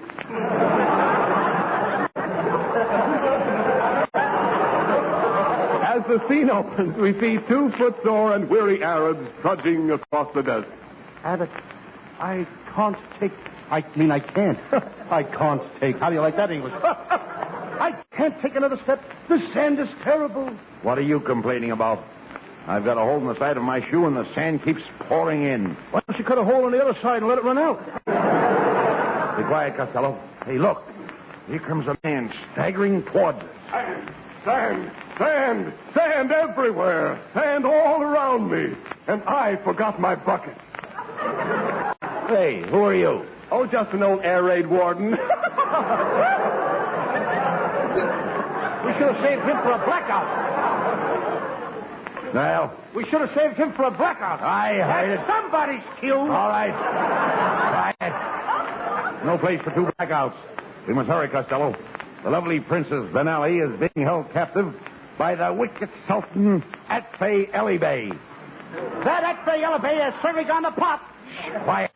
We're approaching the Sultan's tent. Help! Help! Save me! Save me! Costello, that's the voice of the princess.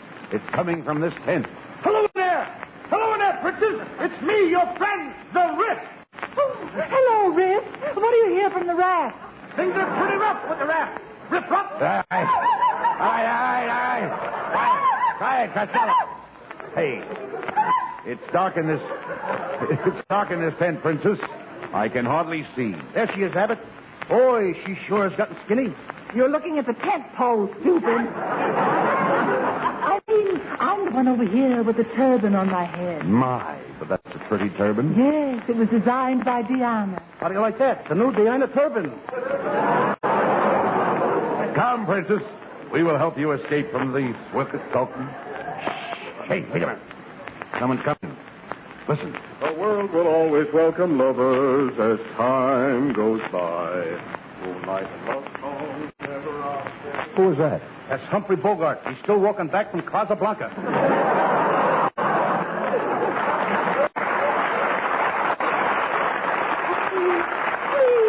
Please, you must get me out of here. The Sultan is going to sell me as a slave. Don't worry, Princess. We'll help you escape. But it's 500 miles across the desert. Do you have a car? No. Do you have a jeep? No. Well, do you have horses? No, but I got a wagon. But who's going to pull the wagon? My little Pekingese dog. Why, how can a little Pekingese dog pull the three of us in a big wagon? We got whips. Somebody's coming. Hey, it's the Sultan at Ellie Bay. So, I catch you red-handed trying to steal the beautiful princess. Aha! Oh, a double feature. Hey, Abbott, when I give the signal say, I'll stay the I'd slay. You get it? Put out the lights. Yeah. All right, come on, Costello. I've got the Sultan's horses. Let's go. Okay. Hey, Abbott, don't look now, but my horse's head is... You dummy, turn around in your saddle. Horses, stop! I got those things trained. No, we did it, Costello. We escaped from the Sultan and saved the beautiful princess. Now, this is the last scene. You gently lift the princess from her horse. You caress her slowly. Lift her veil. Then, what do you do? Zingo! I'm ready for lunch.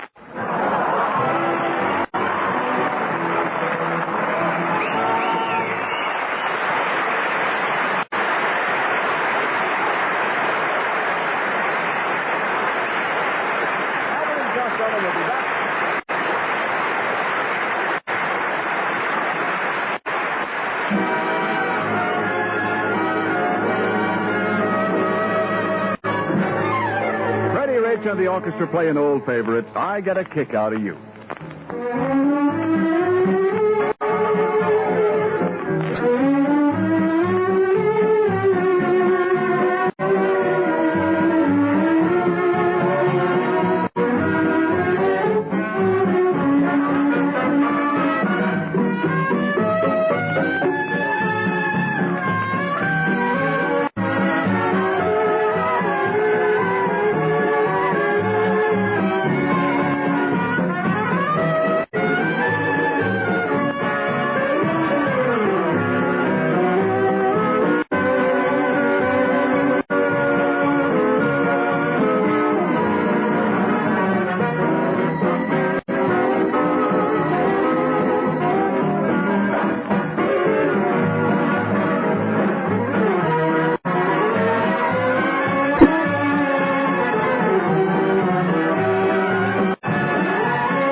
Bésame mucho. Each time I cling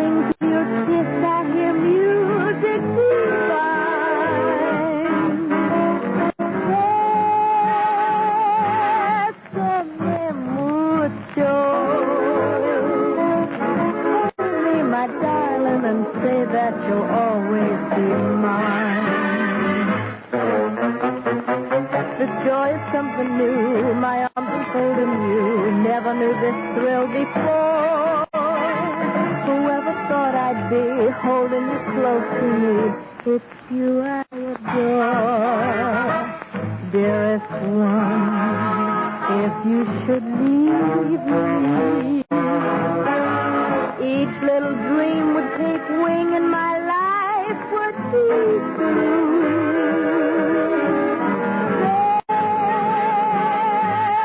Bésame mucho. Love me forever and make all my dreams come true. The joy is something new. My arms enfolding you. Never knew this thrill before. Whoever thought I'd be holding you close to me, whispering it's you I adore. Dearest one, if you should leave me, each little dream would take wing and my life would be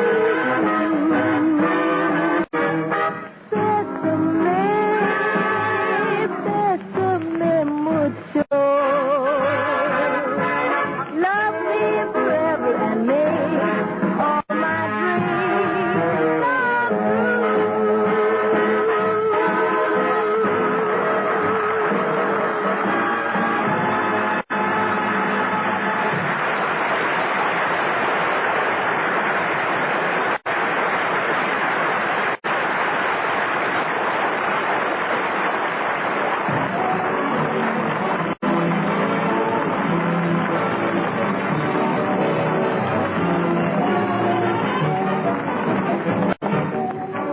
And now here are Bud Abbott and Lou Costello with the final word. Thanks, Ken. Well, Costello, you did a grand job of acting tonight. And your two little daughters, Patty and Carol, and our listeners are going to be mighty proud of you, Lou. Thank you, Abbott. And remember, I was working under a handicap. A handicap? Yes, I have no talent. Hello. Hello, Mr. Costello. This is Mrs. Clutch. Hey, Abbott. Clutch just slipped in again. You remember me, the lady whose daughter has the measles? Oh, yeah. Well, we just listened to your show. Is your daughter any better? No, now I've got the measles. Good night, folks. Good night, everybody.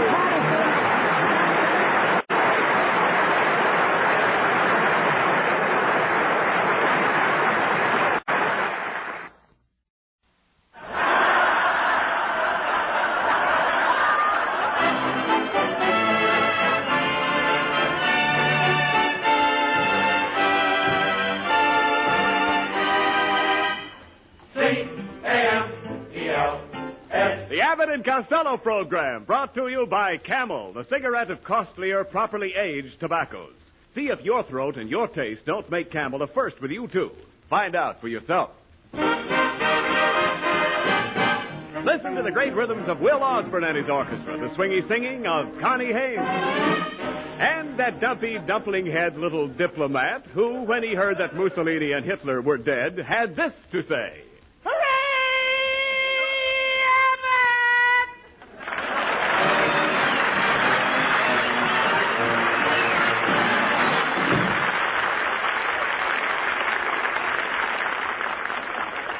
Well, Costello,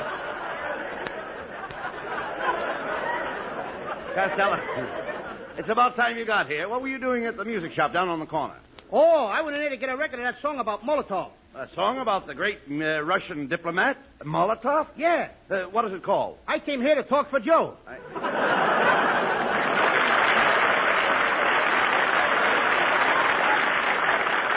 Costello, you're getting dumber every day. I think you could tell everything you know in 5 minutes. I could tell everything the both of us know, and it wouldn't take any longer. Never mind that, Costello. You've been acting very peculiar since we started our picture at the MGM. This is going to kill a lot of people. Yes, I'm afraid you're getting very conceited. I am not conceited. I'm the same talented, lovable, high-class big shot I've always been. I was right. You are stuck up. Why, yesterday, you even autographed one of your own pictures, and to yourself. Well, I had to do it, Abbott. I always wanted a picture of me. What did you write on that picture? With love, from one handsome guy to another. Costello, you are a swell-headed, pompous egomaniac. Abbott, I wish you'd tell that to my scoutmaster. Why? He thinks I'm a jerk. Oh. Costello, you are becoming impossible.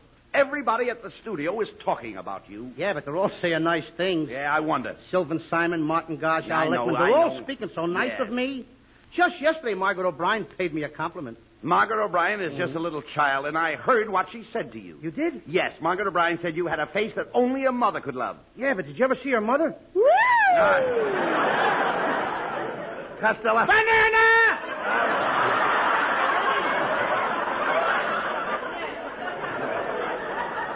Come here, Costello. You know, the way you've been chasing the girls at the studio set is disgraceful. Those actresses don't want to be bothered with you. You're not the romantic type. Oh, is that so? Well, Judy Garland, she thinks I'm a great romantic lover. She said I reminded her of Rooney. Judy Garland said you reminded her of Rooney? Well, she didn't use them words, but she said every time I kissed her it was like getting a Mickey. Listen, Costello, you're a comedian. You'll never be a lover in pictures with your face. Now, what's wrong with my face? I'm getting prettier every day. I'm getting so pretty that I'm even making my own mother jealous. Oh, Costello, how could you make your mother jealous? She looks at me and gets jealous at the other mothers. Costello, nobody is jealous of you. Why, even your new girl, Mabel Mustard Plaster, doesn't give a hoot about you. Is that so? Yes. Well, it so happens, Abbott, that Mabel Mustard Plaster is stuck on me. Last night, her... I don't get it. It so happens that last night, her and me sat in front of the fireplace and watched the coals turn red. Do you know what made those coals turn red? Nothing that we was doing. Tell me, Costello, when you first met Mabel, were you infatuated? No, but she was about half plastered. Costello, you don't understand. I mean, when you started to woo Mabel, were you smitten? Oh, certainly I was smitten. We were both smitten. You don't think I woo standing up, do you? No. Oh, you idiot. I was smitten right by the fireplace.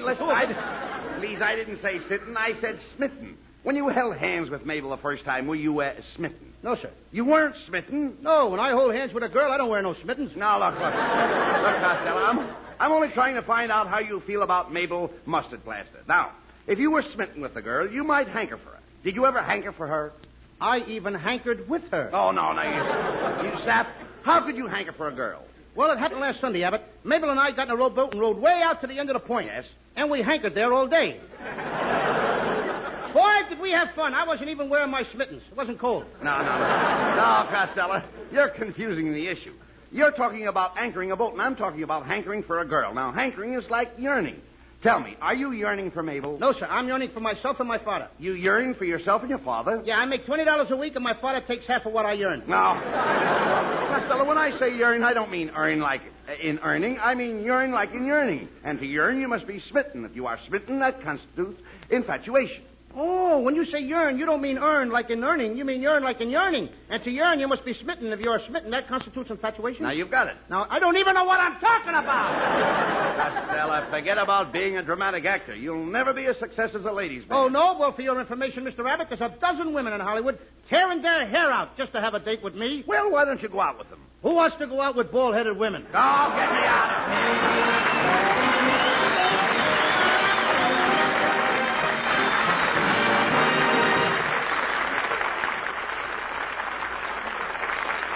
A soldier in Okinawa is lighting a camel, and so is a soldier in Stuttgart, and a welder in Detroit, and a debutante in New York, and her grandmother.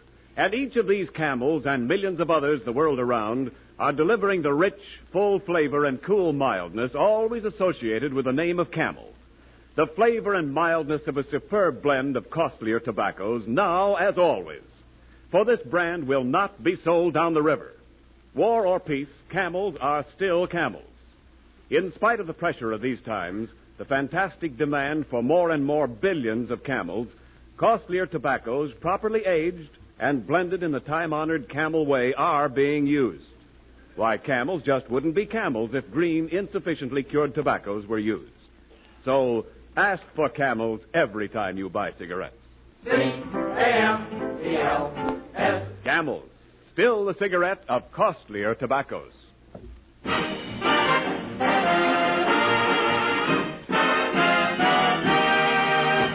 Folks, last week at rehearsal, a young fellow walked in the studio and started singing, and nobody stopped him. Up until a short time ago, he was an aerial gunner in a B-17, and nobody stopped him there either. And after you folks hear him tonight, I don't think you'll ever want him to stop.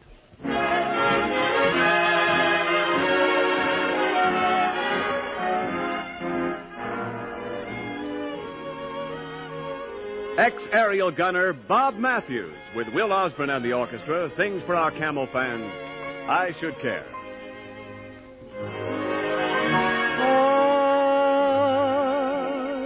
I should care. I should go around weeping. I should care. I should go without sleeping. Strangely enough, I sleep well, but for a dream or two, and I count my sheep well. Honey, how she can lull you to sleep. Oh, I should care. I should let it upset me. I should care. But it just doesn't get me. Maybe I won't find someone as lovely as you. Oh, I should care. And I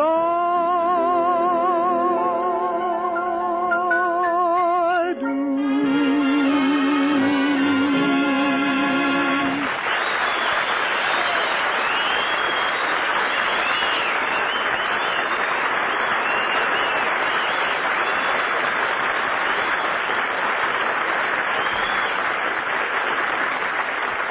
Whoa! Abbott!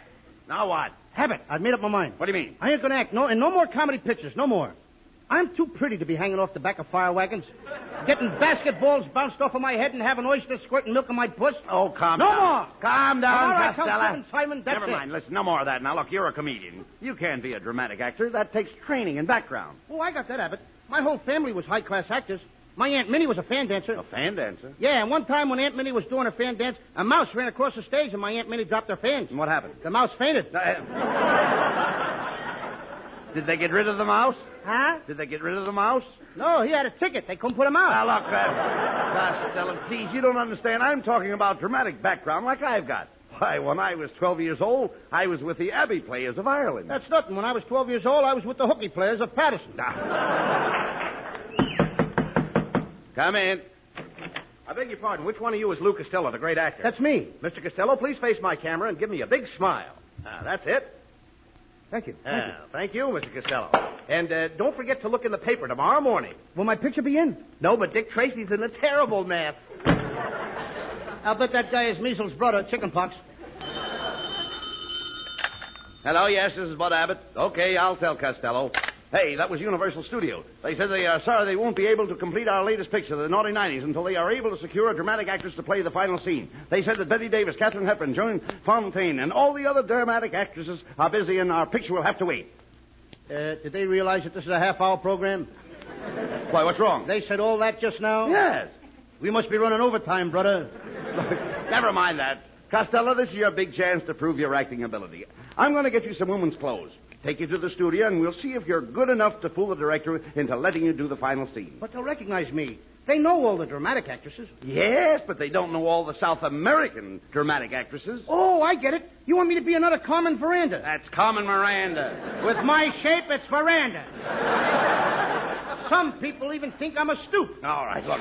Come on, Costello. I'll take you to Professor Melonhead's School of Spanish Acting and have him coach you for the part.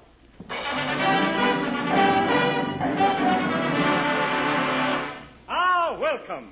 Welcome to the School of Spanish Acting, gentlemen. I am Senor Melonhead. Senor Melonhead. I've seen your Melonhead around here for 10 weeks and it's starting to get right. Now, Costello, I'm surprised at you. Senior Melonhead is a great artist. And why don't he have... where am I mixed up? Yes. Never mind, he said I got it. Thank you. Then why don't he paint... Never mind, on with the next line. What's the matter with my head? Oh, your scalp runs all the way down to your heel. Is that so? Oh, young man, I'll have you know, Costello, before I married my wife, I had hair as black as the ace of spades. Looks like your wife trumped your ace. Melonhead, was your whole family bald? No, not exactly. Of course, for many years, my mother did have a rat in her hair. That's no way to talk about your father. Costello, be quiet. Senior Melonhead, Costello wants to play the part of a pretty Spanish girl. Now, can you coach him? Can I coach him? Gentlemen, I am the greatest authority on Spanish customs. Why, I've even been a bullfighter. In my native Spain, I used to enter the arena like a matador. I faced the bull like a picador, and I fought the bull like a toreador. And they carried you out like a cuspidor. Shut up, Costello. Mr. Melonhead, yes? Did you start Costello's lessons right now? Why, of course, I'll start his lessons immediately. Here, on this piece of paper is a simple Spanish phrase. Read it, please. Okay. Muchas gracias, amigo? No, not gracious. That word is gracias. You see, in Spanish, the C is pronounced T-H. No. Gracias. You see? T-H. You see? Would you mind putting your head some... Get over there! In Spanish, the T-H... In Spanish, it's pronounced T-H, huh? That's right. It's a good thing we don't have that in English. Why? Can you imagine Bing Crosby and Gary Thooper taking Claudette Colbert in a restaurant and ordering 3 cups of toffee and 3 pieces of toasted pie? That's threat! Get out of here! Oh, come on. Who writes this? I don't know. Look, let's talk sense.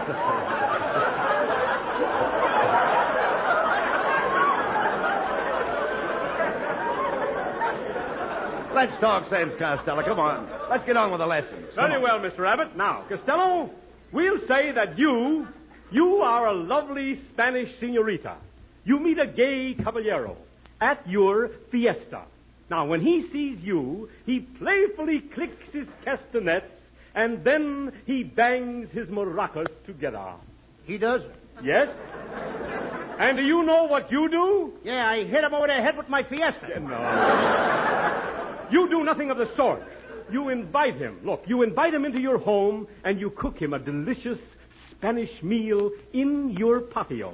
Can you remember that? I can remember when I didn't have a patio to cook in. Now.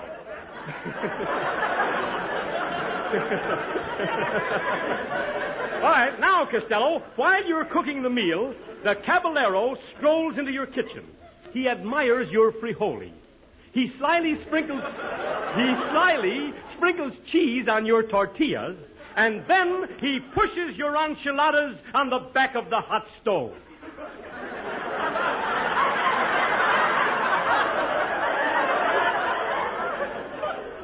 He wouldn't dare. He hasn't got the nerve. Oh, just a minute. What's the matter, Costello? Melonhead, this time you have gone too far. I didn't mind when that cab driver clicked his gasket. I said nothing when he banged his bazookas together, right in my fiesta. But when you make him push my poor old Auntie Lottie on the back of a hot stove, you have not only impugned my good name, but you have cast a smirch on the good neighbor policy, muchas gracias, without a TH, and that's that. Oh, get him out of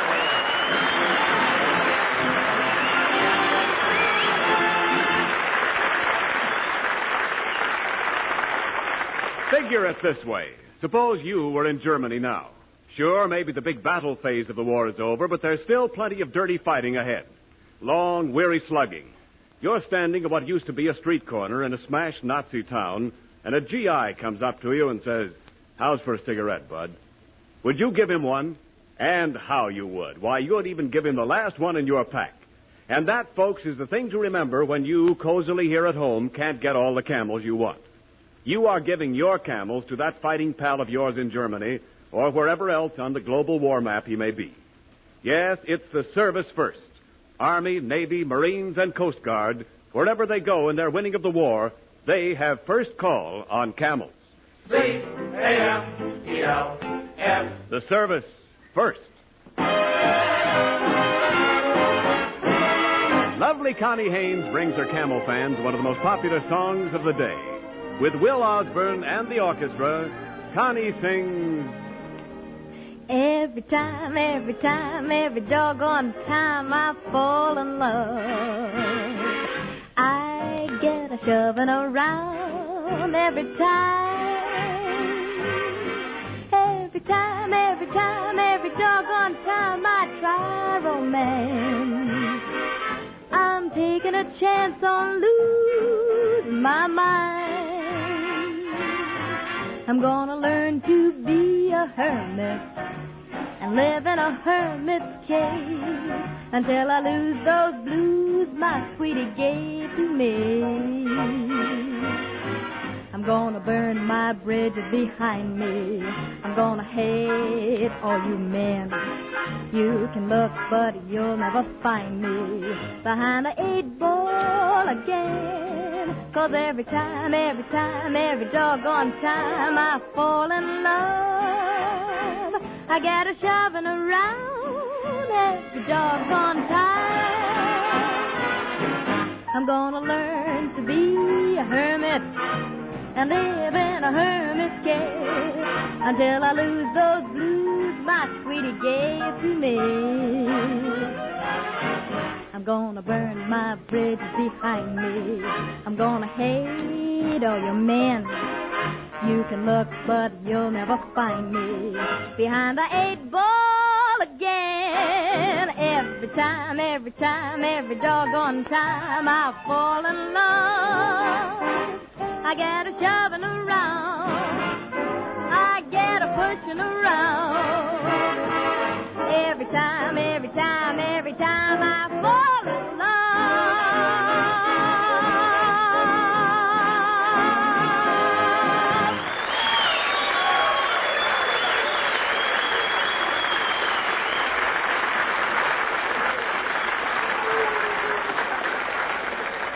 Well, Costello, here we are at the studio. Now, remember, you're dressed like a Spanish lady, so act like one. And please, straighten up. You're all stooped over. I can't help it. It's a long pull from my garter belt to my socks. Quiet. Now, remember, Costello, this is your chance to prove to the director, Mr. Technicolevich, that you're a great actress.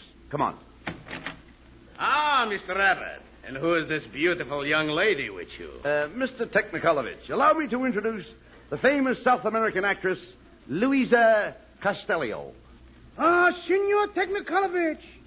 Hacienda Buenos Aires, La Cienega, Sunset and Vine. Now, what's wrong with that, The senorita does not speak English. Not a word. Mr. Abbott, she is wonderful. She is the most beautiful girl I have seen since I left home. No wonder he left home. What? Senorita, a moment ago you didn't speak English. I learned fast. Oh, senorita, you are ravishing. This is the first time I ever saw a leading lady. Stop looking at me with those eyes, brother. But it's still the first time I ever saw a leading lady with muscles. Tonight I will take you to dinner, yes? Yes. Then I take you to the theater, yes? Yes. And after that I take you to my apartment, yes? No. But, senorita, I have something to show you. I have etchings. You have etchings? Then scratch yourself, brother. I'm getting out of here. Come on, Abbott. This guy's got eczema. Now, wait a minute, senorita. Mr. Technicolevich is a great director. He can make you a star. I will give her the Lubitsch touch. If he lays a finger on me, I'll scream. Lay the finger on me. We will make a screen. Banana!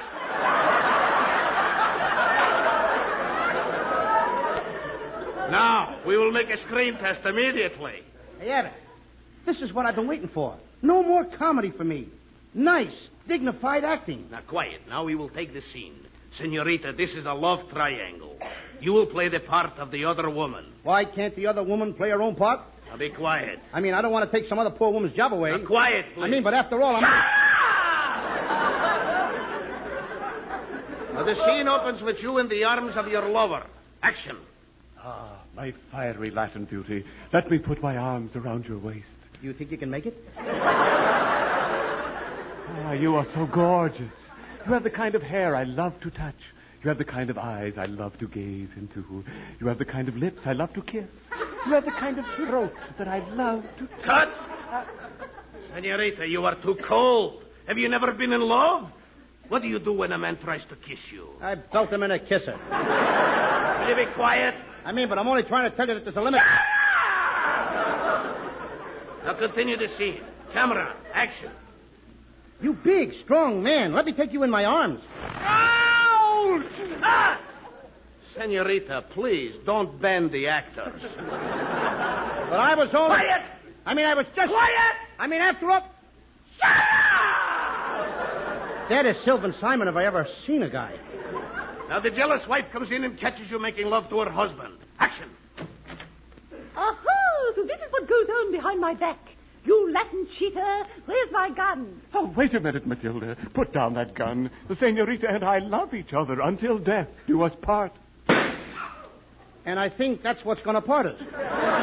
Hey, Abbott, please take me back to funny pictures. Oh, you're doing great, Costello. You'll never have to do slapstick comedy again. No more rough stuff. No more falling down to get laughs.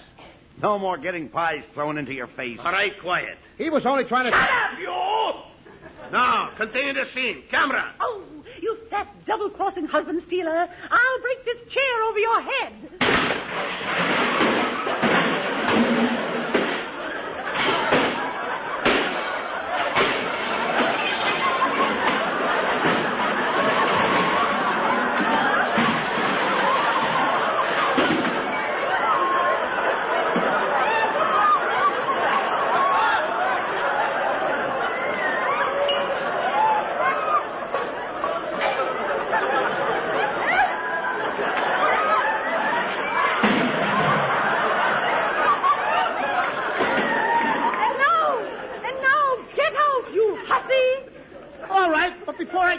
Take this lemon pie, the pie that I baked for your husband. But you use my eggs, so the pie belongs to me. It's my pie. It is not. It's my pie. It's my pie. Cut. I'll settle this. This bickering is disgraceful. Senorita Costello, give me that pie. What did you say? I want that pie. Give me that pie. Okay, but remember, you asked for it.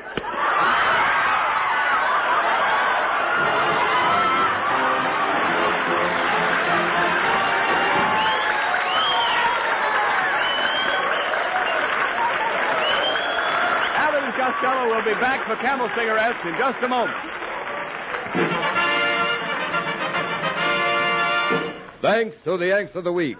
Tonight we salute Staff Sergeant Raymond Simmons of Decatur, Illinois.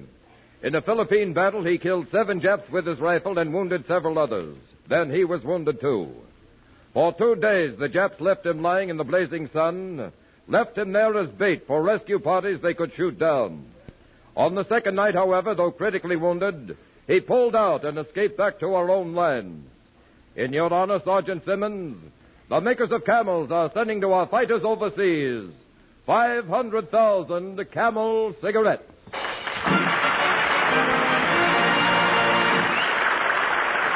Each of the 2 Camel radio shows honors a Yank of the Week by sending free 500,000 Camel cigarettes overseas. A total of more than 1 million Camels sent free each week.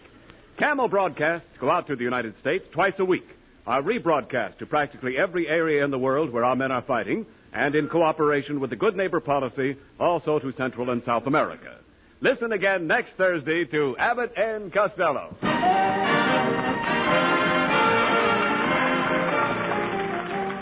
As General Eisenhower has said, every man in this Allied command is quick to express his admiration for the loyalty, courage, and fortitude of the officers and men of the Merchant Marine.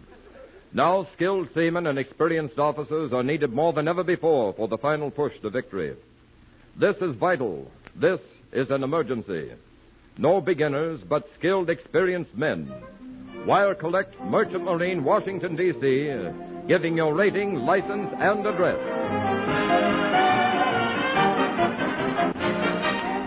And now, here are Bud Abbott and Lou Costello with the final word. How did you like your experience as a dramatic star? Abbott, you can have that dramatic stuff. I'll stick to skooking. What's cooking? Nothing much. What's cooking with you? Oh, get him out of here. Good night, folks. Good night. Good night, everybody.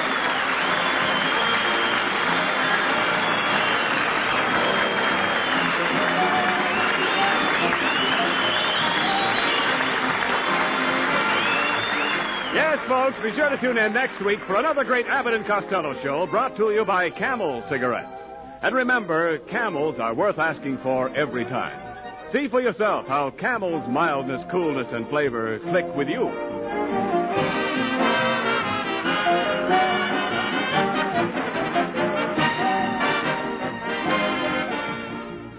Science is wonderful and all that, but one thing they haven't got around to yet is what I'd like to call smell-o-vision. Brother, how I'd like to be able to waft the fragrance of Prince Albert smoke over this microphone and right to your critical nostrils.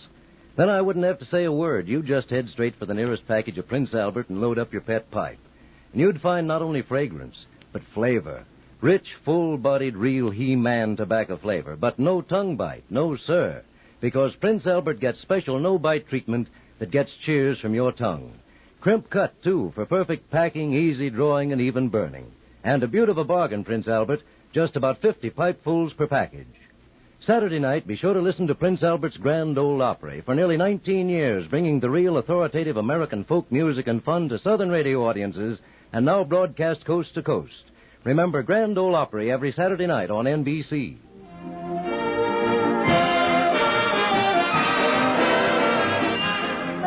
The Abbott and Costello Show for Camel Cigarettes will be back at this very same time next week. Don't miss it. This is Ken Niles in Hollywood wishing you all a pleasant good night. This is the National Broadcasting Company. Thank you for listening. Please like and subscribe.